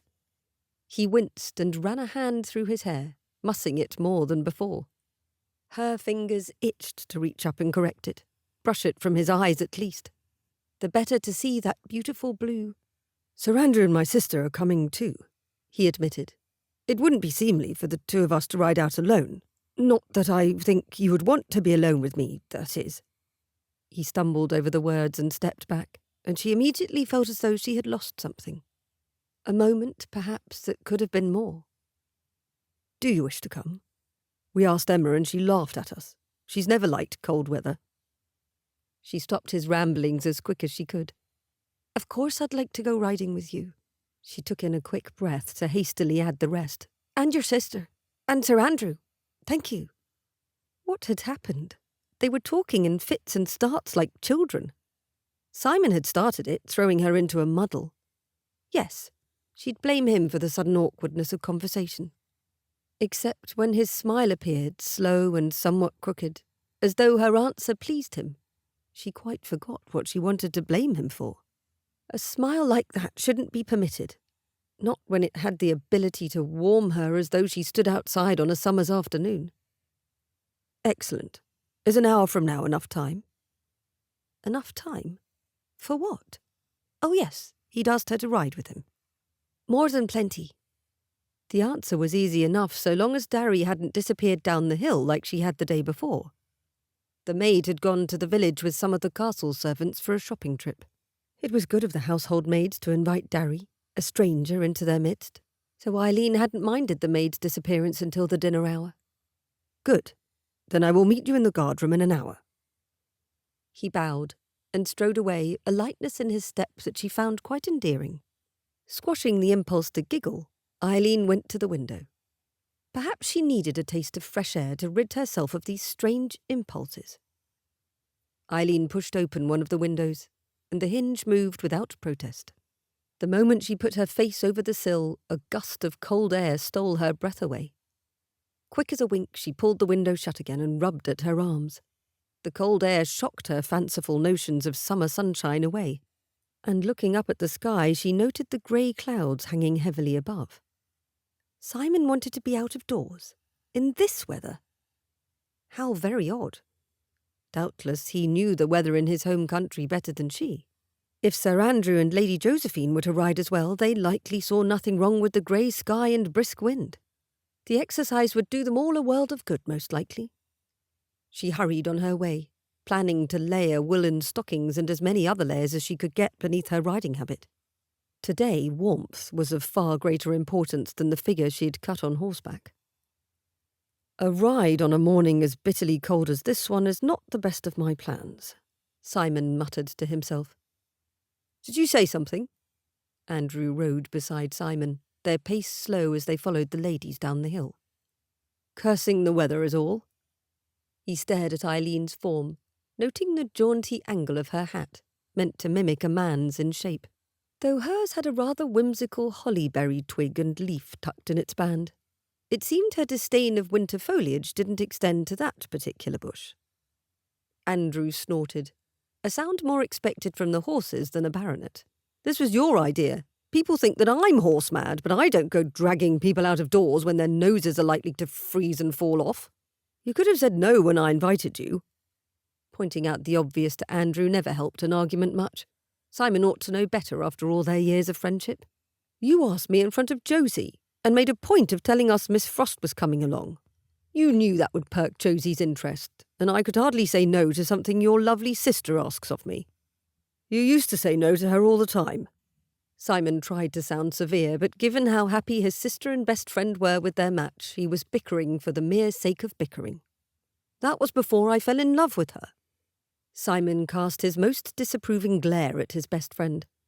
Love seems a poor excuse for breaking habit.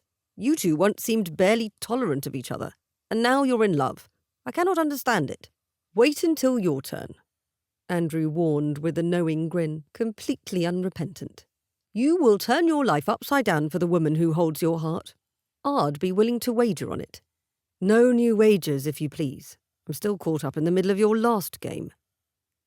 Andrew sounded far too smug when he said, Judging by how intently you stare at Miss Frost at this very moment, it is not an entirely unpleasant way to pass the time. Simon didn't bother to deny it. That would certainly make his friend suspicious.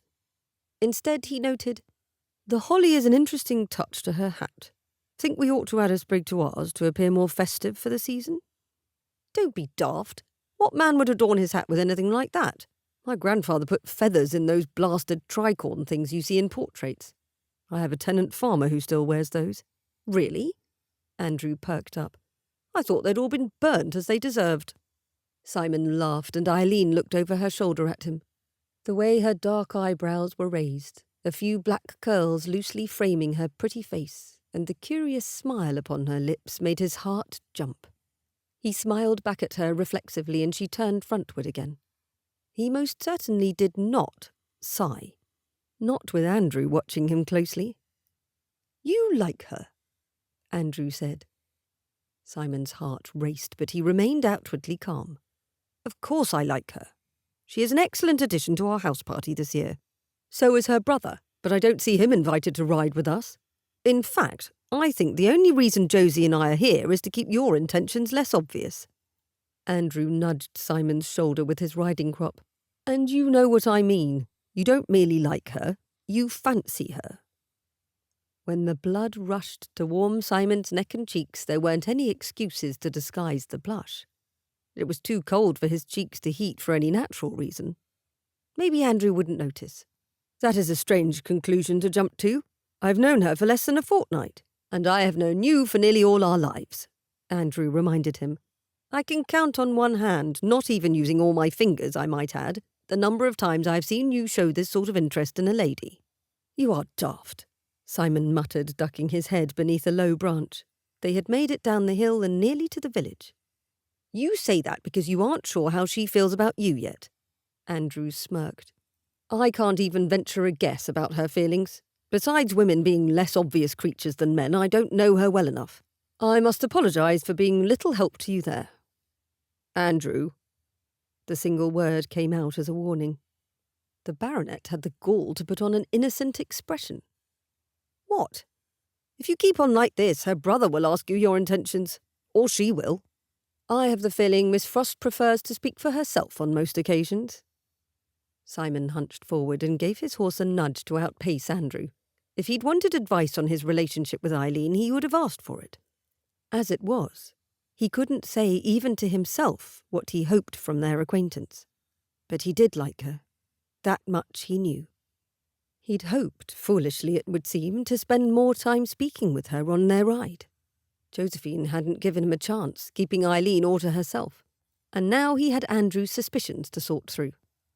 As he caught up to the ladies on Isleen's side, he slowed his horse and offered her a wan smile.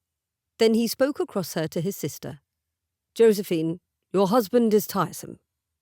I have always said so, you will recall, she answered with a shrug. Yet I am glad to see we are finally in accord. Then she grinned and slowed her horse, ostensibly to let her husband catch up to her so they might ride alongside each other into the village. Isleen's smile brightened as she turned her head toward him. They have a unique relationship. I cannot imagine what force of nature finally brought the two of them to the conclusion they loved one another rather than the opposite. It is still a mystery to me. One day they were as enemies on the battlefield. The next they were announcing their impending marriage. He shook his head over the state of things. His last quip slipped from his lips without his full consent. Love is ridiculous. Isleen took no offence, thankfully. She laughed. I don't know if I agree with that, though it is certainly nonsensical. Have you never been in love? What a question, and a personal one at that. He ought to refuse to answer. He should change the subject. A fortnight's acquaintance wasn't enough for such conversation. And yet, hadn't her own mother told him only a few evenings before of Isleen's experience? That gave him the advantage in the conversation. An unfair one at that. He settled for the most honest answer he could give. I don't think I have. Then they both fell silent until they were through the village. From the corner of his eye he saw Isleen studying him with undisguised curiosity. On the other side of the village they came to lands of open meadows, perfect for riding at a faster clip, for exercising the horses, or outrunning his own confusing thoughts. Why had Andrew confronted him with things no one had any business knowing? Because he did fancy Isleen Frost, and knowing she had loved before, so deeply she had seemingly yet to recover enough to find love again, twisted his heart painfully. And it was strange and ridiculous for him to feel this way about her after so short a time. Spending time alone with her no longer felt wise. When they left the road for the meadow, Simon looked at Isleen, meeting her gaze directly. Enjoy yourself, Miss Frost. This may be the last good ride before the weather turns. Then he kicked his horse's flanks, shouting a command for haste, and rode quickly away from his guest. Chapter 13. When Simon had issued his invitation, Isleen had imagined more time spent at his side. The disappointment that had sunk into her stomach when he rode away without looking back worried her. Why did she care that he hadn't wanted to spend his time with her? Simon had invited her to be a companion to his sister, so he could spend time with his friend. That made perfect sense. If Isleen had misconstrued his invitation, she had no one to blame but herself. Josephine stayed at a gentle canter, and Isleen kept her company. Though equal to a more vigorous exercise herself, she didn't wish to leave the other woman's side. The men rode ahead at wicked speeds until they disappeared over a hill and out of sight. The cold air whipped around the ladies, and they stayed warm only by keeping their horses moving. Heat from the animals and their own exercise protected them from feeling the bite of the December air. Still, the earth smelled of ice, and the only trees still green were the pines. Squirrels chattered in the trees, and winter birds called to one another as they flew quickly from air into the bare branches. "The animals seem upset about the weather," she called to Josephine. "Can you blame them?" The younger woman laughed and tilted her head back to look at the sky. "They haven't a warm hearth to return to after being out." Isleen grinned at her friend. "'Tis true enough. I'm looking forward to a hot cup of chocolate when we're through." They crested the hill that the men had ridden over long before, and finally caught a glimpse of them again. Simon and Sir Andrew were barely within sight, but had turned around to gallop back towards the women. Simon cut a fine figure on his black horse in his blue coat. He rode like he belonged in a saddle, the movements graceful despite the power in his steed's legs and chest. Her heart fluttered dangerously as she admired his form. Handsome and charming, it would be easy for any woman to fall in love with such a man as he. Isleen took in a painful breath. She'd let her guard down. She had vowed after Sean's death to keep her heart open, to look for joy and experience life as he would have wanted her to, even if it opened her up to danger or pain. But that didn't mean she had to like it, especially when she fooled her own self. Simon Dinard, heir to a duke, didn't have interest in a little Irish nothing like her. If her brother wasn't a politician, their family would never have been invited to the duke's home. They wouldn't even fall beneath his notice. A baron and a duke were worlds apart. A baron's sister and a duke's son, even more so. The first drop of rain fell against Eileen's nose. The cold water made her shiver and pull her horse up short.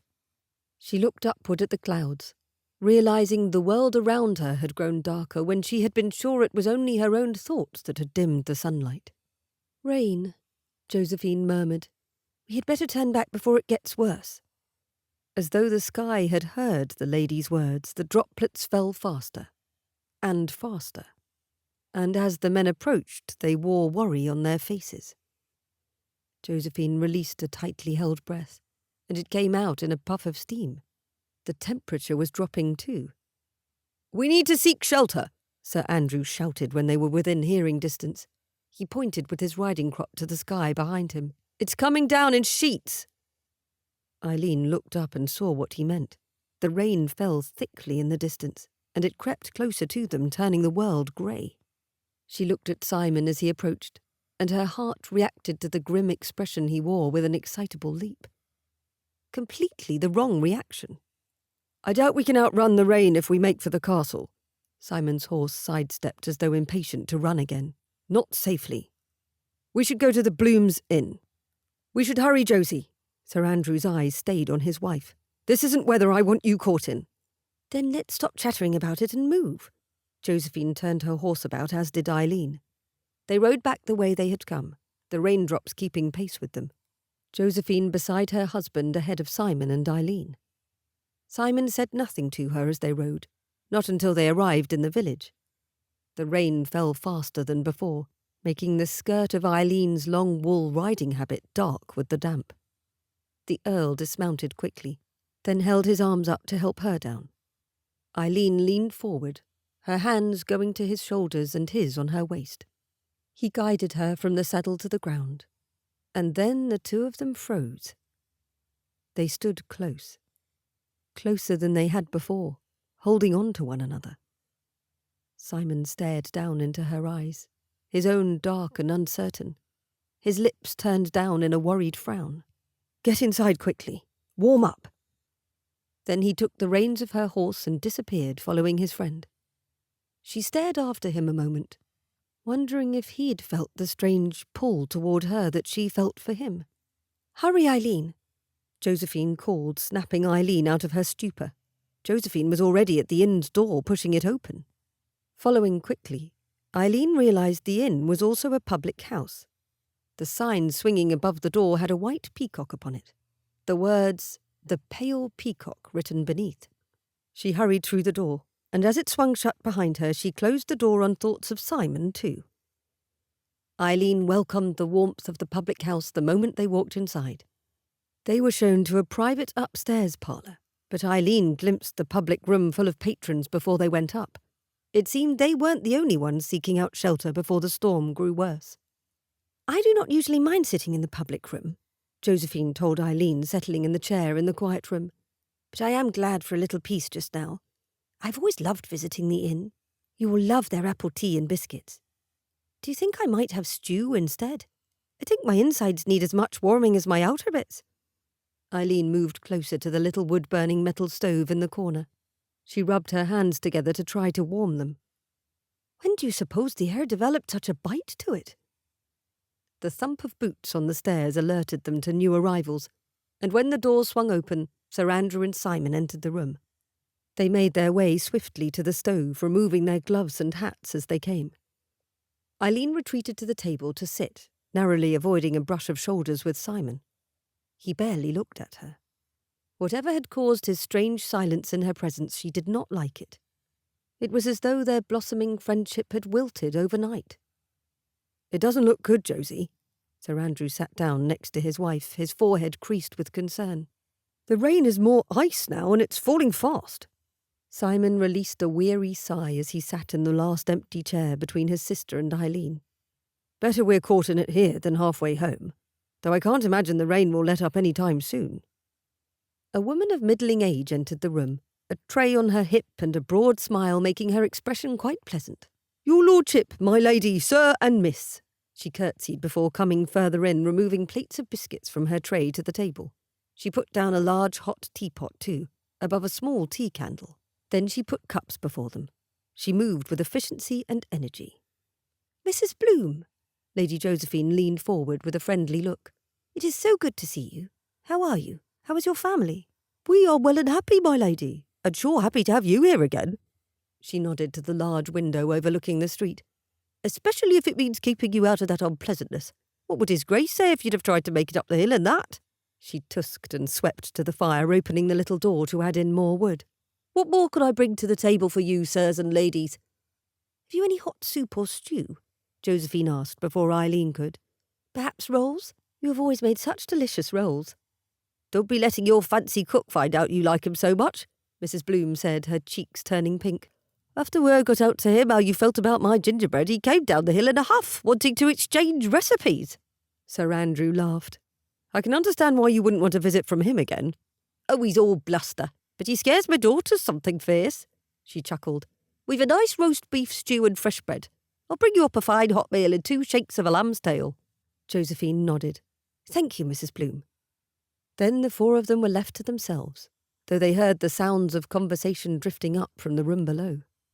The crackle of the fire, the room growing warmer, gave Isleen reason to relax into her chair. A gust of wind blew the rain into the window and it crackled as ice met glass. The day dimmed and Simon and Andrew both frowned at the window. "I haven't seen weather turn this fast in ages," Simon murmured, putting his hand through his damp hair. "Do you remember the storm a few years ago? We were stuck up at the castle for days." Andrew nodded grimly, but Josephine glowered at her brother. "Are you worried we will be trapped at the bottom of the hill instead? Come, Simon, stop looking so morose. Even if it is a terrible inconvenience, we are warm and safe. We will be fed. And even if it takes a day or 2 before we can get back up to Clairvoir, we will return unharmed." "You are too chipper about this, Josie." When Andrew spoke, his tone was strained, and it was only then that Isleen took a closer look at his concerned expression. There was a tightness about his eyes, a tense look to his posture that spoke of more than worry. There was a protectiveness there, too. Isleen glanced at Simon, wondering what he made of this exchange. His eyes were averted to the window, his brow drawn down, his lips pressed tightly together. It seemed he was either as worried as his friend or else preoccupied by something else entirely. To be sure, it was sweet to see a man so protective of his wife, but something niggled at Eileen's thoughts that told her there was more to it than that. "And you are too dour." Josephine's smile softened. She laid her hand over her husband's on the table. "I am well and unworried, Andrew. I promise." Mrs. Bloom appeared again with a much younger version of herself following behind. "Beth, put the cutlery in place like I've shown you." The girl beamed at her mother before putting on a frown of concentration. She laid out spoons, forks, knives, and squares of linen, while her mother came behind her with bowls of thick, meaty stew. Another girl, older than the first, came into the room with a basket full of rolls and a dish of butter. After they arranged the feast on the table, they disappeared again. Simon moved first, taking the basket of bread and offering it first to his sister and then Isleen, before helping himself and passing it to Andrew. It was the longest Isleen had ever heard him remain silent. Not that he chattered overmuch normally, but he usually made at least some attempt at conversation. "Has the weather frozen your tongue, my lord?" Isleen asked, her voice soft even though only the four of them were in the room, and all three of her companions had certainly heard her question. "Or are you unwell? I cannot think why else you would stay so silent." His lips briefly quirked upward, but the smile died before it truly formed. "I have a lot on my mind." The unspoken "and I am keeping it to myself" made her heart sink. Had she done something to offend him? Surely he could not be upset with his friend or sister. Given the look the married couple exchanged, heavy with concern, they didn't understand the reason for his quiet either. "Silly Isleen," she told herself as she spread butter on her bread. "Not everything is about you. If a duke's heir has a lot on his mind, as he says, it's likely to do with his position in the world, not an Irish interloper." Yet his staying quiet continued to prick at her heart as the freezing rain continued to patter at the window. She finished her stew as quickly as good manners permitted, focused on satisfying her stomach rather than her curiosity. "I love the sound of rain," Josephine murmured. She had nibbled at her bread and took only a few small spoonfuls of her stew. But she closed her eyes with an expression of contentment, all her features soft. Her husband's pinched brow relaxed somewhat as he looked at her. Isleen lowered her eyes, surprised at the intimacy one single glance could hold. No one could doubt Sir Andrew's devotion and love for his wife. As exuberant and jovial a person as he was, he had a tenderness for his wife. His heart clearly belonged to Lady Josephine. Many years ago someone had looked at Isleen that way, and for the first time in a very long time the remembrance overcame her good spirits. A burning in the back of her throat warned of oncoming tears, tears that had no place at this private table among new friends and a husband who worried about his wife. She rose from her chair abruptly, not meeting anyone's eyes. "Pardon me," she murmured, then made her escape through the door and down the stairs. The noise from the public room hit her at the same time as the added warmth of more bodies in a single place, and the heavy smells of the kitchen's pies, stews, and bread. All of it wrapped about Isleen, and her emotions squeezed her heart tighter still. She went to the front door. Her fingertips brushed the handle, and for an absurd moment she thought the bracing cold would be a blessing. But good sense prevailed when she looked through the window beside the door and saw how dark the world outside had become. Everything had vanished from view. The roads, the shops on the opposite side of the street, the trees in the distance, hidden behind heavy curtains of white. The icy rain had changed again, this time into heavy snowfall. Isleen left the doorway, but she did not venture up the stairs again. She walked into the public room, where men and women sat at half a dozen tables, and on benches along the walls, laughing and talking as though attending a party. "Oh, miss, take my chair if you please." A man by the fire stood and pointed her to his seat. The person nearest him was a girl, no older than 14 if Isleen guessed right. "Laurel won't bite, will you, daughter?" The girl wrinkled her nose up at her father, then smiled at Isleen. "Yes, join us, miss. Have you just come in?" Isleen didn't hesitate to come forward. A welcome from strangers better than returning upstairs with her emotions as strange and uneasy as the snow whirling about in the wind. "I did not, thank heavens." She took the man's chair while he fetched another. "I am Miss Frost. I was upstairs with friends until now. I came down to see the state of things. Do storms often come on this suddenly? Or is this a special treat?" The girl's smile grew as Isleen spoke. "Oh, you're Irish, aren't you? I heard there were Irish guests at the castle, and I've met a few of the servants here in town. I'm Laurel Nelson. My papa's farm is 3 miles south of town. We came to buy ribbons today, but the weather—" Miss Nelson shook her head. "It caught everyone unawares." "That it did," Mr. Nelson had returned and sat down in his newfound chair. I ought to have known better. Last time we had a spell like this, Laurel was knee-high. Still, should have seen the signs. Miss Frost is one of the Duke's Irish guests, Papa, the girl informed him with a wide grin. And there, among people who spoke cheerfully of the weather and farming, Eileen's emotions stopped rippling and she breathed easily once more, trying not to think of the people sitting in the room above, and what they must think of her hasty and uncalled-for exit from their company. Chapter 14. Simon had stared after Eileen in some surprise. She'd disappeared out of the room before he'd even had the chance to rise from his chair. But he did stand up as the door closed behind her, ready to go after her. His sister's words stilled him. "I think you'd better leave her be, Simon." Are you going after her? He challenged. Josephine shook her head slowly. "No. I'm going to sit here like a reasonable woman and wait for her to return. Clearly she did not wish for any of us to follow." What's the matter with her? Simon asked, looking from Andrew to Josephine. Do either of you know? Andrew snorted. I have my suspicions. He crossed his arms and leaned back. The fact that you have no idea goes a long way toward confirming them. Josephine shot her husband a look of warning. "Andrew, no meddling."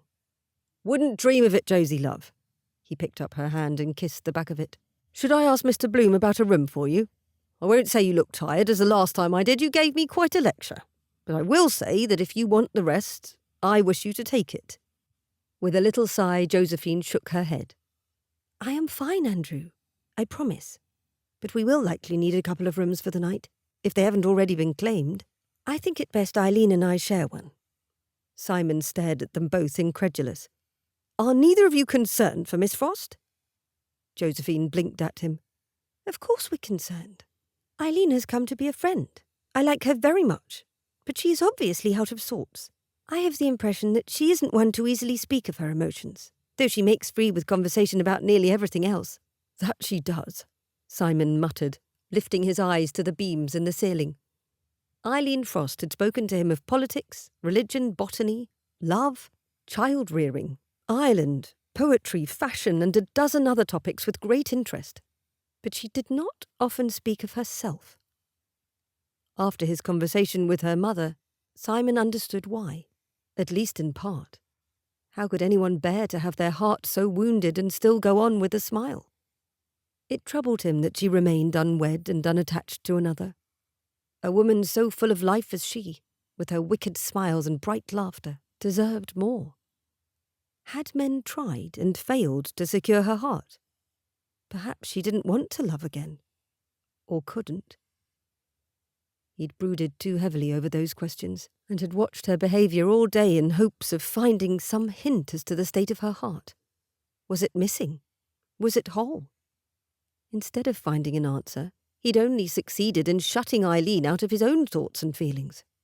A quarter of an hour passed, with Andrew and Josephine trying to draw Simon into conversation he didn't feel like having. Eileen did not return, and Simon couldn't stand her absence from the room a moment longer. I will go ask about rooms, he said as he stood from the table, and his sister and best friend looked up at him with startled expressions, as though he had interrupted a conversation. Perhaps he had. He hadn't been paying attention to them for several minutes. He left before they could call him back and shut the door with a hard snap behind him. He went into the main room, his eyes searching out a dark red riding habit rather than the innkeeper's apron-clad form. He found Eileen at once, beside a fire with a small crowd of people around her. Her eyes gleamed happily and she gestured gracefully with her hands. He knew that look. She was telling a story, and her audience listened raptly. He stayed in the doorway, tucked halfway in the shadowed corridor, his shoulder against the corner. And he watched and listened as best he could. Perhaps she hadn't been as distressed as he thought when she left the room. Perhaps she had only needed to get away from him. Niall of the 9 Hostages wasn't always hiking of Ireland, she said in her sing-song way, but in vision, the bard Torna knew Niall must one day come to the throne. Of course the king's wife wasn't having it. She had fathered 4 sons for the old king, and she demanded a successor be chosen. The king had no desire to choose from among the sons he raised and the people's beloved Niall. Why didn't the rule go to the first son? The question came from across the room, but Isleen answered with a wide grin. That wasn't always how things were done in the past. The firstborn wasn't always the most worthy to be king. Think on your Old Testament for evidence of that. Wise men were given the task of selecting kings, based on omen and prophecy. Why should ancient Ireland be any different? Simon's throat tightened. The firstborn wasn't always the most worthy. A thing he often wondered about. Many a man in positions similar to his accepted their place as God-given, through right of birth. Yet he grappled with his place in the world. If only a wise man with the gift of reading portents or prophecy could pop out of the reeds and tell Simon what to do. A general murmur of agreement went through the room, and Isleen took up the thread of her tale again. The king called for his adviser, Sithchin, though whether the man was a blacksmith or a druid we know not. But it was his duty to set a challenge for the 5 men to determine which ought to be king. She narrowed her eyes and looked around the room theatrically, taking in the faces of her listeners. So, Sithchin sent them into a forge. "Each of ye make a weapon," he said, "and that weapon will tell who among you is worthy." But as the 5th man walked inside, the old man shut the door behind them and set the forge ablaze. Gasps went around the room, and Simon's eyebrows shot upward. Had she told this gruesome tale to the schoolroom children? James would eat up every word. The men were not trapped long, and as each of them emerged from the smoke, they carried something with them. This was the true test of their worth, for Sithchin could tell what manner of men they were by what they rescued from the blaze. She briefly adjusted her posture, sitting straighter. "Have we any blacksmiths here?" "Me pa was a blacksmith," one of the farmers from near the window said. "Then you will like this end, I think. Here is what happened. The first man to emerge from the burning building was called Brian, the eldest of the king's sons. He came carrying hammers, which meant he was a strong man and a bold fighter, but he would not be best for the people. Fiachra came next, carrying a cask of beer. This meant he would be a father of art and science, but not king. Ailil came third, carrying a chest of weapons. He would be the man who carried out the people's vengeance and justice, but he also would not be king. Fergus was fourth, and the last of the wicked queen's sons. All he carried was a bundle of kindling, worthless, marking him as unsuitable to bear a royal line. And finally, out came Niall. Isleen paused for dramatic effect, and Simon had to smile to himself. Everyone in the room seemed to hold their breaths, waiting to discover what came next in a tale that had been told thousands of times in Ireland. Niall carried the anvil itself, and upon seeing this, Sithchin pronounced that Niall would be High King of Ireland. For what use is a smithy without its anvil? The anvil is how all things are shaped and made. Niall's decision showed an understanding of the people, an understanding of past strengths and future needs. And from that day, the king knew Niall, his long-lost son, would be king. She lowered her voice as though telling a secret as she finished her tale. Of course, the wicked queen herself wasn't best pleased, and once again tried to take matters into her own hands. But that is another tale entirely. Someone started clapping, and then the room as a whole applauded the tale.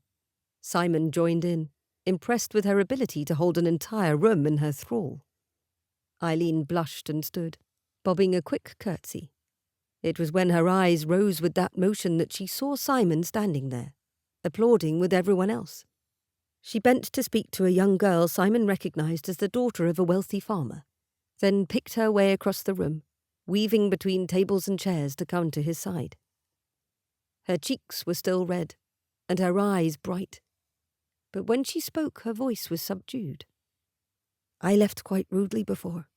I hope you can forgive me. And Sir Andrew, and Josephine." "There is nothing to forgive." He looked down into her dark brown eyes, nearly black in the semi-darkness where they stood. "I worried for you." He hadn't meant to admit it out loud. When she lowered her eyes from his to the front of his coat, He felt certain he had said the wrong thing. "Thank you," she said, her voice low and sweet. "It is a reassurance to know someone cares, even when we behave poorly." "You didn't behave poorly." He touched her arm lightly and he saw her swallow with the contact. "Was it I who caused you distress?" Her lips turned upward, but she did not meet his gaze. "I thought I had done something to upset you." No.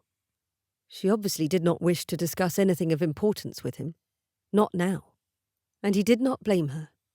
So he sighed heavily and scrubbed his hand across his chin and then through his hair. He needed to change the subject entirely. "I confess, I expect any moment for you to unleash some new challenge on me, the way your druid Smithy did to those men." She blinked. Her eyes turned up to his again, surprise on her features the instant before she grinned at him. "As we are stuck in this public house for a while, I cannot think what torture might be best for you." Simon chuckled and his hand slipped from her forearm down to her fingers, quite without his permission or thought, to briefly squeeze her bare hand in his. "I am certain you will think of something." Her cheeks flamed pink again, but before she could respond, someone behind Simon cleared his throat. They both turned, Simon somewhat apologetically, to see Andrew standing there with his arms folded and a scowl upon his face. "I spoke to Mr. Bloom. We have one room for the night. The rest are all taken." "As there are only 4 rooms, I'm not at all surprised." Simon tried to sound uncaring. "I can sleep on the floor in the parlour upstairs, or down here at a table, just like when we fell asleep studying in the Cambridge Library." "I can sleep down here too," Isleen offered cheerily. "There are enough women present that we can find a table to keep to ourselves, and then you needn't worry about Josephine's comfort." Andrew balked, and Simon had to cover a smile with his hand. "Absolutely not. Josie said the 2 of you would take the room. The bed is big enough for 2, and it's not appropriate for someone of your breeding to sleep in a public room." She raised her eyebrows at him. "Sir Andrew, I didn't think you cared so much about propriety as that." He is right, though. Simon didn't like the idea of Isleen sitting in a chair, head on the hard surface of a table trying to sleep. "Oh, very well. But I'm not the least bit tired yet. So you ought to see to your wife's comfort for now, Sir Andrew, and I will retire later." "She is having a merry time of it," Simon told Andrew when his friend seemed perplexed. "Telling stories. Next thing you know, she'll have organised a concert for everyone present." "A concert?" Isleen laughed. "Not at all. Although that does give me an idea for your next challenge, Lord Farleigh." Her words perked Andrew up, and Simon let himself groan aloud. She wasn't the only one who could act. What have I doomed myself to this time? A drinking song. Both Andrew and Simon stared at her with shock. "A what?" Andrew asked, eyes wide. "An Irish drinking song," she amended.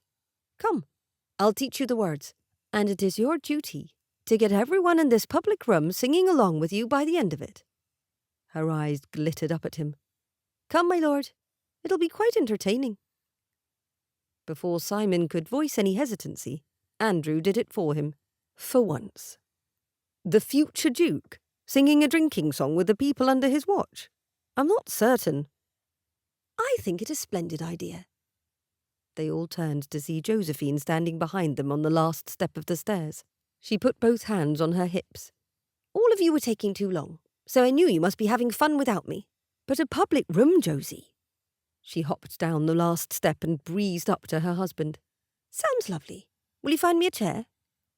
Simon moved out of the doorway to clear a path for Josephine and Andrew, which put him nearly on top of Isleen. He gave her an apologetic smile, only to find her staring up at him with an expression he hadn't seen on her face before. Her eyes were soft and sad, but her lips turned up in a smile, and one of her hands rested against his chest, as though to keep him from stumbling into her. The contact of her hand, slim and warm, pressed over his heart, made it hard to remember where they stood, that they were not alone. Because in that moment, standing so close, he wanted nothing more than to dip his head down just low enough to catch her lips with his. A soft, sharp inhale of breath made him wonder if she had read his thoughts. He met her wide-eyed stare and made himself smile, despite the remembrance of her broken heart. He stepped back, giving her room to smooth down her riding habit.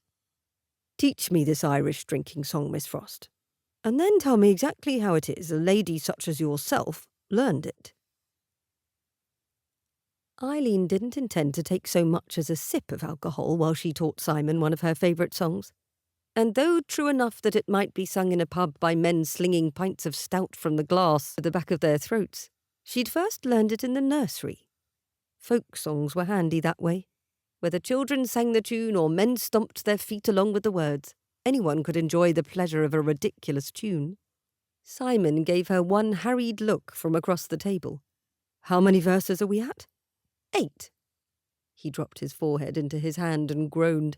8 verses of this song, and each time we sing it faster. "Here now, cheer up, my lord. You won't be singing it alone."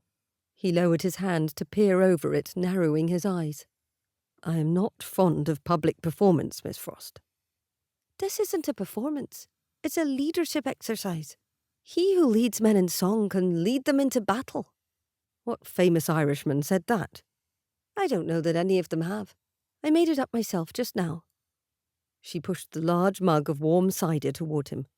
Mr. Bloom had served the ladies a spiced cider to warm their insides, but like most beverages served in a public house, there was certainly an extra kick to the drink. Not enough to make someone of Simon's size even so much as tipsy, but Isleen planned to sip demurely at her own mug. "Take your drink and go." He grumbled as he picked up his mug, but went to stand by the large hearth. Everyone in the room talked amongst their own parties, including Josephine and Andrew, who were at a table with a local gentleman and his wife who had been stranded by the storm too. A storm that continued to drop snow outside the windows. The drifts would be 10 feet deep if they were an inch. Isleen sighed and hoped not for the first time that her family wasn't worrying about her. Her mother would be in a state, and Teague would likely curse himself for not coming with her when she invited him on their ride. But it couldn't be helped. All she could do was make the best of the situation, and that included giving Simon yet another ridiculous task. He cleared his throat, then spoke in a tone that carried through the room. "My friends, since we are all trapped here together, I thought to offer my services in providing entertainment. I have learned a new song from a friend." He met Eileen's gaze as he said that, and she waved happily from her place along the opposite wall. "And I would like to teach it to all of you.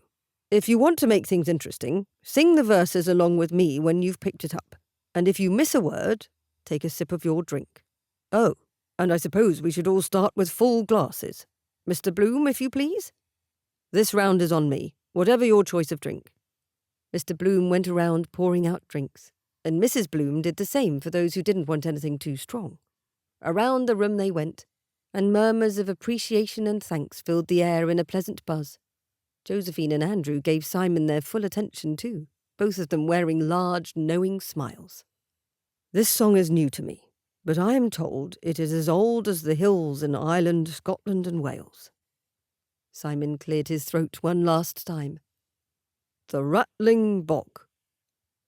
And then he started singing, his voice neither sweet nor sour to hear, but pleasant enough to encourage others. "Ho, row the rattling bog, the bog down in the valley, oh, real bog, the rattling bog, the bog down in the valley, oh. Well, in the bog there was a rare hole and a rattling hole in the bog and the bog down in the valley, oh. Ho, row the rattling bog, the bog down in the valley, oh, real bog, the rattling bog, the bog down in the valley, oh. Well, in that hole there was a rare tree and a rattling tree, the tree in the hole and the hole in the bog and the bog down in the valley, oh." This time when he reached the chorus, everyone sang along with him. Indeed, the room shook with the clapping and stomping of feet, and laughter filtered through from more than one table. Simon worked them through one verse after another, singing the chorus faster each time. He made it all the way to the nest on the limb, and the limb on the branch on the tree in the hole in the bog. And before he finished up the chorus, he made eye contact with Isleen, and she knew he'd forgotten what came next. When he'd took in a lungful of air and did not immediately expel it in the song, the room stilled. A few laughed, and Isleen sprang to her feet and his rescue. Well, in that nest there was a bird, a rare bird and a rattling bird. They sang the next line together, and she clapped as she went to stand beside him. His eyes glowed with his thanks, and he did not forget another word. The bird had an egg, and in that egg was another bird, and on that bird there was a feather. And when they reached the end of the chorus for the last time, Simon raced through the words so fast Isleen could hardly keep up, and burst into laughter the moment they were finished at last. The whole room roared happily. Applause came from everyone who wasn't holding a mug, and then from those who had happily finished their drinks down to the last drop. Simon laughed too, between gasps for air. He put his hand out to steady himself against the hearth as the cheers around them dwindled into conversation. His eyes focused on hers, and Isleen resisted the urge to check her hair in the mirror hanging over the hearth. She must look a sight. The weather, the vibrant song. Her cheeks blazed warm, and she wondered if she looked as wild as she felt at that moment. Simon's gaze softened. Thank you. I think that's been the most interesting thing you've yet asked me to do, and certainly the most enjoyable to watch. She laughed, her lungs tight and her words too breathless.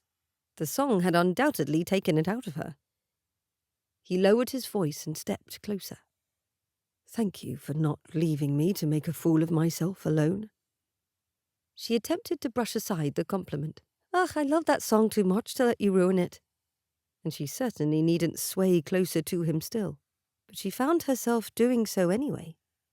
Why did her legs feel unsteady? She hadn't imbibed enough to lose her senses. She'd barely taken a sip of her drink. Isleen. Simon jerked forward as a hand clapped loudly against his back. Sir Andrew had come up behind them. That was brilliant, my friend. Absolutely perfect. Josie, what did you think? Josephine sounded as though she barely held back laughter as she spoke to her brother. You have a talent, Simon. Next time we have a concert at home, I'll tell Father you must be allowed to lead us all in song. Can you imagine what Grandmother's reaction would be to a song like that? Simon chuckled, then sighed. I enjoyed myself. Maybe I ought to become a soloist, or a choir director. What do you think, Miss Frost? He had called her by her Christian name a moment before. Isleen had heard it. She wouldn't forget it either.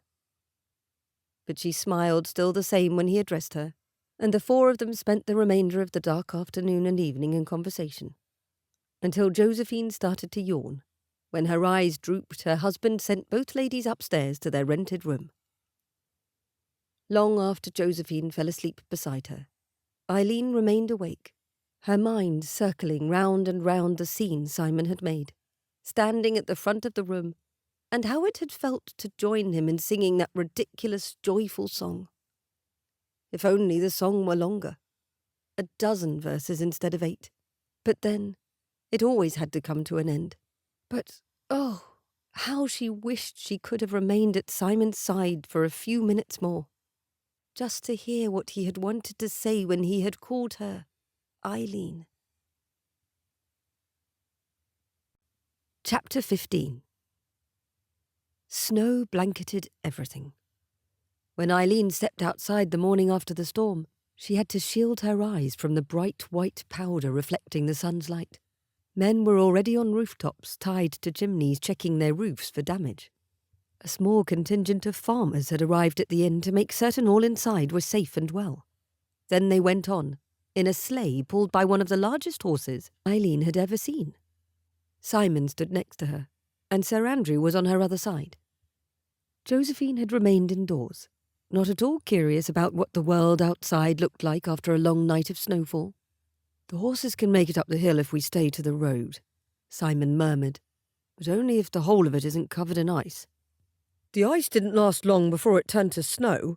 Sir Andrew looked northward where the hill and trees of cleaver rose at the end of the valley. I can make an attempt for it, and come back for all of you if it's safe. Simon shook his head. I should go. You stay with Josephine. You're the Duke's heir. What if your horse slips on a patch of ice and you break your neck?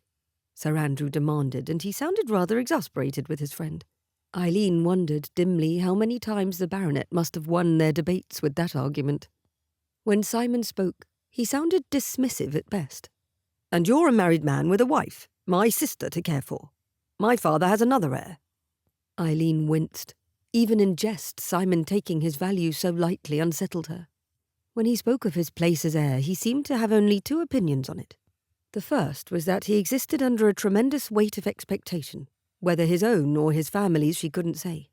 The second, in moments like this, when he devalued himself as nothing more than a link in a chain, easily replaced by his younger brother. "I could go," she offered, already knowing what they would say and preparing her arguments. "We wouldn't send a lady up an icy hill by herself." Sir Andrew scoffed at the idea, but not unkindly. "You must remain here." She expelled a breath that filled the air before her with fog. "I am an excellent rider." "Even so, going up a hill covered in ice, riding side saddle, nothing about that is safe, is it, Simon?" Simon stared into the distance, still as a statue except for the furrowing of his brow. "If she wants to try, let her try. I think we both ought to go. Then if harm befalls one of us, the other can seek help." Shocked at that answer, Isleen grinned triumphantly at Sir Andrew. The baronet spluttered. "Then we too should go. 2 men have a better chance." "Not really," Simon said, interrupting his friend. "Miss Frost is lighter than you are. On a horse or off, she may navigate hazards better. You shouldn't leave Josephine. My sister would never forgive me if something happened to you. Not in her condition." Sir Andrew's eyes widened. "She told you?" "I guessed." Simon grinned. "You gave the secret away with your constant worrying. I've never seen you act like a mother hen before." "That explains things. Josephine is with child." Isleen bit her lip and lowered her gaze to hide her smile. Simon must know his friend quite well to determine such a thing when she, a woman, had not picked up on the hints and tells. "Miss Frost?" Simon's gentle voice brought her gaze upward again, meeting his dark blue eyes and finding them solely focused on her. "Do you truly wish to attempt it? The climb up the hill?" "I do," she admitted. "I promise I can take the ride safely. I have a good head in an emergency, too, should anything happen to either of us." "That is enough for me." Simon looked up at his friend. "And we can send a sleigh or carriage back for Josephine, if we make it to the castle." Sir Andrew sighed deeply, looking between the two of them, then westward, at the rise in the land leading up and up and up to the castle. "We could all wait here for a rescue party. I'm certain the Duke will send one." Isleen did not miss the way Simon's expression changed. He had been all calm focus before, but now his eyes flashed, and his features hardened. Andrew's words had the opposite effect of what he'd intended. "I will get there safely, and I will come back for you and for Josephine." The Earl's best friend knew him well enough to cease his arguing. In due course, Isleen and Simon's mounts were brought to the front of the inn. Simon handed Isleen up into her saddle, which made her feel somewhat silly. How could she claim independence when she needed assistance at the beginning of their journey? They started along the road in silence, retracing their route from the day before. Up the slow incline into the trees surrounding the Duke's estate. A ride that might take less than a quarter of an hour on an eager mount, but would likely take them more than twice as long with the snow and possible dangers ahead. As soon as Isleen no longer saw the village behind them, she called for a halt. "Giving up already, Miss Frost?" Simon grinned at her, but the lightness of that expression did not quite reach his eyes. Those merely appeared tired.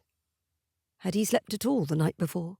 Slumped across a table or in some hard-backed chair? "Not at all. I am merely adjusting the equipment." She pointed up the hill. "Look away if you please. This will not be graceful." He obliged her, facing forward with his mount. "What are you up to?" The awkward thing about lifting her leg and moving it from one side of the horse to the other was merely that the side saddle's pommel for this particular saddle held her leg in place on both sides, in a cuff of padded leather. But once she had lifted her leg over and to the other side, she relaxed. Having only one stirrup was an inconvenience, to be sure, but gripping her horse with both legs seemed more desirable than the alternative. The riding habits of women's wardrobes were voluminous pieces, thank goodness. There was more than enough fabric to ensure her legs were fully covered nearly to her ankles. She was no more scandalously clad thusly than she would be in a walking-out dress with a shortened hem. "There! Much better." She gave the horse a nudge with both heels, and forward they went. Simon looked back at her, then down as her horse came alongside his. His lips immediately turned upward. Clever. "The situation merited some alterations, I should think." "Absolutely." They rode slowly enough that their horses could be sure of each step they took before taking another. The animals didn't seem to mind the snow at all. In fact, Simon's horse seemed delighted when he kicked up powder behind him, and it nickered playfully. Isleen laughed, and her horse flicked its ears back toward the sound. She caught Simon's smile from the corner of her eye and quickly focused her gaze on the trees ahead of them. Aside from the sounds of their horses moving through the snow, the world around them remained silent and still, allowing her thoughts to remain at the forefront of her mind. Thoughts about the man who rode beside her, and how much she wished her heart would accept that likely nothing would come of her growing attraction. Simon glanced at Isleen for what felt like the dozenth time in less than 2 minutes. She remained silent, her gaze focused ahead of them, her thoughts her own. When she asked to accompany him, he'd given consent in part with the hope that they could talk, just the two of them, without worry of anyone interrupting or overhearing. Now that his chance had come, all he wanted to say jumbled together in his mind. He didn't know where to begin, or how, or what would be best. He could not blurt out that he found her beautiful, even if that admission circled near the top of his thoughts. Her dark hair and eyes stood out to him, drew him in, and made him wish to know the thoughts behind those eyes. Nor could he admire aloud her wit without sounding like a witless fool himself. Every compliment he sought to pay her either seemed not enough or else far too much for the small amount of time they had known one another. His father would know what to say. He'd heard the Duke speak to the Duchess in kind compliments and soft endearments. Did that sort of thing grow easier with time? Or had his father always known exactly what to say to the woman he most admired? A better question, why could Simon not go even an hour without comparing himself to his father? He sighed, and Eileen's eyebrows rose, though she did not turn to look at him. "Does something vex you, my lord?" "Call me Simon." He blurted out the offer without thought. At least when we're among friends." She turned, briefly taking her eyes from their path to give him a surprised glance, and a smile that warmed him inside and out. "Thank you. You must call me Isleen among the same." He'd wanted to call her Isleen for some time, had thought of her as that for longer than appropriate. Isleen. It was only the second time he had said her name aloud, and he wasn't even certain she had heard it the evening before, when it had slipped past his usually guarded tongue. What had she asked him? It took him a moment to remember. "Nothing vexes me," he quickly amended, "except the snow, being caught in the storm." The most obvious answer, of course. She sounded more amused than understanding, and he couldn't help his grimace. "There, what were you thinking just then?" she demanded with a playful gleam in her eyes.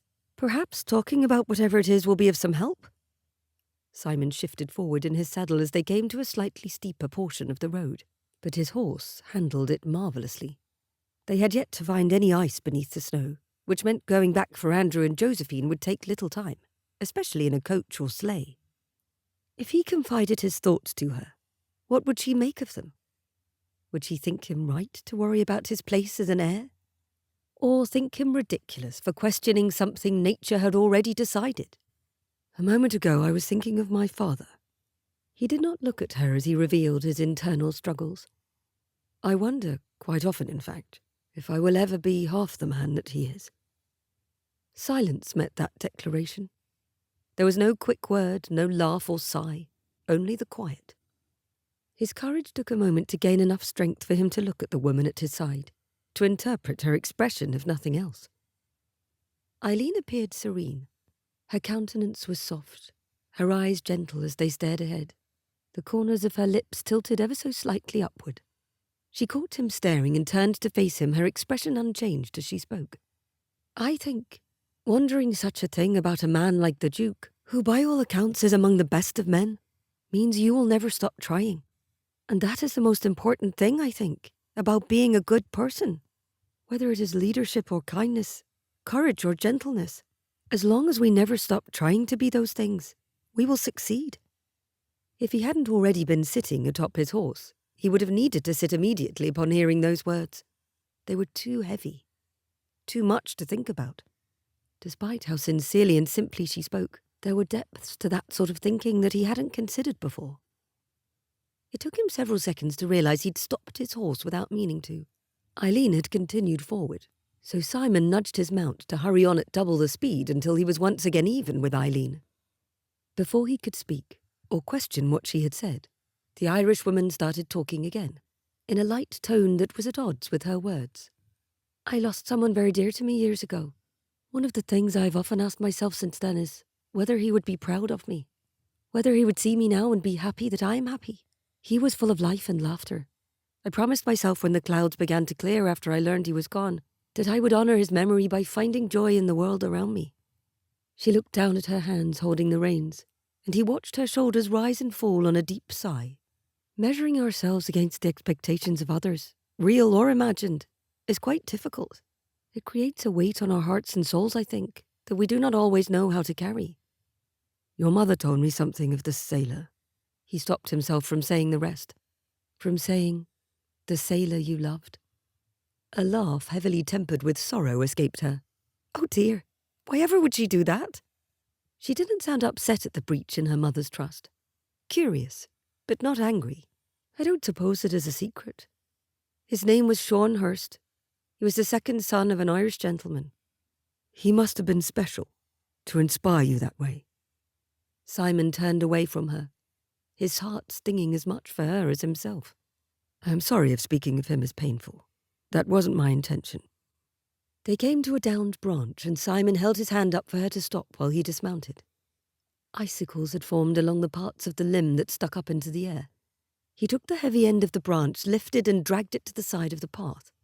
The snow came up past his ankles on the road, and where it had drifted, the white powder reached nearly to his knees. He came back and stood beside his horse a moment, breathing heavily. The branch had been heavier than it looked. It is and it isn't painful. To speak of Sean, I mean. Isleen adjusted the reins in her hand. I don't mind thinking of him or speaking about him. It's easier now than it was when the grief was still fresh. Did my mother tell you I'd promised myself to him? That pain seared his heart again, and Simon shook his head. He watched her over the back of his horse, his hands on the saddle.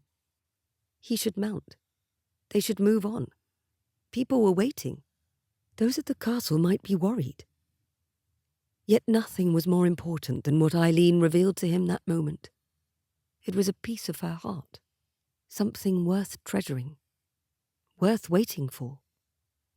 She didn't tell me that, he admitted softly, studying the way her dark eyes glimmered. Was she near to tears? Had his prying hurt her still more? Her smile surprised him. I loved him very much. We said we would marry after the war. When word came of his death, I grieved deeply. But Sean had a way about him that made it difficult to stay sombre. All of my memories of him were full of his laugh, his jokes, and all the stories he told. He wouldn't want me to lose myself to sorrow. So I made up my mind to honour him the best way I could, by finding happiness again. Simon weighed her words, then nodded once. And that is how you measure yourself, by his memory. He mounted his horse. It sounds as though it has worked out well for you, Isleen. You have a cheerful heart, and a gentle one. When I'm not biting off the heads of Englishmen who think they're better than I am. She grinned at him, and Simon laughed. Her levity broke the sombre spell that had befallen them, and they continued their journey up the hill again. I suppose I measure myself against my father in a similar way, he admitted, the words no longer weighty. I wonder how he would speak in a situation, what he would do in another, if he would approve of my words and actions. He was already Duke by my age, you know. I didn't. I had heard he came into his title quite young and unexpectedly. She guided her horse carefully around another downed branch, though this one barely protruded into their path. Do you fear inheriting early? I pray for the opposite almost daily, he admitted.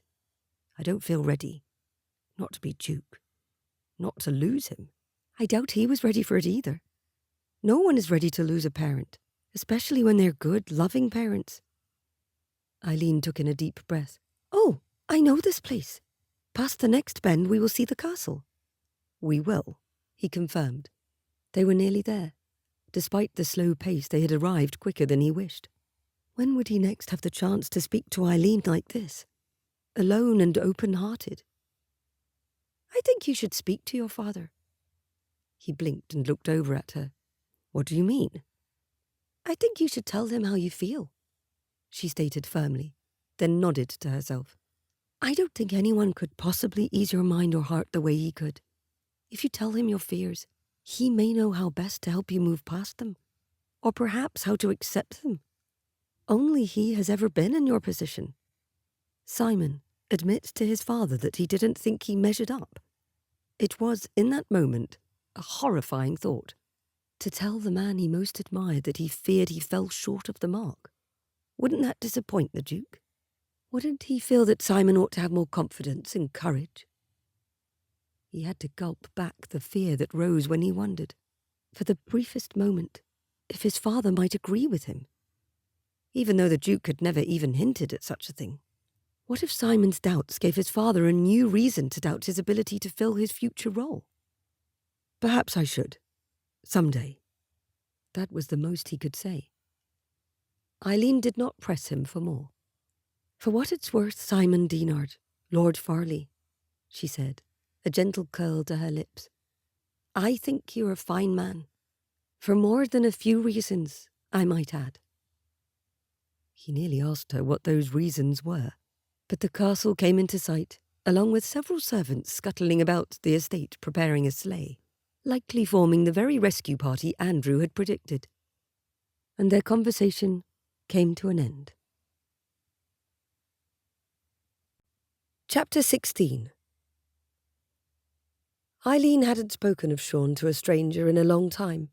Of course, she couldn't really count Simon as a stranger anymore. He had become a friend and a confidant. In the days since the snowstorm, they hadn't spoken alone again, but they'd sat together in the evenings, surrounded by his family and friends, sometimes neighbours, while everyone chatted. She'd caught him reading from the poetry book she had given him twice, and asked teasingly if he'd picked a piece for recitation yet. Simon had raised one dark eyebrow at her and refused to answer both times. They'd laughed together with the children in the nursery, playing games with them while Mrs. Robinson rested. The poor governess had developed a slight cold that made her tired every afternoon. Doubtless another servant could have looked after the youngsters, but Isleen had volunteered, and Simon had wound up in the nursery every afternoon with her. Today it had started to snow again. Isleen sat in a window seat in the empty ballroom. Most of what had fallen during the storm had melted in the sunshine, but it seemed winter had decided to come a few days earlier than the traditional change in seasons. The longest night of the year approached, as did the Christmas festivities, and Isleen didn't miss Ireland as much as she thought she would. Darry sat on the other side of the window seat, mending a torn scrap of lace on one of Eileen's shawls. I cannot help but wonder, miss, how their graces will have a big party with snow falling. The rest of their house guests will arrive tomorrow. I'm certain the road will be safe enough for them then. Isleen leaned her forehead against the glass. Some of the diamond-shaped panes were red and blue, others clear. It made for a pretty place to sit and look, even if she looked out over the small courtyard in the centre of the castle. And then if it keeps snowing, everyone will be cosy together. The servants will miss going down to the village, Darry remarked with a grin. The maids go every chance they can so as to flirt with the farmers' and merchants' sons. Isleen laughed. I don't blame them. Flirting is a grand way to pass the time. She gave her maid a knowing grin. Do you do your share of flirting? Sometimes, Darry admitted. That gardener we met the day you were painting, he likes to talk to me well enough, and I don't mind the attention. No, Isleen wouldn't mind that sort of attention either, if she had any. There were moments when she thought Simon flirted with her, but then, no. The man knew how to act the part of a kind host, a good friend. That was all he was, all he could be. Simon would one day be a duke, and she would always be an Irish nobody in comparison. Best to just let things be.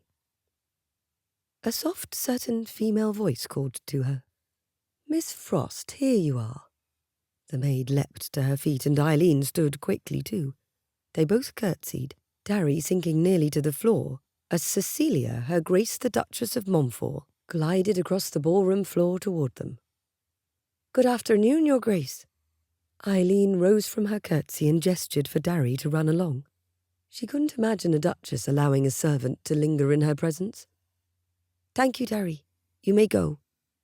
The duchess watched the maid withdraw, a smile on her face. "My lady's maid, Mrs. Larrabee, speaks highly of your family's servants. She says they are obviously quite loyal, well-trained and eager to be of help." Isleen tried to hide her surprise. "That is kind of her to say." "Oh, Larrabee is a kitten." The duchess spoke with a hint of humour, the blue eyes she shared with her children sparkling. "She can be all warmth and purrs, or claws and hisses when she's crossed. I tell you that, so you know she is not a woman easily impressed." "Then I am thankful for her approval," Isleen amended, finding it easy to return the duchess's smile. "Were you looking for me, Your Grace?" "Surely not. A duchess would never go looking for someone when she could send a servant." The duchess sank into the spots that Darry had barely vacated. "Not precisely, though I am glad I happened upon you when I did. I noticed you went in the gallery with your mother for tea. I hope everything is all right." "It is, Your Grace. I was with Lady Josephine in the library. She had a new book she wished to show Lady Atella and myself. A book by a new lady author." "Oh, that new romance. Yes, she gifted me a copy last week. Have you read it yet?" The duchess perked up as though genuinely interested in her thoughts, as Lady Josephine had been. "I think the author has quite the talent. I cannot help wondering if she will write another. Female authoresses are too few, in my opinion. That is what Lady Atella and I said."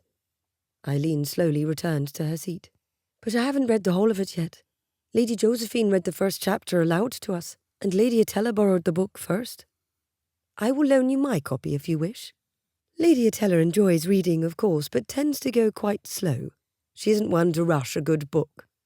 The duchess's tone was fond as she spoke of her daughter's dearest friend, as though she cared for her greatly.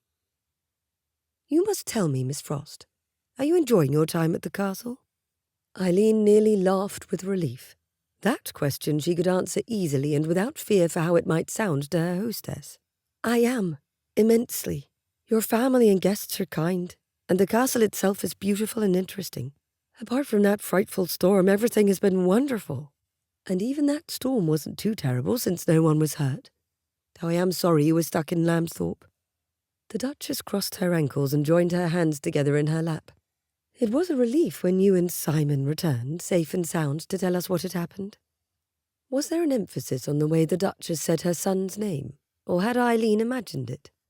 "Your son was adamant that he be the one to return to the castle first, to test the road.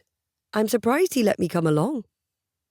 Here the duchess laughed, a soft and charming sort of laugh. How did she manage to make even that sound sophisticated? "I cannot say I am. Your mother told me the night of the storm that she didn't worry over much about you, because she knew you were too smart and stubborn a woman to let a little snow overcome you. My mother could say that, Your Grace, because I inherited those traits from her." Isleen folded her hands in her lap and tried her best not to fidget. Why did she feel so young, so uncouth, sitting alone with this woman? Was this how Simon felt around his father all the time? Uncertain and awkward. Poor man. The duchess leaned back a little, her head against the window casing. "Your family has impressed me, and the Duke, I think. He speaks highly of your brother." "Thank you, Your Grace." What else could she say to that? Anyone who meets Teague must know how much he loves his country and the people he represents. He has a good head on his shoulders, and a kind heart. "I agree. I am told by my eldest daughter and my eldest son that you are much the same." Heat raced from Eileen's heart into her cheeks. Josephine and Simon talked about her to their mother. Whatever for? But that was a silly question. The family would speak of their guests, and she had become fast friends with Josephine, and had spent more than a little time with Simon. Oh dear, she hadn't overstepped, had she? Something of her sudden panic must have shown on her face, for the duchess leaned forward and put her hand over Eileen's where it rested in her lap. "Oh, Miss Frost, it seems I have made you uncomfortable. That wasn't my intent at all. Are you all right, dear?" "I am, thank you," she said, her voice a touch strangled. She cleared her throat. "I beg your pardon. I am merely surprised they spoke of me. That is all." The Duchess's eyes gleamed, and one corner of her mouth tipped up just enough to reveal a dimple in her cheek. "They speak of you often, my dear, but it is nothing to worry about. In fact, I must say that I am grateful for it. My children are careful about the friendships they form in most cases. That they all adore you is quite in your favour." "They all?" Eileen's voice came out as a whisper. "Yes. Simon, Josephine, Isabel, Rosalind, and even James." The Duchess's nose wrinkled, and she looked easily a dozen years younger when she wore that expression. In fact, it was an expression Eileen had seen countless times on Lord James. "I am impressed that you won James's favour, but he seems to think you an ally in his quest to pester his brother for attention." Her jaw dropped open, and Eileen had to pop it closed again quickly. "I hope you don't mind, Your Grace. I do not mean to be disrespectful." "Oh, Tosh, Simon takes himself far too seriously sometimes. It's good that he has James to remind him how to have fun once in a while." It was so close to what Simon's friends had said about him that Eileen couldn't help the surprised gasp that slipped from her. "You see it too, then?" she hastily added. "Your Grace." "See what, Miss Frost?" The Duchess tipped her head to one side, allowing the curls framing her face to slip elegantly across her cheeks. The woman looked like a Greek statue come to life. "That Simon takes himself far too seriously? Yes, it is something I have noticed of late. I think it started with all the unrest over the Corn Laws, but I could be mistaken. His father would likely know better." She sighed. "He spends far more time with Simon than I do. I am plagued by these headaches." She shook her head. "Never mind. That is surely the result of politics, too." That his mother knew of her son's struggle eased Eileen's heart. Someone like the Duchess wouldn't let her son continue on unhappily for long. "Besides all that," Her Grace said, waving her hand as though to bat away the topic of politics, "I have noticed a change in Simon since your family's arrival, and I cannot say it is because of your brother that my son seems more at ease than normal." The blush came back full force, and Eileen very much wished for a cup of tea to swallow. Perhaps that would ease the sudden dryness of her throat. Was this the conversation that would end with her being warned away from the Duke's heir? Perhaps the Duchess would now hint gently but firmly that Eileen was not the right sort of woman for Simon. That was what would happen in a novel. Only the Duchess was a far kinder person than Lady Catherine de Bourgh in that novel. "I am so glad Simon has found a friend in you, Miss Frost." Eileen forced herself to smile, though it felt more like a grimace upon her face. "I promise that is all we are, Your Grace. Friends, I mean." At this the Duchess grinned. Her eyes danced, and she lowered her voice to a whisper. "Perhaps. For now." Eileen opened and closed her mouth several times, but only a squeak escaped. This made the Duchess laugh, though not unkindly. The sound echoed in the nearly empty ballroom, likely carrying down the stairs and into open corridors. It was like magic to hear it, and to know the walls the Duchess's laughter touched had all been put in place by her mind and will. "Miss Frost, you seem a very intelligent and compassionate lady. You did not know this, but Emma is something of an expert on those who seek to get close to our family. She acted as Josephine's companion for many years, though we really considered her our foster daughter. Emma can tell in just a few conversations what motivates people attempting a relationship with my children. And she cannot say enough kind things about you." "I wasn't trying to get close to anyone," Eileen protested, putting her heart into the explanation as much as she could. "I only wanted to be a good houseguest, to help my brother, you know. His position is so important. Everyone was so kind, and it was easy to form friendships. I didn't mean to overstep." "Gracious child." The Duchess again touched Eileen, this time on the arm. Her eyes were wide with alarm. "I am not accusing you of anything. Oh, you poor dear. Perhaps I went about this all wrong. Please calm yourself." "I am sorry." Eileen breathed deeply. "But you are a Duchess, and I am only me." "Only you?" The Duchess moved closer. wrapping her arm around Eileen's shoulders in a maternal manner. The window seat did not so much as creak beneath the woman. "You, Miss Frost, are a lovely person. A person I wish to know better. I might be a duchess, but I wasn't always. And I am also a mother, whose children like you very much. Do not be distressed any longer." Eileen nodded, hardly trusting herself to speak. "I like your children very much, too." Her blush hadn't gone away, which made it easier to say, "All of them?" "But perhaps one in particular?" the Duchess hinted with a little smile. "Do not worry yourself overmuch, Eileen. May I call you Eileen? It is such a lovely name." "Of course, Your Grace. I would be honoured." Although she still could not wrap her mind around all the Duchess hinted at, surely she could not hint at a relationship between Eileen and Simon. No, that would be ridiculous. No one could guess what Eileen had started to feel for the handsome young earl. She had been careful, so very careful not to reveal her feelings, because she knew how impossible they were. "I hope we see a lot of you after this house party is over, Miss Frost," the Duchess said, her head tilted to the side again as she studied Eileen. "Our home in London will be open to you, as Clairvoir is open to you and yours. It is difficult for my family to find true friends. We count your family among those numbers." The Duchess rose and Eileen jolted to her feet too. "Thank you, Your Grace. Would you like to come with me to my chambers? That is where the book is, if you would like to read it." Was it her imagination, or did the Duchess momentarily seem uncertain too?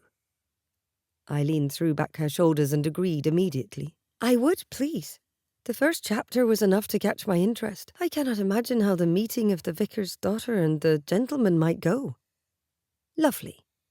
The Duchess linked arms with Eileen and led her from the ballroom and down the corridor to the stairway nearest the family's wing. "I think you will love what happens next. I have no wish to spoil it for you, but when you have read chapter 6, we simply must discuss it." "I would like that. Miss Frost, I cannot help feeling I would like the author very much. I do wish women did not have to write under pseudonyms. It is patently unfair. First the author of Pride and Prejudice, now this new lady writer." As the Duchess spoke about her opinions on women and novels, Eileen listened intently, and her heart at last slowed its anxious rhythm. She shouldn't have doubted the Duchess's kindness, not after coming to know Lady Josephine and Simon, or even the younger children for that matter. They had accepted her into their circles with warmth and enthusiasm. Maybe the sister of an Irish baron wasn't a nobody, not to the Duke's family, and that thought was comforting. And it made her wonder, in a way she hadn't thought she had the right to wonder, about Simon again. What if, perhaps, someday, he wanted something more than friendship? Chapter 17. More castle guests arrived as the week went on. Eileen met an entomologist and his wife, the Duchess's younger brother and his family, 2 politicians and their families who helped fill the schoolroom and nursery, and Simon's cousin, the Honourable Mr. Thomas Childwick. Eileen sat at a table in the Regent's gallery, a glass lantern before her. She used white paint to create a lace-like pattern of frost along the glass. The other ladies worked on lanterns with her, chatting amiably about how the lanterns would be used as centrepieces for the midnight supper at the Christmas Eve ball. Mr. Childwick sat nearby, and she had felt his eyes on her more than once. Not in a way that caused her anxiety or distraction, thank goodness. He had spent most of his time with Simon, but the Duke's son was not in the room at present. Indeed, she hadn't any idea where he might be. Eileen had sat next to Mr. Childwick at dinner a few evenings before, and he had been well-mannered and solicitous of her comfort, but it had still been Simon who had sat nearest her after dinner, or Josephine or Emma, which meant she still didn't know Mr. Childwick very well. Which was why, after completing a fairly complex pattern on her glass, Eileen put down her brush and turned in her chair to face him. "Have you a wish to paint a lantern, Mr. Childwick?" The others at the table quieted, and Lady Josephine added her voice to Eileen's. "Indeed, cousin, If you would like to practice your artistic abilities, we would not deny you the pleasure. I would not mind a turn with a brush, he admitted. But nor do I wish to deprive any of you ladies of your entertainment. Isleen motioned to the empty place beside her. Bring a chair, sir. You are most welcome. He found a chair that would fit, and the ladies had lantern, paint and brush settled in the spot before he sat down to it. He went immediately to work, creating a frame of white upon the glass. The talking about the table resumed, and only then did Mr. Chadwick speak in a softer voice to Isleen. It is good of you to entertain me in Farleigh's absence. Are you and your cousin close? She asked as she painted dots of white on another lantern, then added a lattice along the edge. Mr. Chadwick shrugged one shoulder, and the corner of his mouth came up with it. For many years, when our families would come together, Simon and I would run off together, usually with Sir Andrew after we were old enough to attend school. He is a good friend to me, even though we haven't seen one another for some time. How wonderful that you could come for Christmas. Indeed, I am grateful he invited me. My own family has been difficult to be around of late. He looked up from an intricate holly-berry design he had created in next to no time. Everyone but me is either married or actively pursuing a career, you see.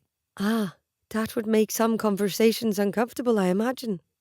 Isleen hummed sympathetically.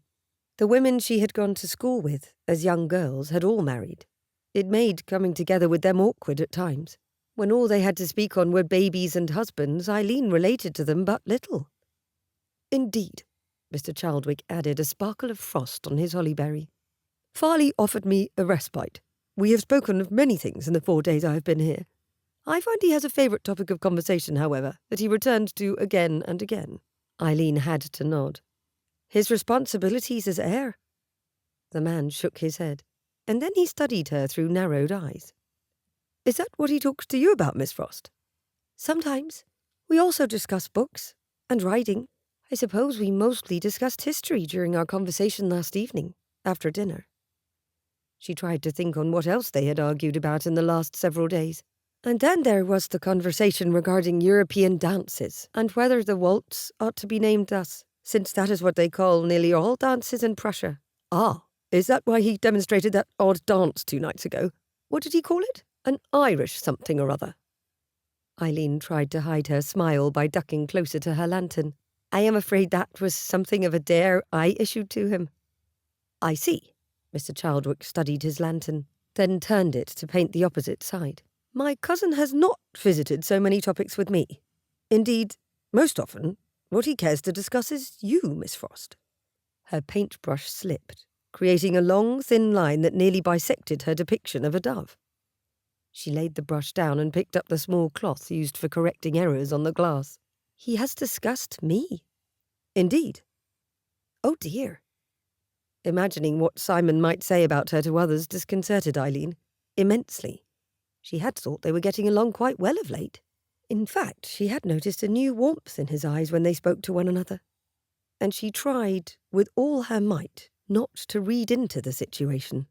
Even if Simon's mother seemed to like Isleen, she couldn't hope for more than friendship. Not at the moment. Maybe never. Drat, what was he saying to others about her? She nearly asked, but she clamped her mouth shut instead. Mr. Chadwick took pity on her. That was the only explanation for his next words. I have never heard my cousin speak with such admiration for a woman, Miss Frost. I think he sincerely likes you. She nearly said, oh dear, again, but swallowed back the words and hastily looked around. After she made certain the others were too busy with their conversation on the subject of their gowns for the ball, she glanced at Mr. Chadwick from the corner of her eye. He grinned, then pointedly bent back toward his lantern. When Isleen saw his work, she gasped aloud. Mr. Chadwick, you are an artist! He had painted a scene with trees on a hill, snow falling round about, a star in the heavens and deer walking across the bottom of it, antlered heads bent as though they gazed upward. I enjoy painting, he admitted. It is a favourite pastime of mine. Her berries and snowflakes seemed like children's drawing next to his work. How did you manage all that with one colour of paint, and without sketching it out beforehand? He shrugged. I saw it in my mind's eye, and that was enough.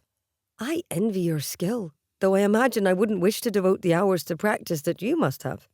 I paint only for personal enjoyment, and on rare occasions at that." She cleaned her brush. "It must give you joy to have an artist's talent." His smile turned more sincere. "It does, though I admit I prefer a larger palette of colours for most of my work. One of my paintings is hanging in the family gallery, you know. Her Grace, my aunt by marriage, was exceptionally kind when she requested it." "Which one is yours?" "The Duke's dogs. Have you seen it?" Isleen thought carefully. "I remember admiring it. Now that I know you have painted it, I must go look again." She started to rise from the table. "What, now?" He put his brush down too.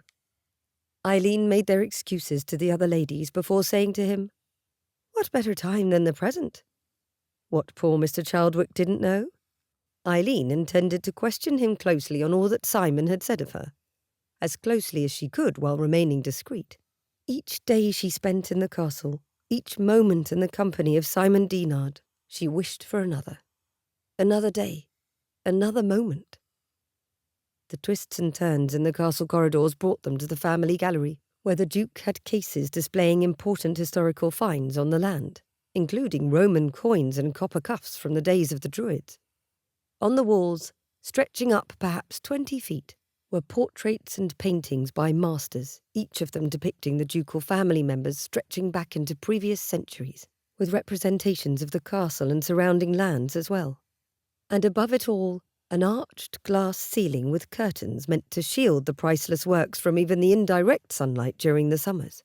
If Isleen had seen this room alone, she would have declared the architect of the castle a genius. Natural light flooded from above, but with the slants and icing of the glass, the paintings were protected from fading.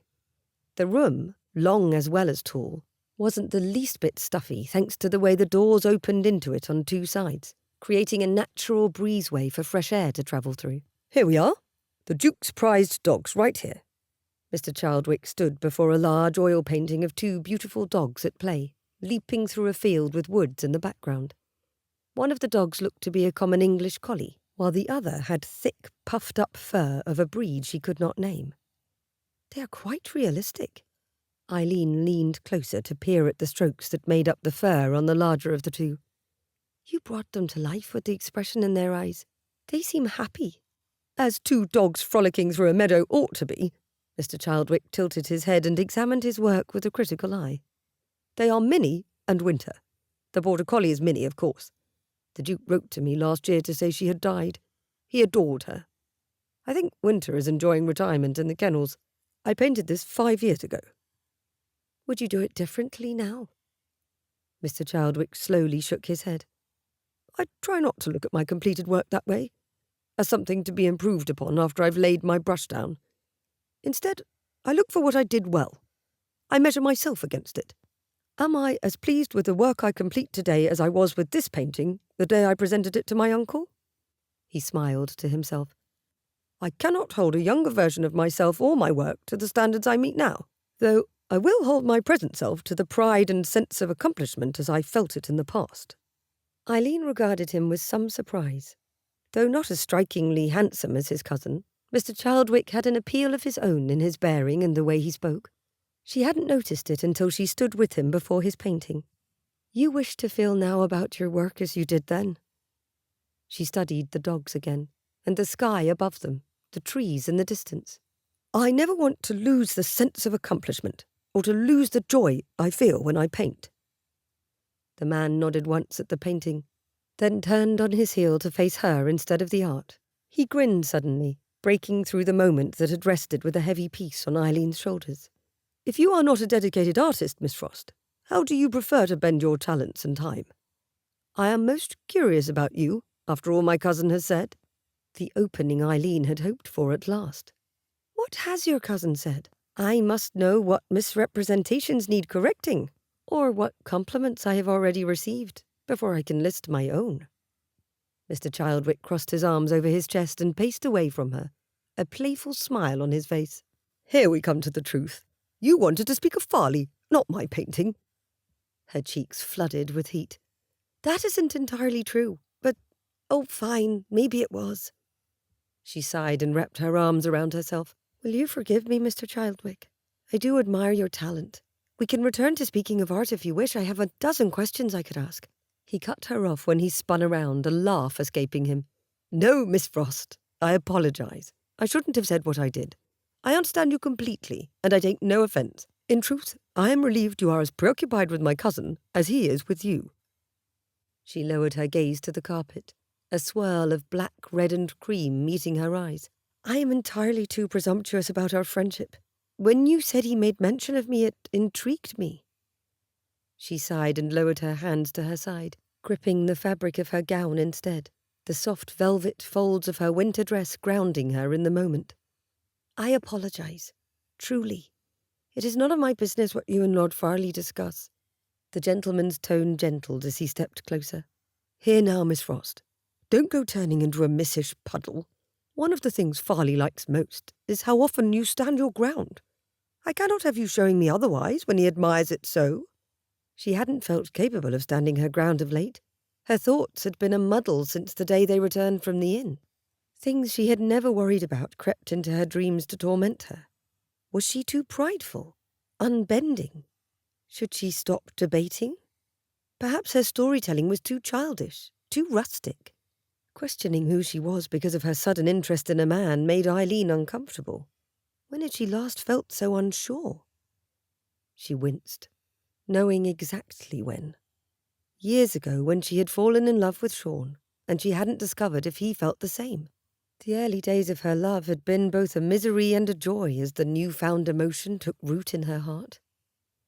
The carpet beneath her swirled again, writing itself into a pattern of thorns and roses. She released a shaky breath, then drew in another to steady herself before lifting her chin. There now. I am all right, she said aloud. Perhaps we should return to painting the lanterns? Mr. Childwick studied her, then withdrew a handkerchief from his pocket. You may wish to dry your eyes, Miss Frost. She hadn't even known a few confused tears had escaped. She laughed shakily and accepted the linen square from him. Thank you, sir. It seems you have a riot of thought and feeling inside you, Miss Frost. I do hope my cousin, if he is the cause, will also be the cure. Her cheeks warmed as she wiped at them. I did not expect our interview to be this tumultuous.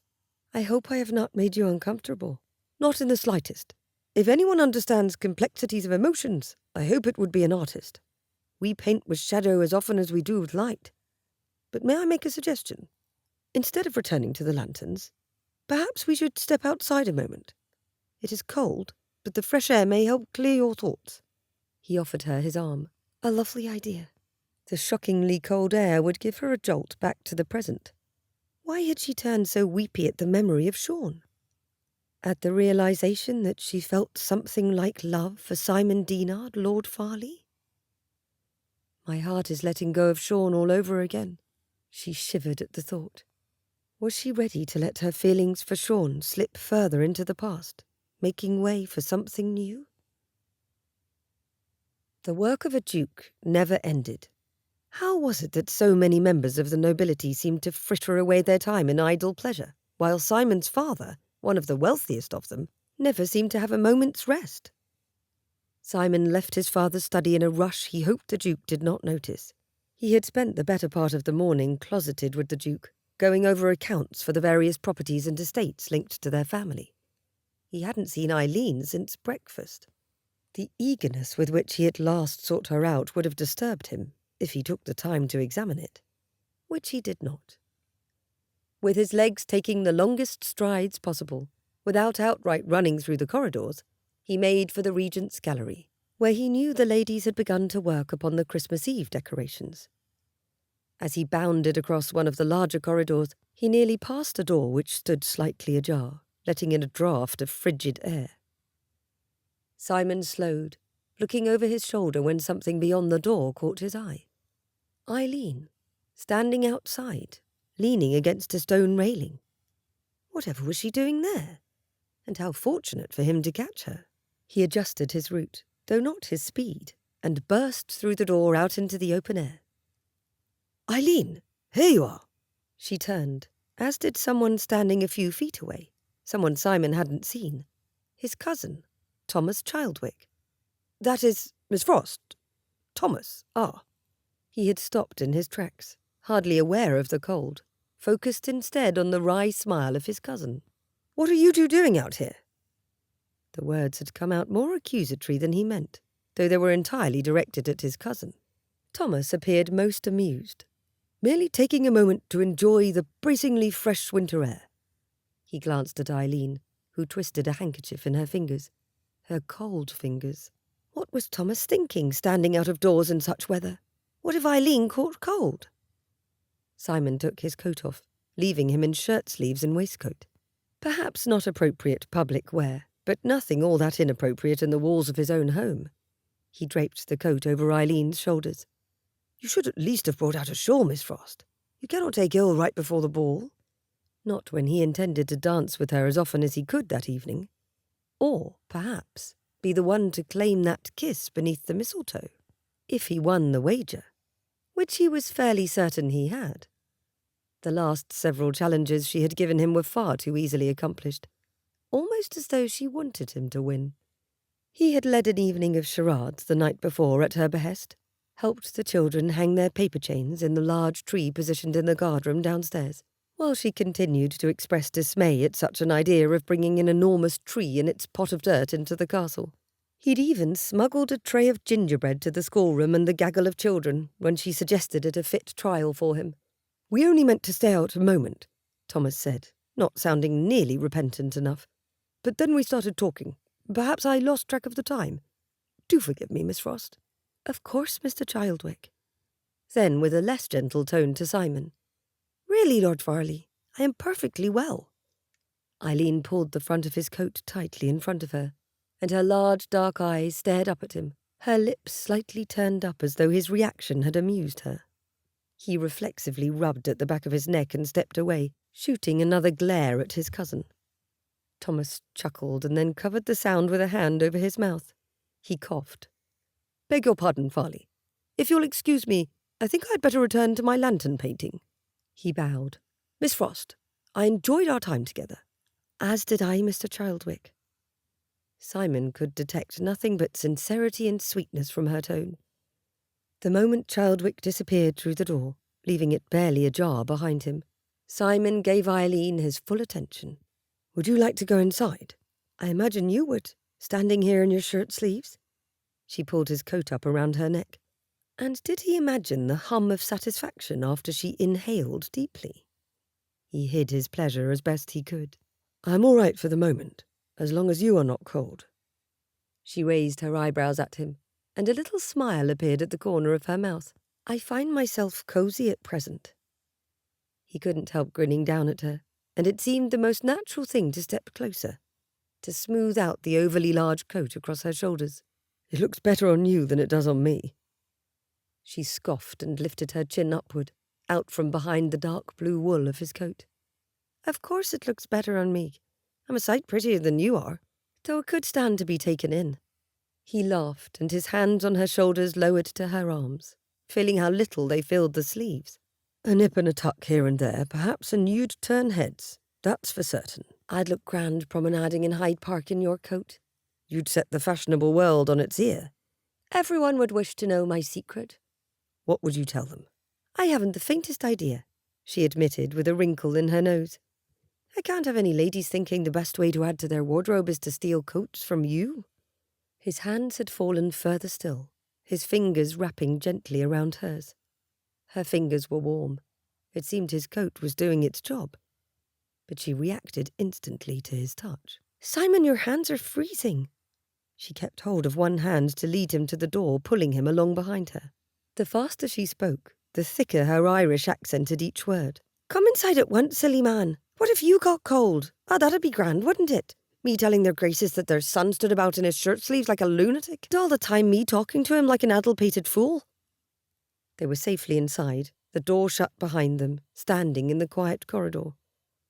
Isleen inspected the hand she held, then covered it in both of hers. She rubbed it, chafing warmth back into his fingers. Simon laughed, his amusement softened by her ministrations. She looked up at him, her dark eyes narrowed and her pink lips pursed with irritation. "Isleen." Gently he took her hands in his. "I'm fine." She huffed, and determination lit her dark eyes.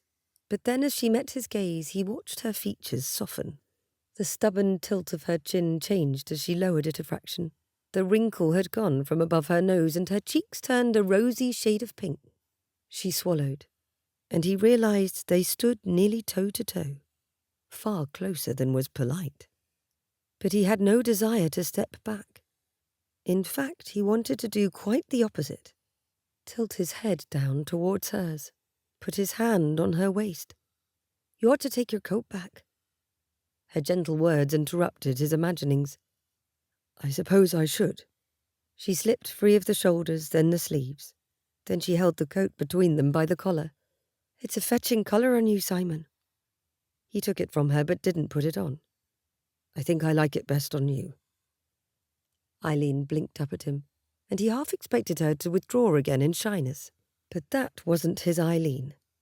Instead, she put one hand to her hip and tossed her head back with a flirtatious smirk. "What a thing to say, Simon Dinard, Earl of Farleigh. Shameless flattery, that's all it is." He laughed and put his coat on, shrugging into it with ease before turning to face her again. "What were you and my cousin speaking about?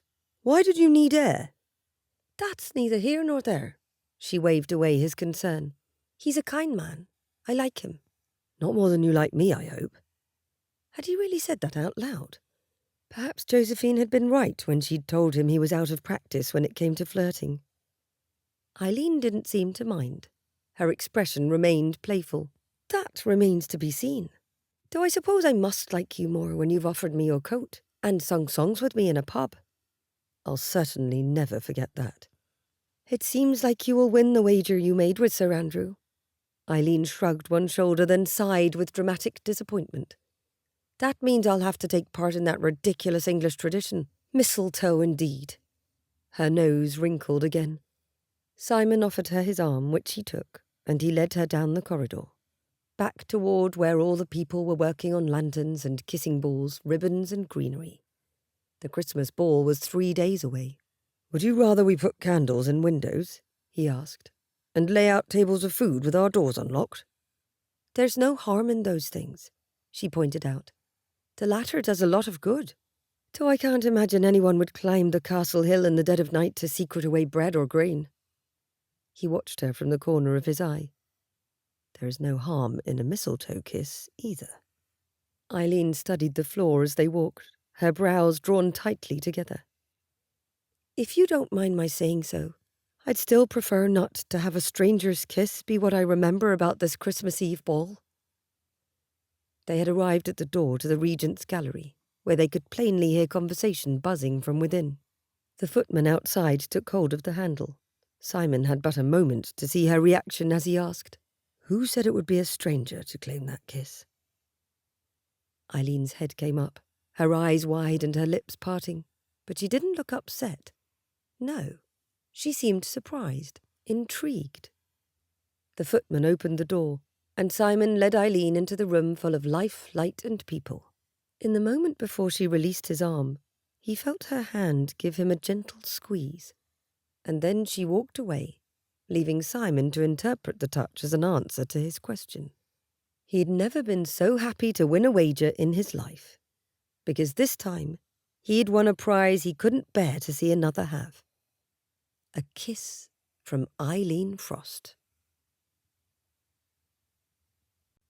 Chapter 18. The Duke hired sleighs from the village of Lambsthorpe to supplement his party on December the 23rd, allowing a fleet of sleighs with bells and horses to sweep across the landscape. Isleen sat next to her brother in the sleigh Teague had claimed for driving. Their mother remained in the castle with tea cakes and a book. Fiona had dragged Lord James with her into their sleigh, and the two children laughed and shouted as they went down the hill into the stretch of empty fields. Sleigh races, the Duke had declared, would be a marvellous way to pass the day. A groom rode on the seat at the back of the sleigh, balancing the vehicle with his added weight and keeping everything steady. Isleen kept her hands tucked in her muff and her eyes on the surrounding snow-covered landscape. White blanketed the hills and valleys, dusted the trees, and turned everything around them into a blank canvas, ready for the splash of colour a sleigh and its passengers would bring. "I haven't seen you much in recent days," Teague remarked, leaning close to be heard over the horses' bells. "And whenever I do see you, you're tucked snug as a lamb between Lady Josephine and Lady Attila, or else arguing with Lord Farleigh in the corner after dinner. And whose fault is that exactly?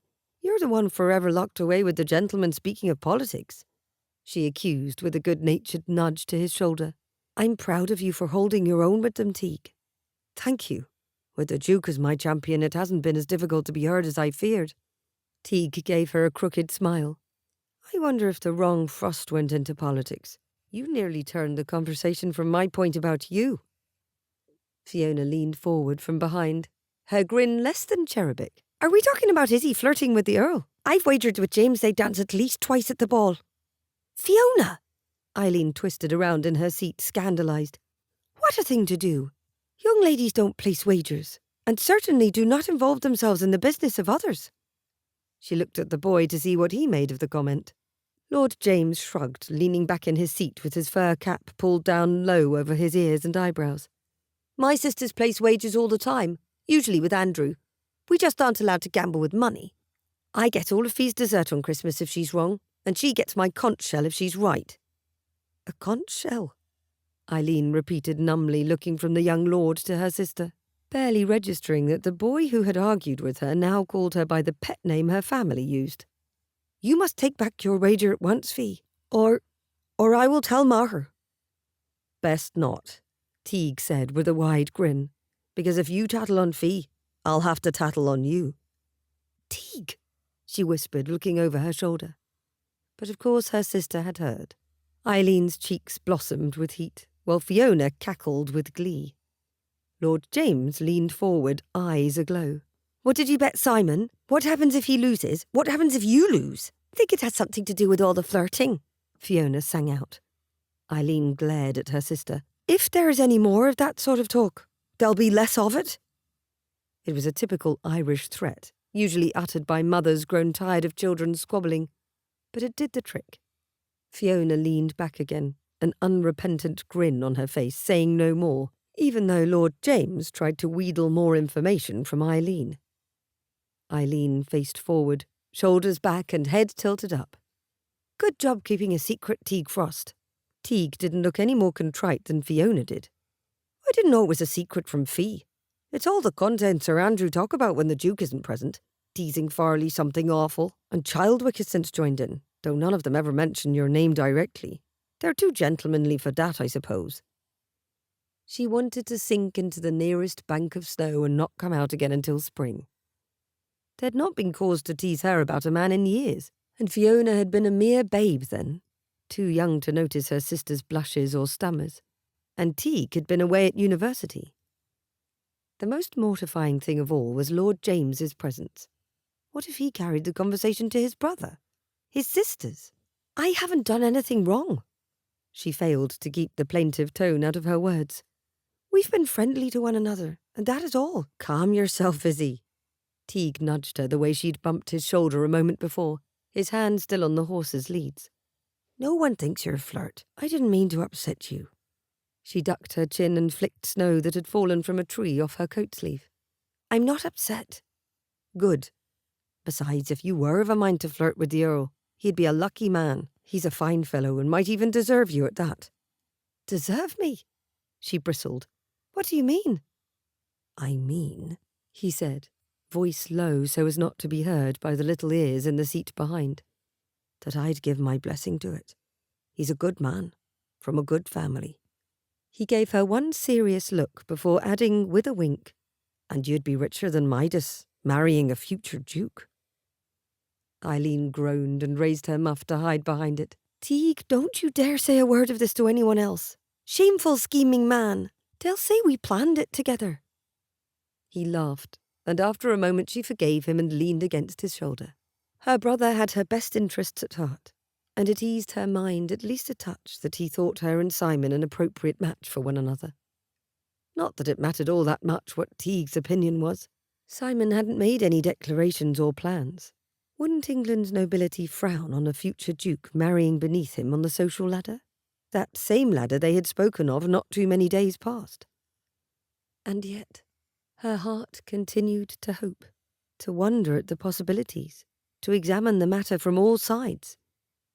She knew all the signs of new love as well as those of a broken heart. The symptoms of love were there, calling her attention to the way Simon's smile made her heart flutter, and how his attention made her want to preen and hide herself away simultaneously. But there was every chance she'd end the Christmas season with a broken heart, too. They arrived at the wide stretch of meadow at last, and the children piled out of the sleighs and ran for the trees, whooping and laughing, scooping up snow and throwing it in the air. Isleen descended from their vehicle with more grace than her younger sister and Lord James. She waved at her brother. "Good luck with your race." Soon only men fully grown and their grooms on the rear seats remained in the sleighs. They would drive to the far side of the meadow, then turn and race back to a designated finish line. Sir Andrew waved at Isleen as he passed, and she happily waved back. Then Simon went by in his sleigh, his favoured horse not seeming to mind pulling instead of being ridden. The beast was huge and as handsome as his owner. Simon raised his gloved hand, and Isleen had the urge to blow him a kiss. The very idea made her demur into offering a curtsy instead. He grinned at her and kept going. Her breath turned to clouds of vapour as she stood still, watching the back of Simon's head and fur cap as he drove away. Had she been too obvious in her growing affection for the man? If Fiona had noticed, when she only ever saw them together in the schoolroom, had others? Had there been gossip about her? If Conte Teller and Sir Andrew were teasing Simon, before her own brother no less, about the wager, it wasn't considered a secret. Had they bent their heads together over books too often in the evening hours? And what of Mr. Childwick? He had guessed with astonishing speed what her feelings were. A groom stood in the centre of the field and raised a pistol, the starting signal for the race. Isleen, with Lady Josephine, Lady Attella and the other women who had braved the cold, started herding the children toward the tree line to keep them fully out of the path of the horses and sleighs. Once beneath the bare branches, they formed a line to cheer the men on. Even the Duke had decided to participate in the event. Isleen turned her coat collar up and stood between her sister and Lord James. "I wish they'd let me race," Lord James muttered. "I'm nearly old enough to handle the stripes, you know." Fiona snorted. "Maybe in a pony and cart race." "Fie!" Isleen glowered at her sister. "Be kind." She shrugged. "'Tis only the truth." Lord James leaned forward and stuck his tongue out at Fiona. "You can't race at all. You're a girl." "As though I'd want to," she retorted. "Children, please." Isleen cast her eyes heavenward and prayed for patience. "Here, look. They're ready to start." Her last word was overwhelmed by the sound of a gunshot ringing through the meadow. The race started. Children jumped up and down, shouting and clapping their mittened hands. The ladies were more demure in their enthusiasm, but were calling out encouragement that doubtless went unheard over the sounds of horse hooves kicking up snow, the runners shushing across the powder and ice, and the jingle of the sleigh bells. And Isleen shouted too, as much for Simon as her brother, though she hoped no one else noticed. 2 grooms stood on either side of the finishing line, drawn hastily in the snow with a stick, watching to see who crossed first. Isleen realised the Duke and Sir Andrew were even, with Simon and another gentleman close behind. At the last moment, Sir Andrew passed the Duke and Simon crossed at the same moment as his father.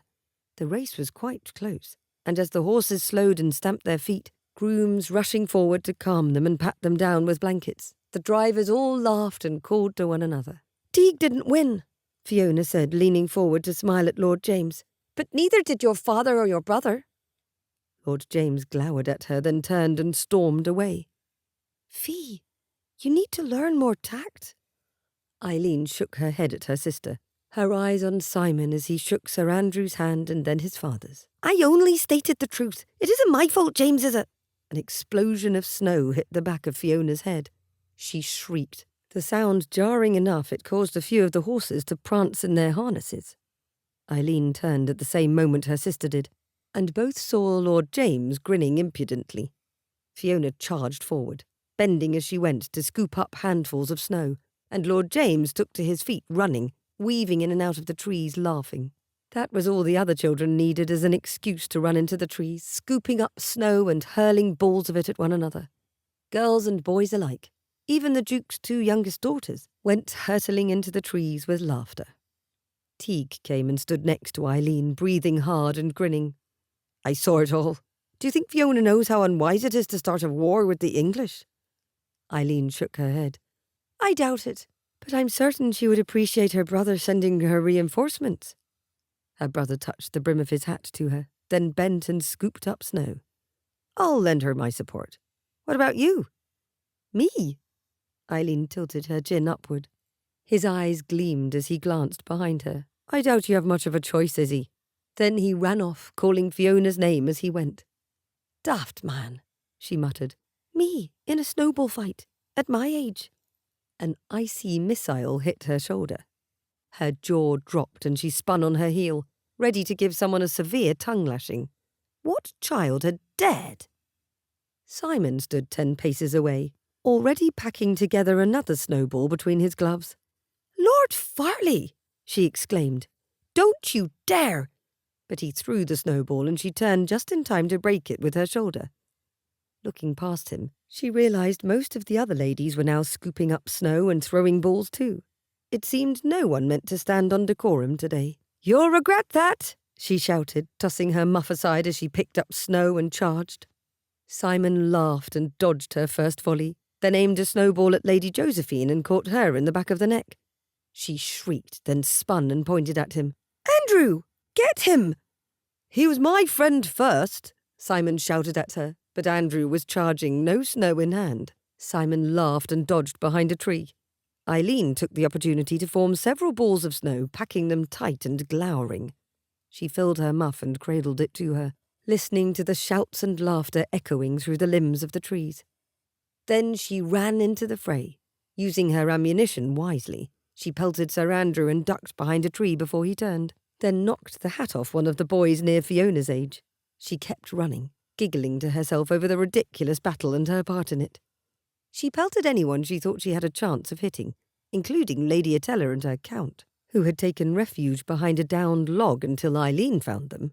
She kept moving, which seemed to be key in avoiding being hit. Her nose tingled with the cold, but she sniffled and kept onward looking for Simon. She wove through the trees, dodging snowballs, and finally found Sir Andrew. He had Lord James thrown over his shoulder and allowed Fiona to take free aim at the boy. Isleen ducked behind a tree before any of them saw her, and then she froze. While she had been searching for Simon, he had evidently been stalking her, because he stood not 6 feet away, grinning and holding a large clump of snow overhead. "Ask for mercy, Irishwoman," he said, his blue eyes light and full of laughter. She sucked in a breath, her heart pounding more from attraction than fear. The dratted man. He hadn't any idea what he did to her. But she gave her answer with her chin in the air. Never! But before he could charge, Isleen used an old tried-and-true tactic from her own schoolroom and nursery days. She charged, and with her full might ran straight into him, wrapping her arms about his waist and pushing them both over into the snow. Immediately she rolled away. He'd dropped his snow, of course, giving her the chance to scoop up an armful of her own, scramble to her feet, and drop it in his face. Apparently her counter-attack had shocked him enough that he did nothing except lay there and take the onslaught. He sputtered and wiped the snow from his face. "Isleen," he growled, "you don't fight fair." She kicked more snow at him, though it barely reached his face. "The rules of fair play do not apply in love and war," she quipped, quoting an English poet whose name she could not remember. "Do they not?" he asked, folding his hands over his stomach, fingers laced as he looked up at her. "And which is this, Isleen? Love or war?" She took a step back. You know that I didn't mean anything by it." He chuckled and rolled to his stomach, then pushed himself out of the snow with a grunt. He brushed the snow off his coat and trousers, smiling at her as he did. "Didn't you?" She blinked at him. They'd flirted, of course, but nothing had been said outright. Nothing like this. And when he moved closer to her, one hand outstretched, she had to stamp down on her desire to turn and flee. Instead, she found herself putting her hand in his, hugging her muff tightly to her with the other arm. "Not really," she whispered. "It wouldn't be ladylike." "What wouldn't be ladylike?" he asked, pulling her slowly closer. his blue eyes darkening and his smile warming her from nose-tip to her toes. She came closer to him, tilting her chin upward. Her gaze dropped from his to the curve of his lips. It had been years since anyone had kissed her. Was she too out of practice to attempt it? Did Simon want to kiss her? The draw she felt toward him. He must feel it too. Had he asked her a question? "I cannot recall at present," she murmured, starting to rise on her toes.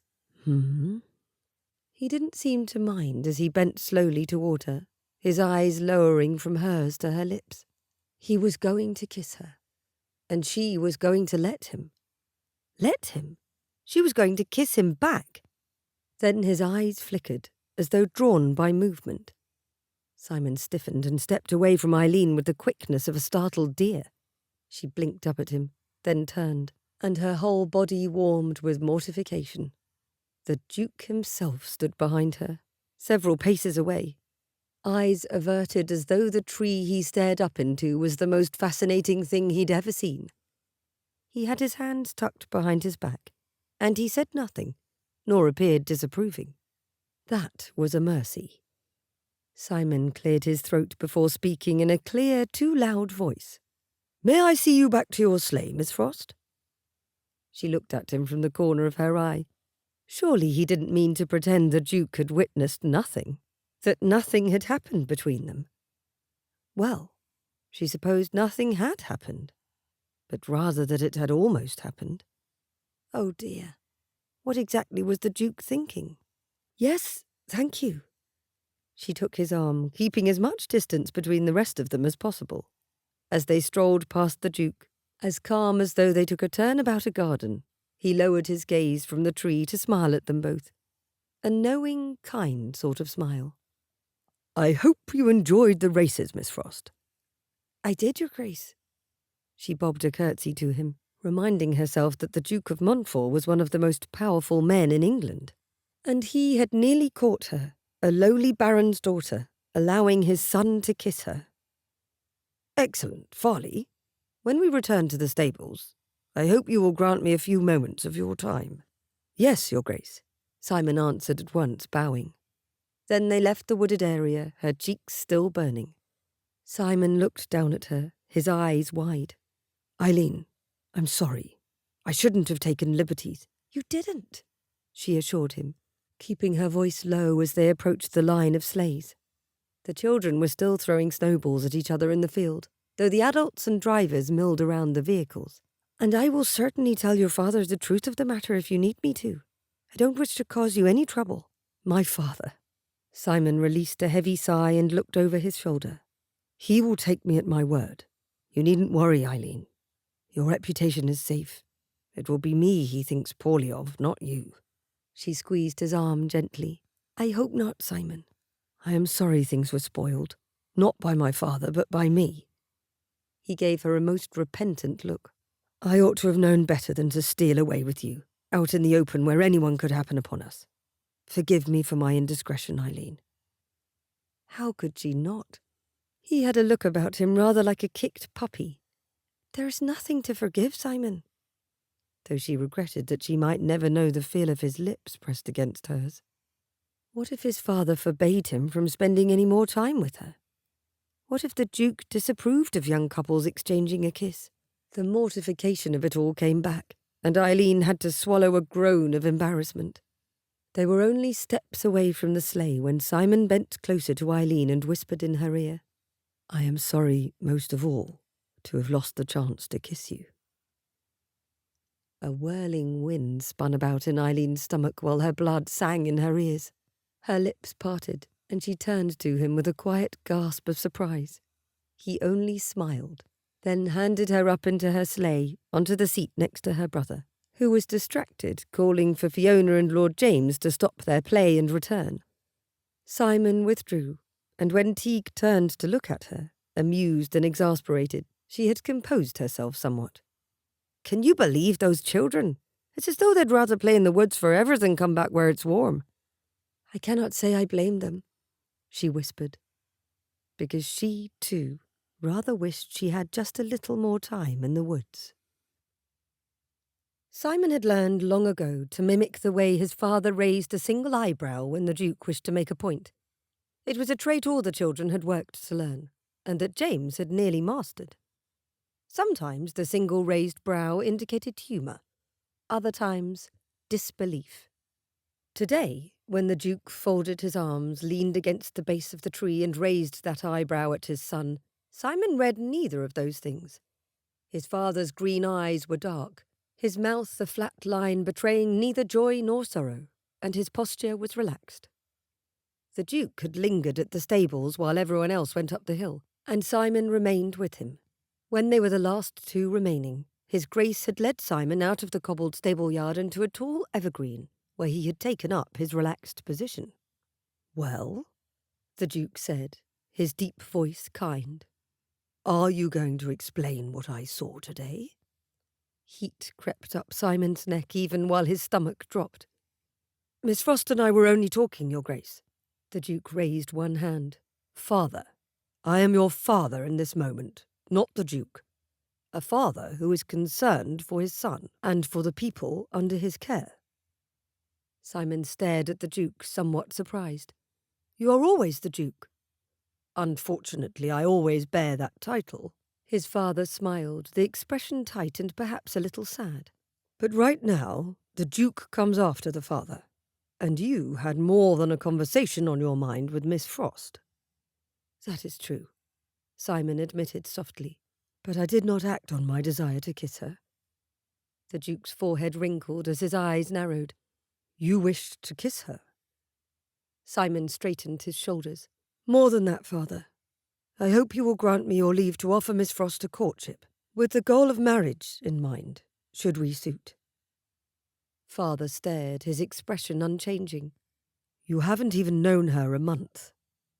Simon had nettled himself with that truth for nearly a fortnight. How could he possibly know what he wanted after such a short time? And yet, he'd never felt more certain of anything in his life. He answered his father with complete sincerity, keeping his voice even and his shoulders back, his answer full of confidence. "Which is why I wish for a proper courtship. But if what I know of her to this point holds true, there is no woman of my acquaintance who would suit me better than Miss Frost." The Duke studied his son, still leaning against the tree, still unmoved. "And what about your suitability for her, Simon?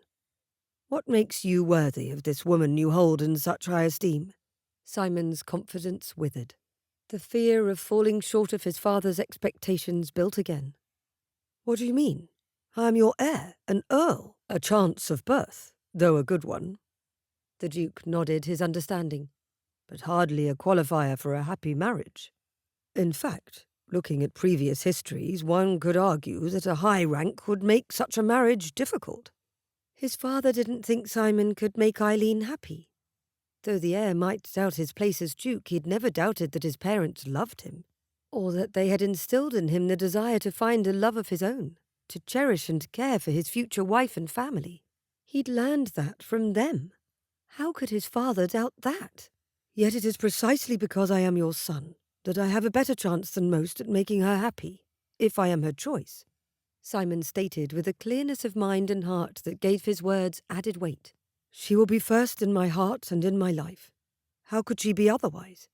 If I am fortunate enough to have her heart, I will devote my life to her happiness and security. Have you not done the same for my mother?" The Duke's shoulders relaxed. "And what of her low birth? The daughter and sister of a baron, and an Irish baron at that." "Low birth?" he repeated, incredulous. "Isleen carries herself as well as the ladies at the highest point of society. Beyond that, she is kind, witty, and intelligent.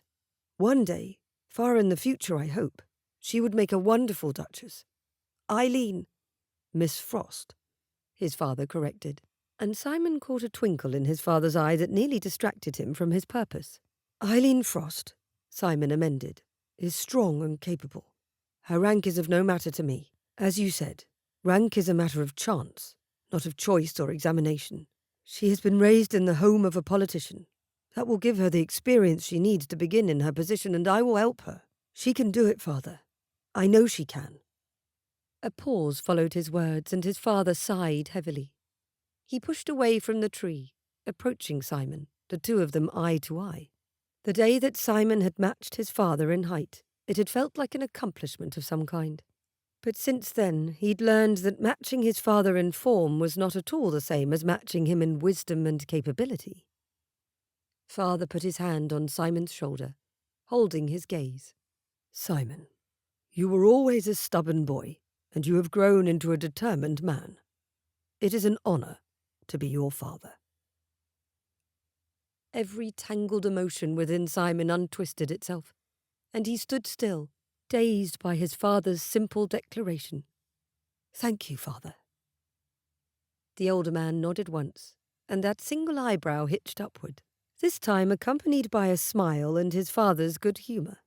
"If Miss Frost welcomes your attentions and your suit, she will be most welcome in our family. I have faith that you will choose well for yourself and for your future Duchess." Simon's knees nearly buckled in relief, but instead he gave his father a grin. "If she'll have me, I think Miss Frost will be a wonderful addition to the family." "Your mother certainly likes her," the Duke said, surprising Simon with that piece of knowledge. "And I am predisposed to agree with anything your mother says. Keep me informed of where you stand with Miss Frost. I want to be among the first to wish you happy." His father's words warmed Simon through and through. Had he guessed his father had such faith in him? "Now, let us continue up to the castle. There is much that remains to be done for our Christmas Eve ball." "Thank you, Father." The Duke blinked at him. "For what? For having faith in me." At this, the Duke's smile turned to something else. It became gentler, fatherly. "Perhaps I don't say it enough, Simon. So listen well, because what I say now I have always felt in my heart. I am proud to be your father, because I am proud of you. You have become a man of sound principle. I hope I have many years left to watch you, to share everything that I wish my father had had time to share with me. But if that wish is not granted, the family and our title will be well cared for in your capable hands." Simon's eyes burned, but he nodded once sharply. Then his father surprised him by pulling Simon into a strong embrace.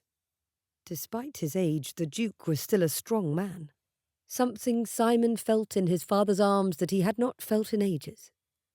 When they parted, Simon saw the Duke's eyes glitter with tears held back. He gave Simon one last squeeze of the shoulders, the layers of winter clothing between them not diminishing the feel one whit. "I love you, Simon." "Thank you, Father." Simon grinned. "I love you too, sir." He hadn't expected such a moment between them. Not when he'd climbed into the sleigh that morning. Not when his father had held him back for conversation. But he couldn't imagine a better way to begin Christmas than with the gift his father had given him.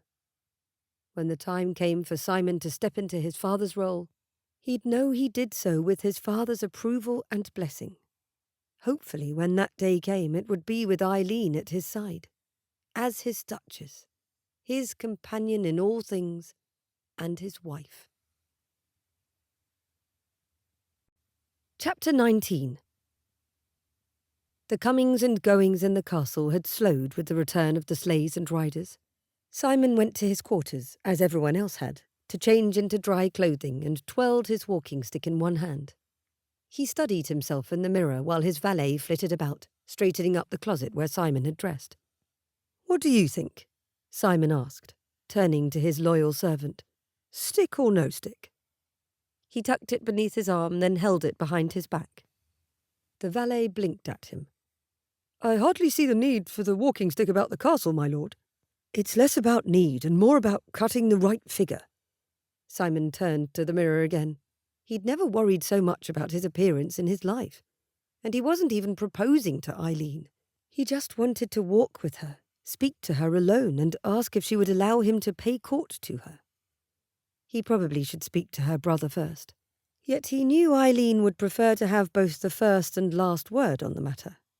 He grinned at his reflection as he recalled how she'd tipped her lovely face up to his as they stood in the snow, ready to accept his kiss.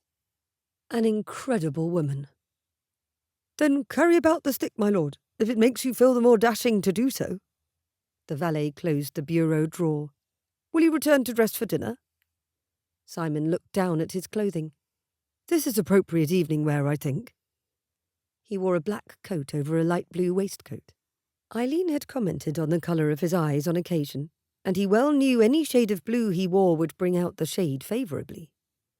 Any advantage he could take in this important moment he would take, which meant carrying the walking stick, if only to bolster his courage. There was comfort in carrying the concealed blade as much for the physical protection it offered as the sentimental value it held for him. With this final thought on the matter, Simon resisted looking in the mirror again and left the dressing room with purpose. He would find Isleen and he would ask her to consider him as a suitor. And he would spend the coming weeks at the castle coming to know her, and the months of the social season in London taking her about town, to museums and galleries, parties and balls, and anywhere else her heart desired. She'd likely enjoy visiting Oxford, too. He could show her the library and they could compare it to Dublin's University Library. He turned the corner, going toward the main staircase that would take him from the second floor to the first, where the guest rooms with Eileen's family waited. A man stood in the corner when Simon came around it, a man dressed in browns and a shabby hat, someone who didn't belong indoors. Startled by the sight and the familiarity of the face, Simon froze. The gardener, Wharton, holding a pistol. Simon slowly raised his hands. He spoke slowly and quietly. "Wharton, what are you doing?" Not a single guard disguised as a footman was in sight. They must be elsewhere in the house. "Move your feet, lordling," the gardener snarled. "The door to the secret stairs, now!" Simon kept his hands up and shuffled to the side. "What secret stairs? Do you mean the servants'? That's down the hall." He took a step backward. The deranged gardener smirked. "Not the servants' stair. The secret stair behind that rug on the wall." Simon looked at the tapestry, one which depicted a maiden in a field with a white peacock resting its head in her lap. How had the man found out about one of the family's secret passages? That particular stairway led beneath the ground floor to a hidden tunnel under the castle.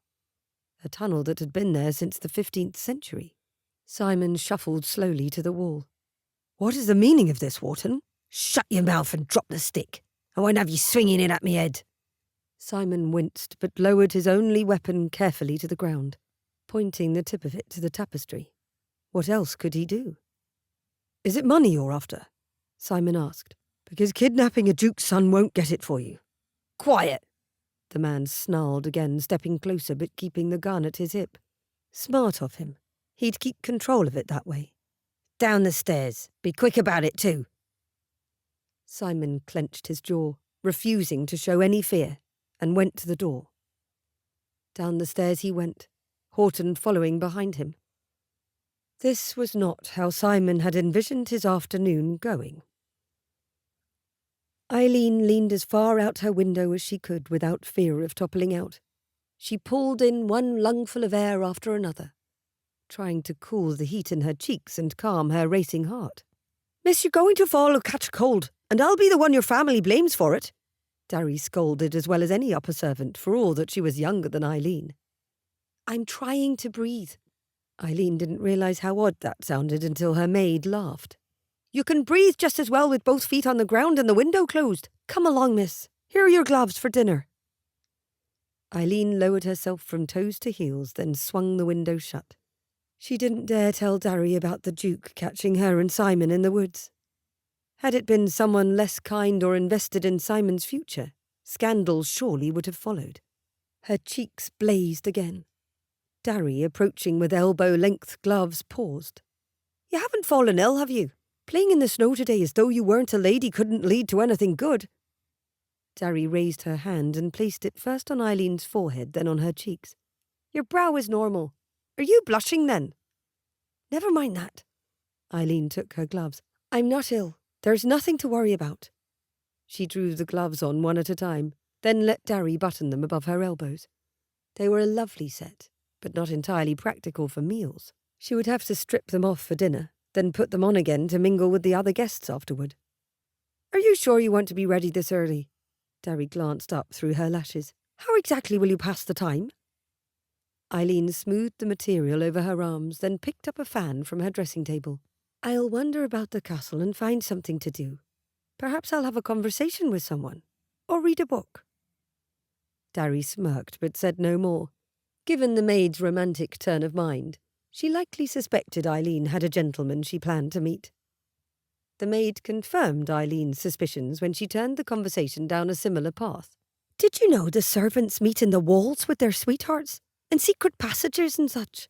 They don't know all of them, of course, since the Duke's family must keep some things to themselves, but they arrange their schedule to bump into one another, right inside the walls. Really? Eileen shook her head. It cannot be that difficult when they all work together in the castle, I suppose. Oh, it's even the outdoor staff. Darry's grin grew larger. Remember that gardener we met? He's got a sweetheart in one of the upstairs maids. He's been trying to surprise her with Christmas presents for days, sneaking up her to meet her in secret. Poor man. I hope he doesn't lose his position. I cannot think the Duke would want his gardeners poking about inside the walls. Eileen nodded at her reflection. She was as presentable as she'd ever be. I shouldn't need you until late, Darry. You're welcome to enjoy the fire here or in the servants' hall. I'll ring for you if you aren't here when I come back. Yes, miss. Thank you. Eileen left her room to find the corridor empty of all save a footman at one end. She nodded to him with a smile, then went on her way around the corner and toward the main stairs that would take her to the second floor and the formal dining room. If she happened to pass by near the family wing, and perhaps glimpsed Simon, she could find out exactly how much the Duke saw, and if she needed to prepare herself for a lecture on propriety from her mother. Eileen hesitated at the intersection of two corridors and looked at the servants' stairs. Dare she take the short cut upward? She bit her lip, then decided she could at least peek inside. If no one was using the stairway, perhaps she could. Her hand hovered briefly over the hidden indent that acted as a handle, then she gave it a tug. The wall swung open, and she smiled to herself as she climbed up the tightly wound stairway. How often did Simon, the proper Duke's son, slip in and out of servants' hidden passages? She came out on the second floor to find the corridor empty again. No one else seemed in a rush to dress for dinner after their adventures in the snow. Yet she could not imagine keeping still. She had to restrain herself from skipping down the hall, such was her pleasure, and she very nearly tripped over a stick left in the middle of the carpet.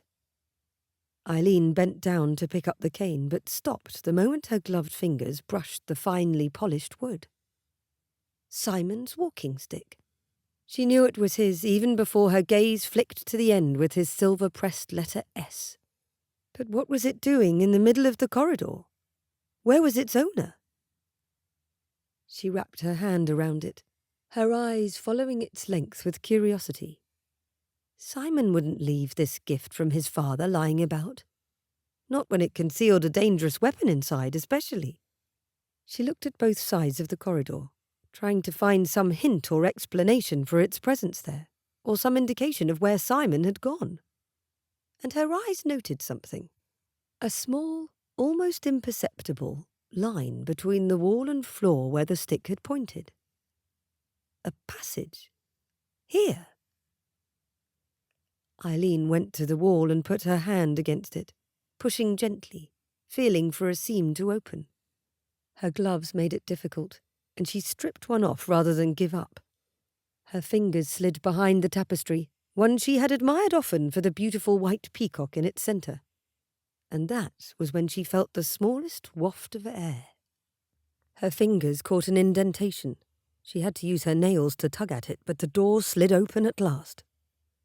This stair wasn't lit by stained glass windows, nor did it feel as welcoming as the other. She swallowed and peered downward into the dimness.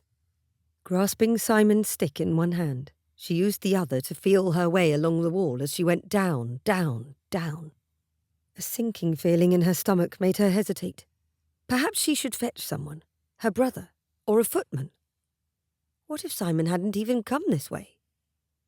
She gripped his walking stick tighter, took in a deep breath and found her courage. She was an Irishwoman, from a land where children turned to swans and kings fell in love with fairy queens. She could manage a dark staircase, and she'd have a story to tell after. Eileen kept going down, her slippered feet making little sound. She had descended for some time, had gone lower than even the ground floor. Was she at the level of the cellar? Ahead, dim light filtered through the dark, and it had grown cold as the outdoors. Her skin prickled, bumps raising along her arms and legs. And then she stilled, holding her breath. Were those voices? Yes, men's voices. She gripped the cane tighter. Oh dear, why hadn't she taken up fencing when Teague had offered her lessons? Instead, she'd learned archery, a more ladylike pursuit. She crept down the dark corridor, one hand still along the wall, her eyes finally adjusted to the dimness.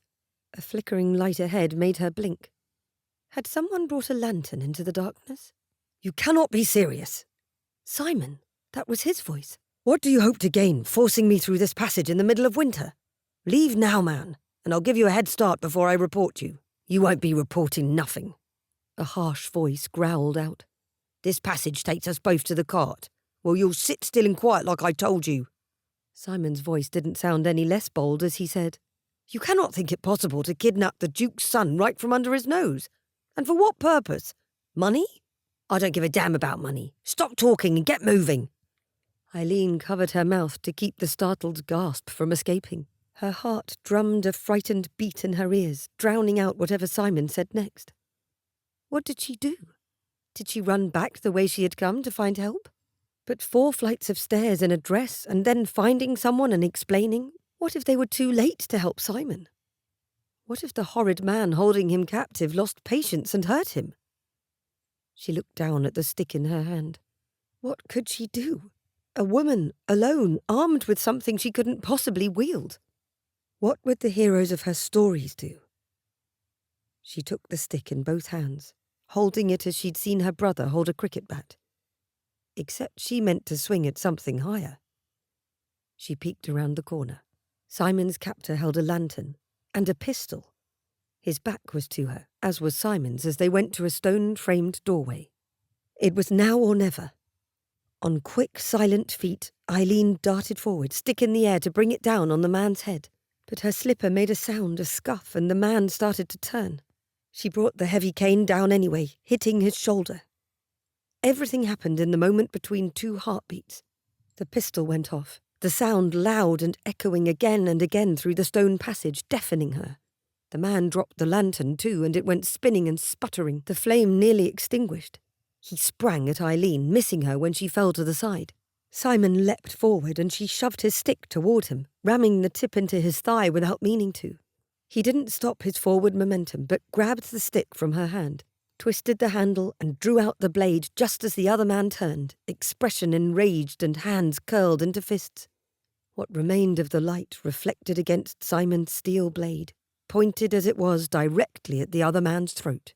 From her place pressed against the wall and the ground, Isleen saw the entire scene unfold.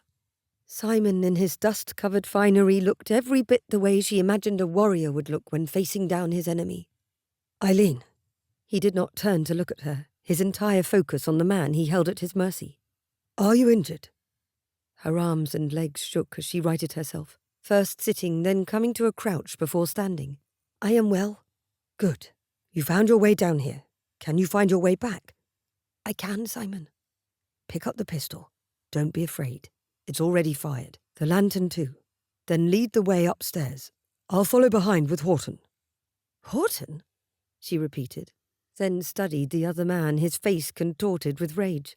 The gardener. Hurry, Isleen. She shook out her arms, then slid along the wall to keep as far from the man as possible. She stooped down for the handle of the lantern, which burned brighter once she had it turned aright. Then she picked up the pistol, shuddering as her grip tightened around it. Isleen? She paused, looking over the horrid man's shoulder to where Simon's eyes all too briefly flickered to meet her gaze. Thank you. She shivered but smiled, then turned and led them back the way they had come. Isleen did not have to lead them far. A man in the Duke's livery came down the stairs as they arrived there, holding his pistol out and wearing a dark frown. Sterling, Simon greeted him, and Isleen stepped back against the wall, allowing the men a better view. For a terrible, frightening moment, She wondered if the footman was in league with the gardener. "My lord, what goes on here?" the footman asked, voice commanding. "I found the passage open and came to investigate. Horton took it into his head to invite me at the end of a muzzle on an evening jaunt. I'm still not certain of our destination. Lucky for me, Miss Frost is dreadfully curious and found us out." The gardener cursed, his words ugly, against both Simon and Isleen. The liveried footman nodded once. "You can assist the lady if you wish, my lord. I'll take this one the rest of the way up." A fine suggestion. A quiet hiss of metal into scabbard. The blade sheathed preceded Simon stepping around Horton. He came to Isleen, a comforting smile in place. "Up we go, my darling." She almost missed the endearment, as his hand took the fired pistol from hers. He tucked it into the back of his trousers, then offered her his hand. Isleen took it, twining her fingers through his, then followed him, up, up, up. She looked over her shoulder again and again, Horton glaring up at her, and Sterling the armed footman coming along behind them all. She shuddered and turned forward. "Ground floor?" Simon asked, then pushed open a section of wall that didn't look as though it ought to open. There had been exits to the other floors of the castle. She'd been in too much of a hurry and a fright to notice them, and without clear light. They emerged in a servants' corridor, and the sounds of pots clattering and the French chef shouting filled the air, along with the scent of bread and roasting meat. Simon tugged Isleen to the side, pulling her close. He stared down into her upturned face, his brow drawn down. "Are you certain you are unharmed?" She nodded once and released a heavy sigh. "You should return to your room. I want to take you, but—" He looked to where Sterling and Horton stood in the shadows. "You have something important to handle. I understand." He frowned at her. "Wait here a moment." Then he made some sort of signal to Sterling, who forced Horton to follow. They walked toward the sounds of the kitchen, which quieted after a moment. Isleen wrapped her arms around herself and realized with a shaky laugh that she had lost the glove she removed ages and ages ago. She had dropped it. But where? And did it even matter? Simon returned, and he took her hand again, stilling her worries. "Let me take you upstairs to my father's study. He'll need to be informed of all this, and I doubt you wish to be alone." "I could manage." She stuck her chin out, but felt it wobble without her permission.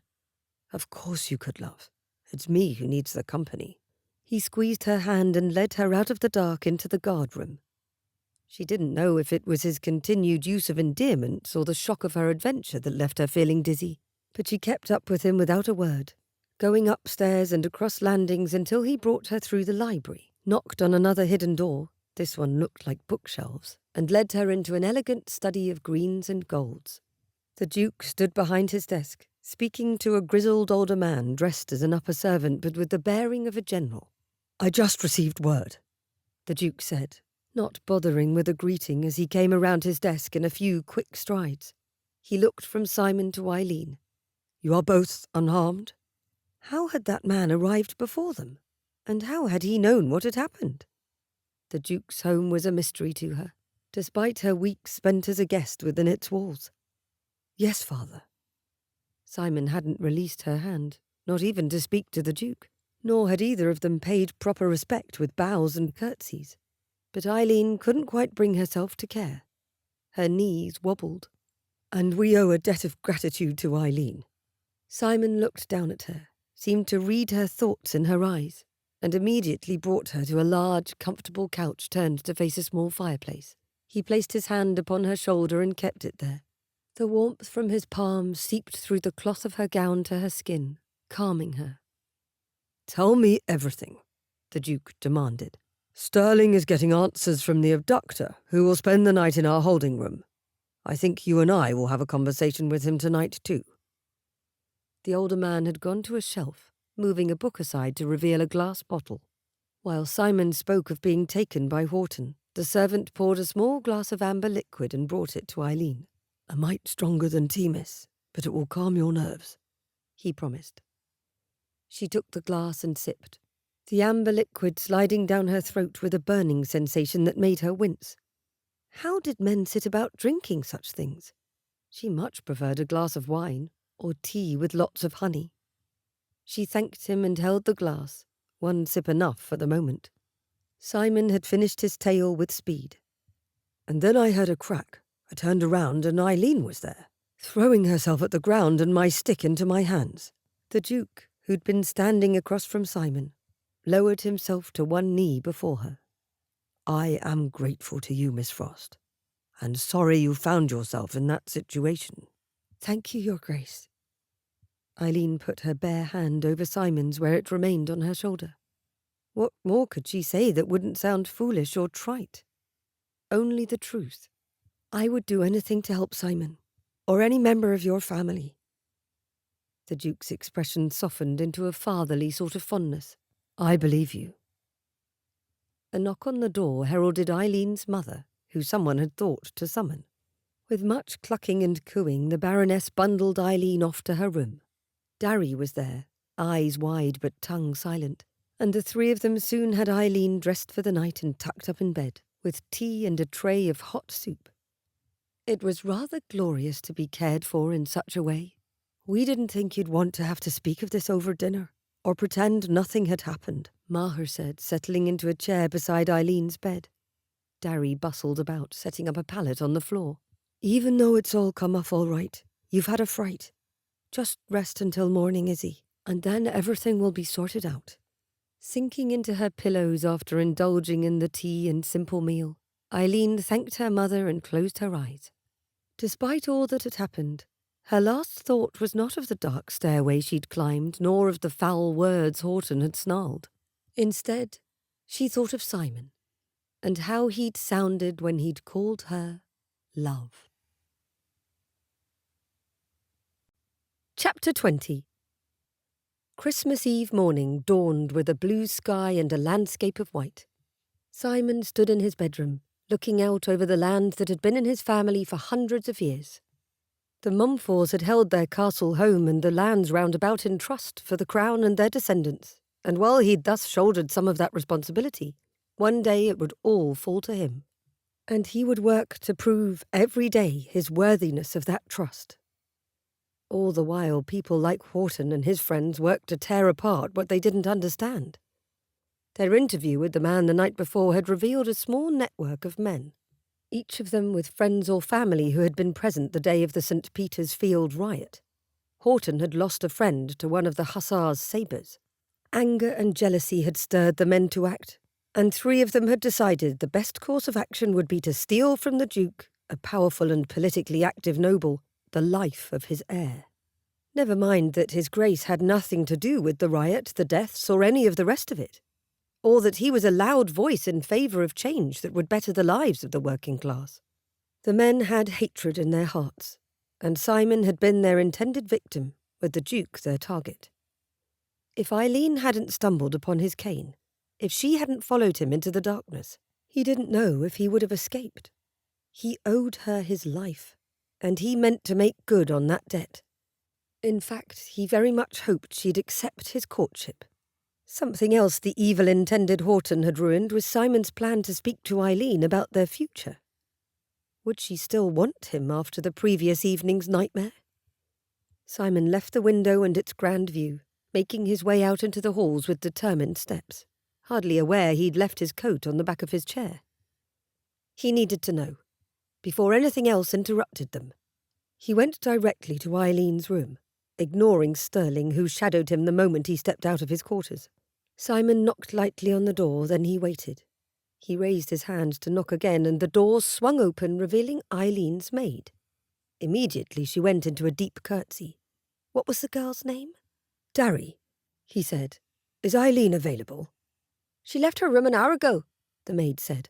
I think she went to the schoolroom to take breakfast with Miss Fiona. Thank you, he said over his shoulder, already walking that direction. He took another flight of stairs back up to the third floor where he'd left his rooms, and pressed on to the schoolroom.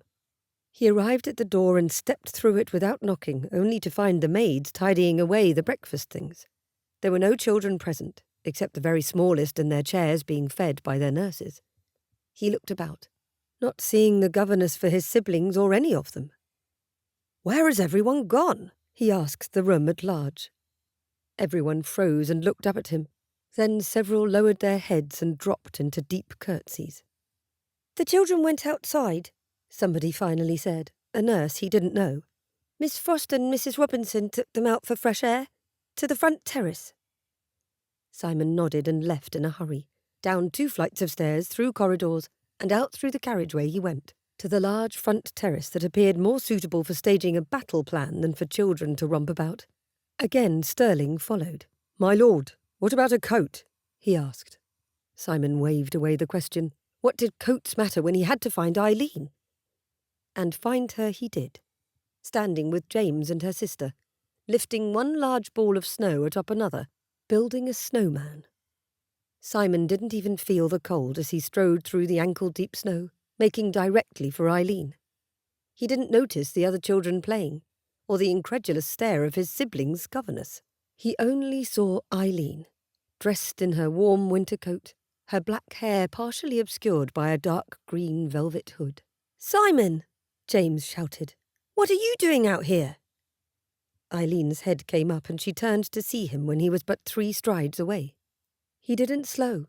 In fact, he came all the way to her, taking her in his arms. Isleen! There wasn't another moment to waste. No time to explain his thoughts or apologize for the manner in which he presented them.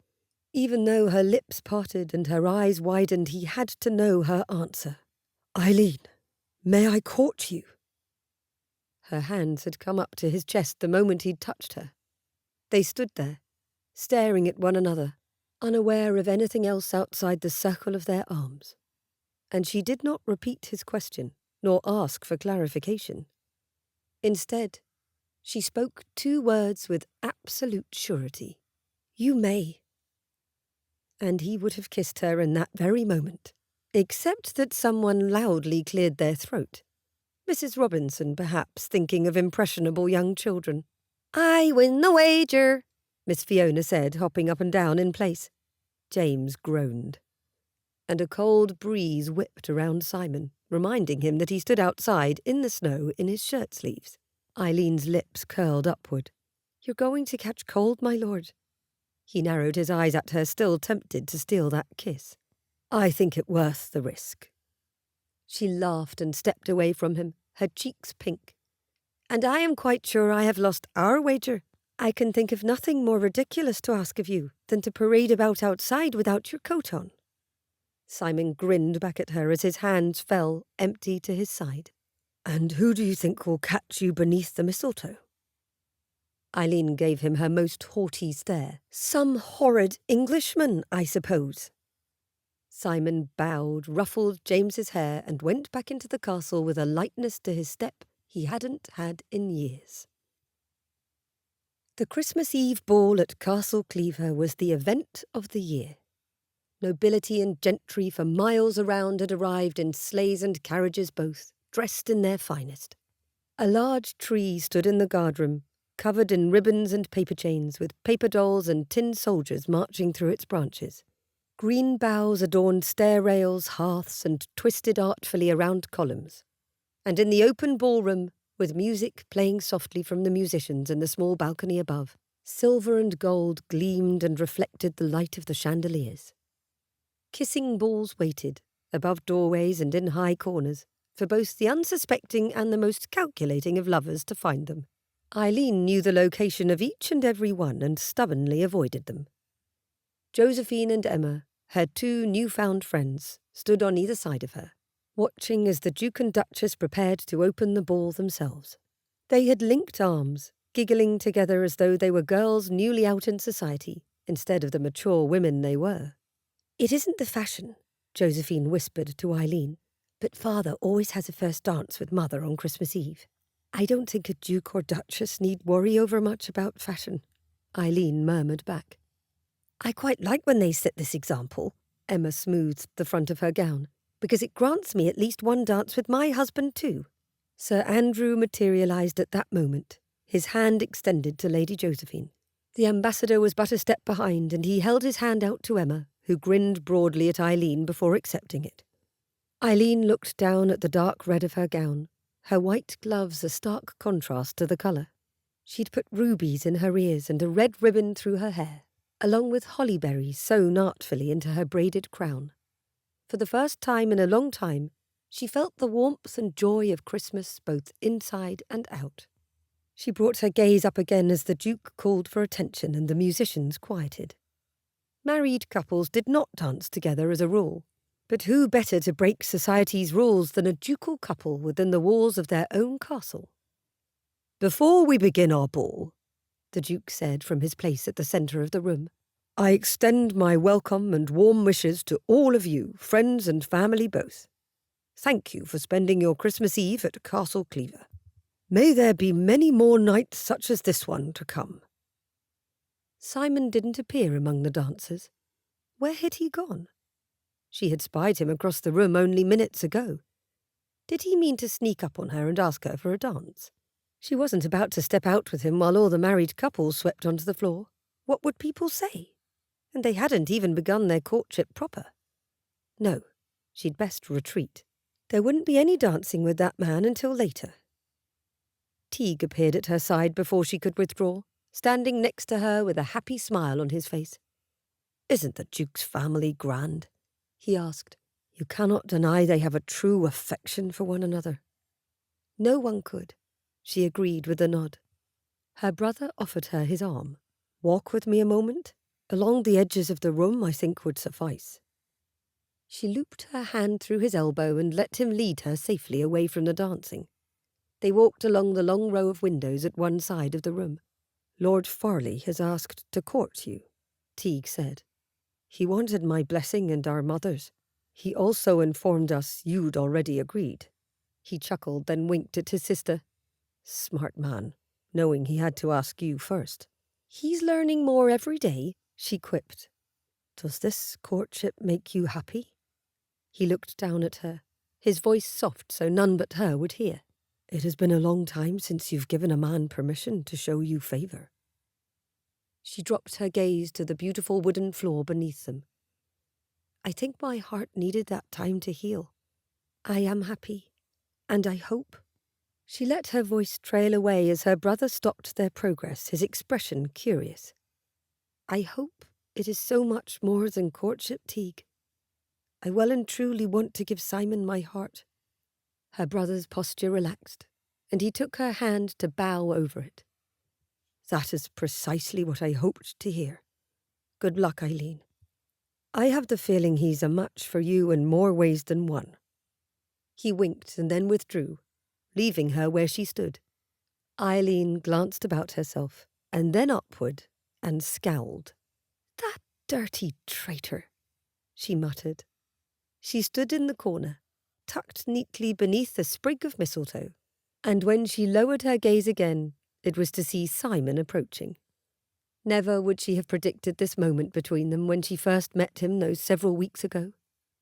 He bent his head toward her, but did not claim his kiss at once. "I've been reading an Irish poet," he said, "Thomas Moore." She could only reply to the nonsensical comment by raising her eyebrows. "I have heard of him." His smile turned crooked. "Have you? A woman of my acquaintance suggested I memorize one of his poems. It took me ages to pick one. Would you like to hear it?" Her pulse raced warmly through her veins, and she wanted to shake him. She'd prepared for a kiss, not for a discussion on poetry. "If you feel you must share." "I will spare you most of it." He bent a little closer, and the sounds of the ballroom seemed to soften, as though a curtain fell between where they stood and everyone else around them. "The time I've lost in wooing, in watching and pursuing, the light that lies in woman's eyes has been my heart's undoing." "Wooing?" she echoed. "If you were wooing, Lord Farleigh, then there would be a lot more kissing." He bent the rest of the way, and she stopped talking altogether as her lips met his in their first kiss. Soft, brief, only the barest sample of what she knew was to come. Because they were in a ballroom, and people were cheering as they parted. She looked over Simon's shoulder, and there stood Josephine and Sir Andrew, Emma and her Conte, and Eileen's own traitorous brother, all of them applauding. "About time," Sir Andrew said, his voice carrying all too clearly to Eileen's ears. Emma and Josephine both elbowed him in the ribs, then Josephine fluttered forward to kiss Eileen upon the cheek, the token of affection quite sisterly. "Congratulations, Eileen. You've now partaken in one of our favourite English traditions." For a moment, Eileen's heart pricked with pain amidst her joy. Would marrying Simon mean giving up all she loved of her Irish heritage? What of her own traditions? She looked up at him, her hand in his, and the truth was a gentle pressure on her heart. Even if she had to give it all up, loving Simon would be worth those sacrifices and more. Emma looped her arm through her husband's. "This is one of the most wonderful Christmases we have had in a very long time." "All of you owe me a forfeit," Sir Andrew said, surprising Eileen. He pointed to his wife, Emma, and the Conde. "I told you it wouldn't be until Christmas Eve that they admitted their feelings. How do you know it was today?" his cousin Emma argued. "It may have been yesterday, or the day before, or—" It was the ambassador who took pity on Eileen. He took his wife by the hand. "Come now, let the two of them alone. We can sort everything out later, yes?" Teague appeared ready to lose the battle with his laughter, and Eileen heartily wished them all on the other side of the castle. Mistletoe, while presenting a pleasant opportunity for a kiss, was far too public. Simon leaned close to whisper in her ear. "Will you step outside with me a moment?"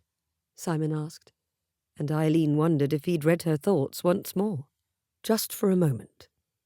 They slipped away amid the others' excitable chatter, and Eileen's cheeks cooled at last. Simon had kissed her, beneath the mistletoe and where anyone could see, and everyone had, in fact, witnessed that moment.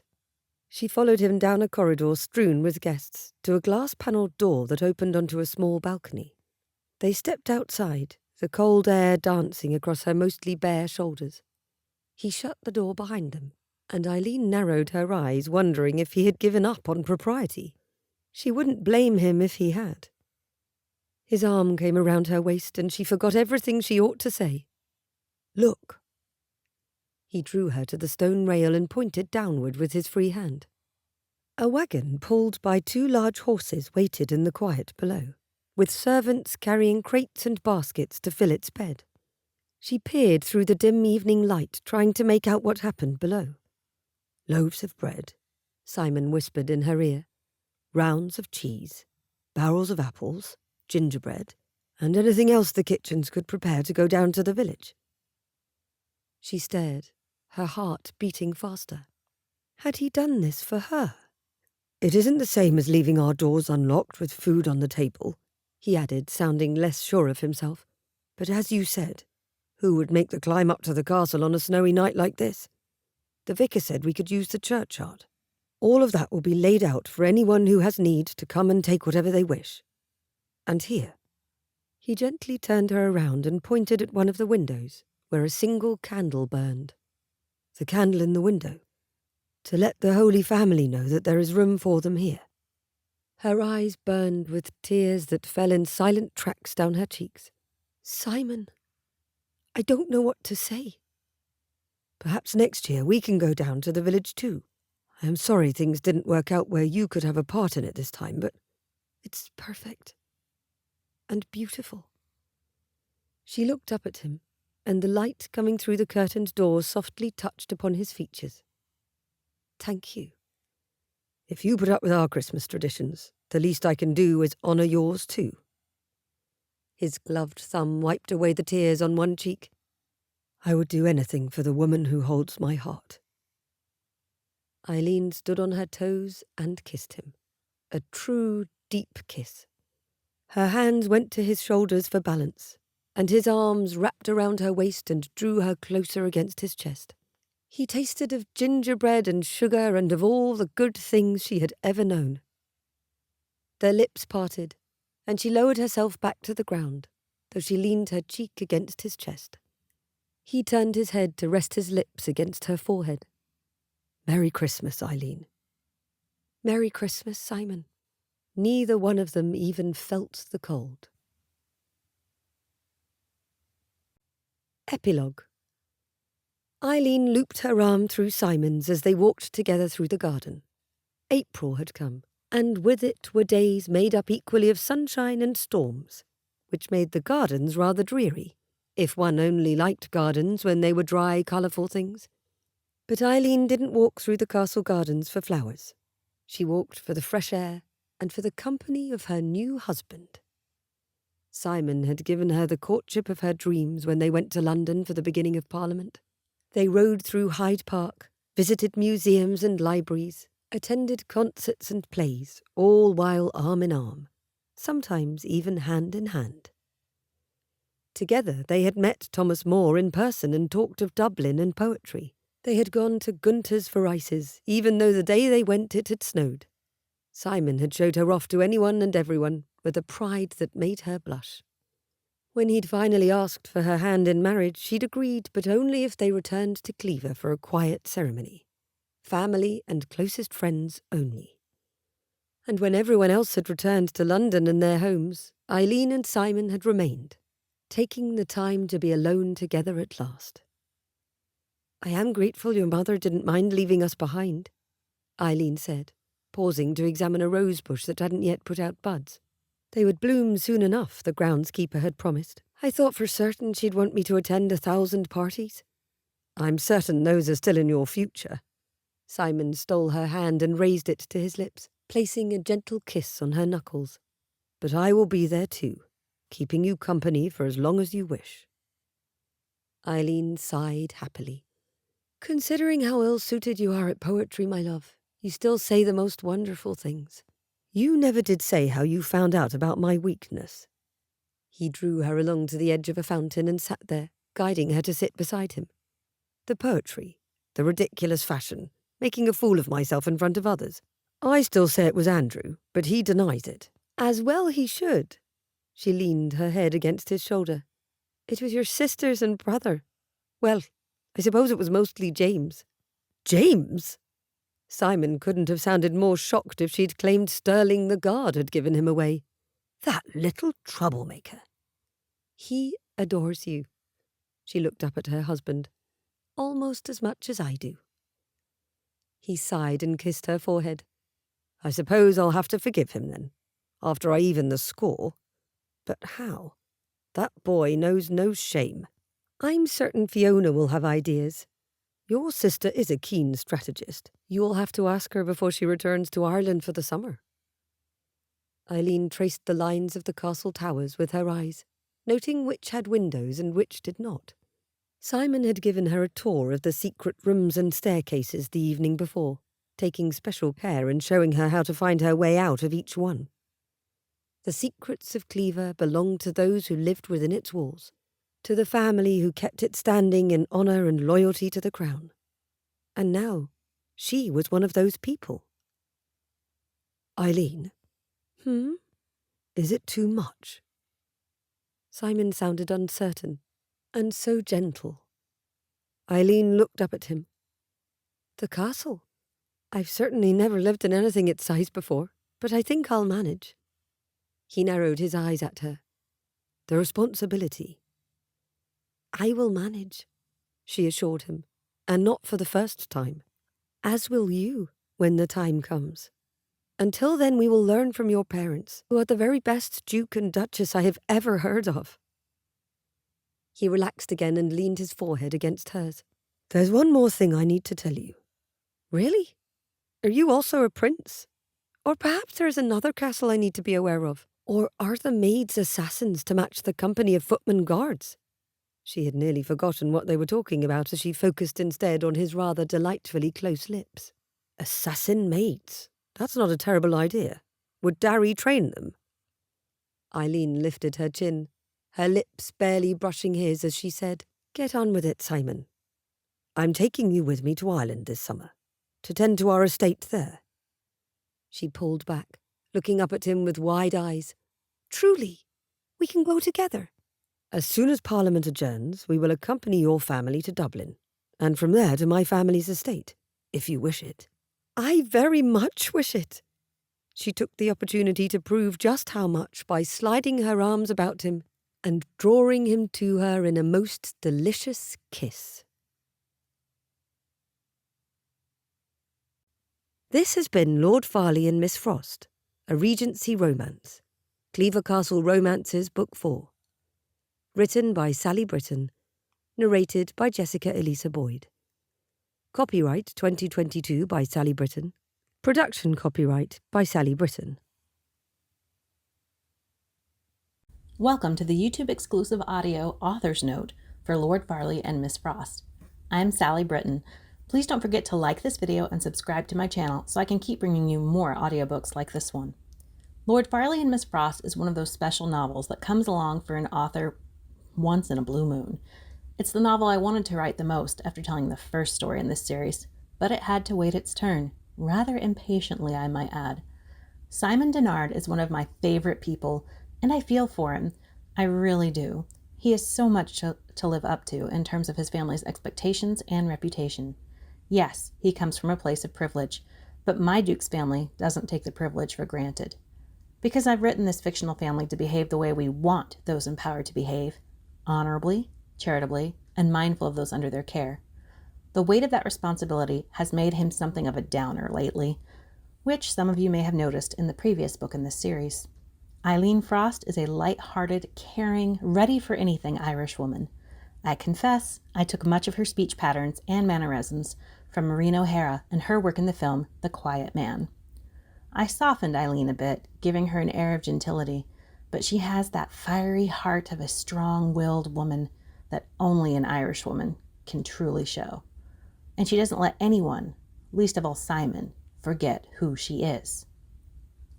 Ireland and England have a history of not getting along, and this history goes back to an era before either of those islands had written language. They're just different.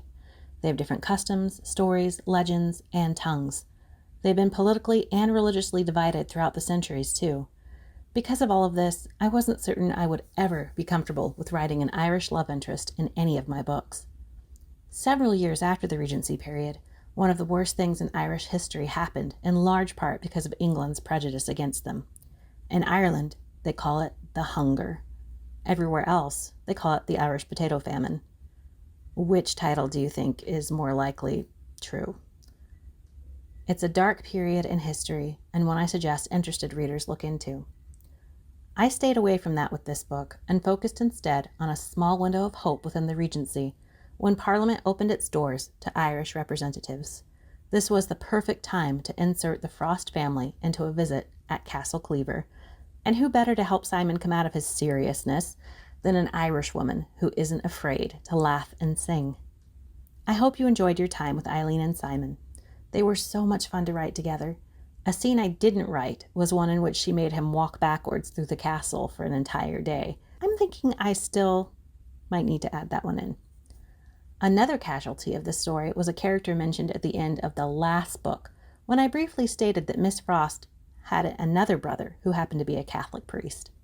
Unfortunately, that became a bit of a plot hole as I wrote this story.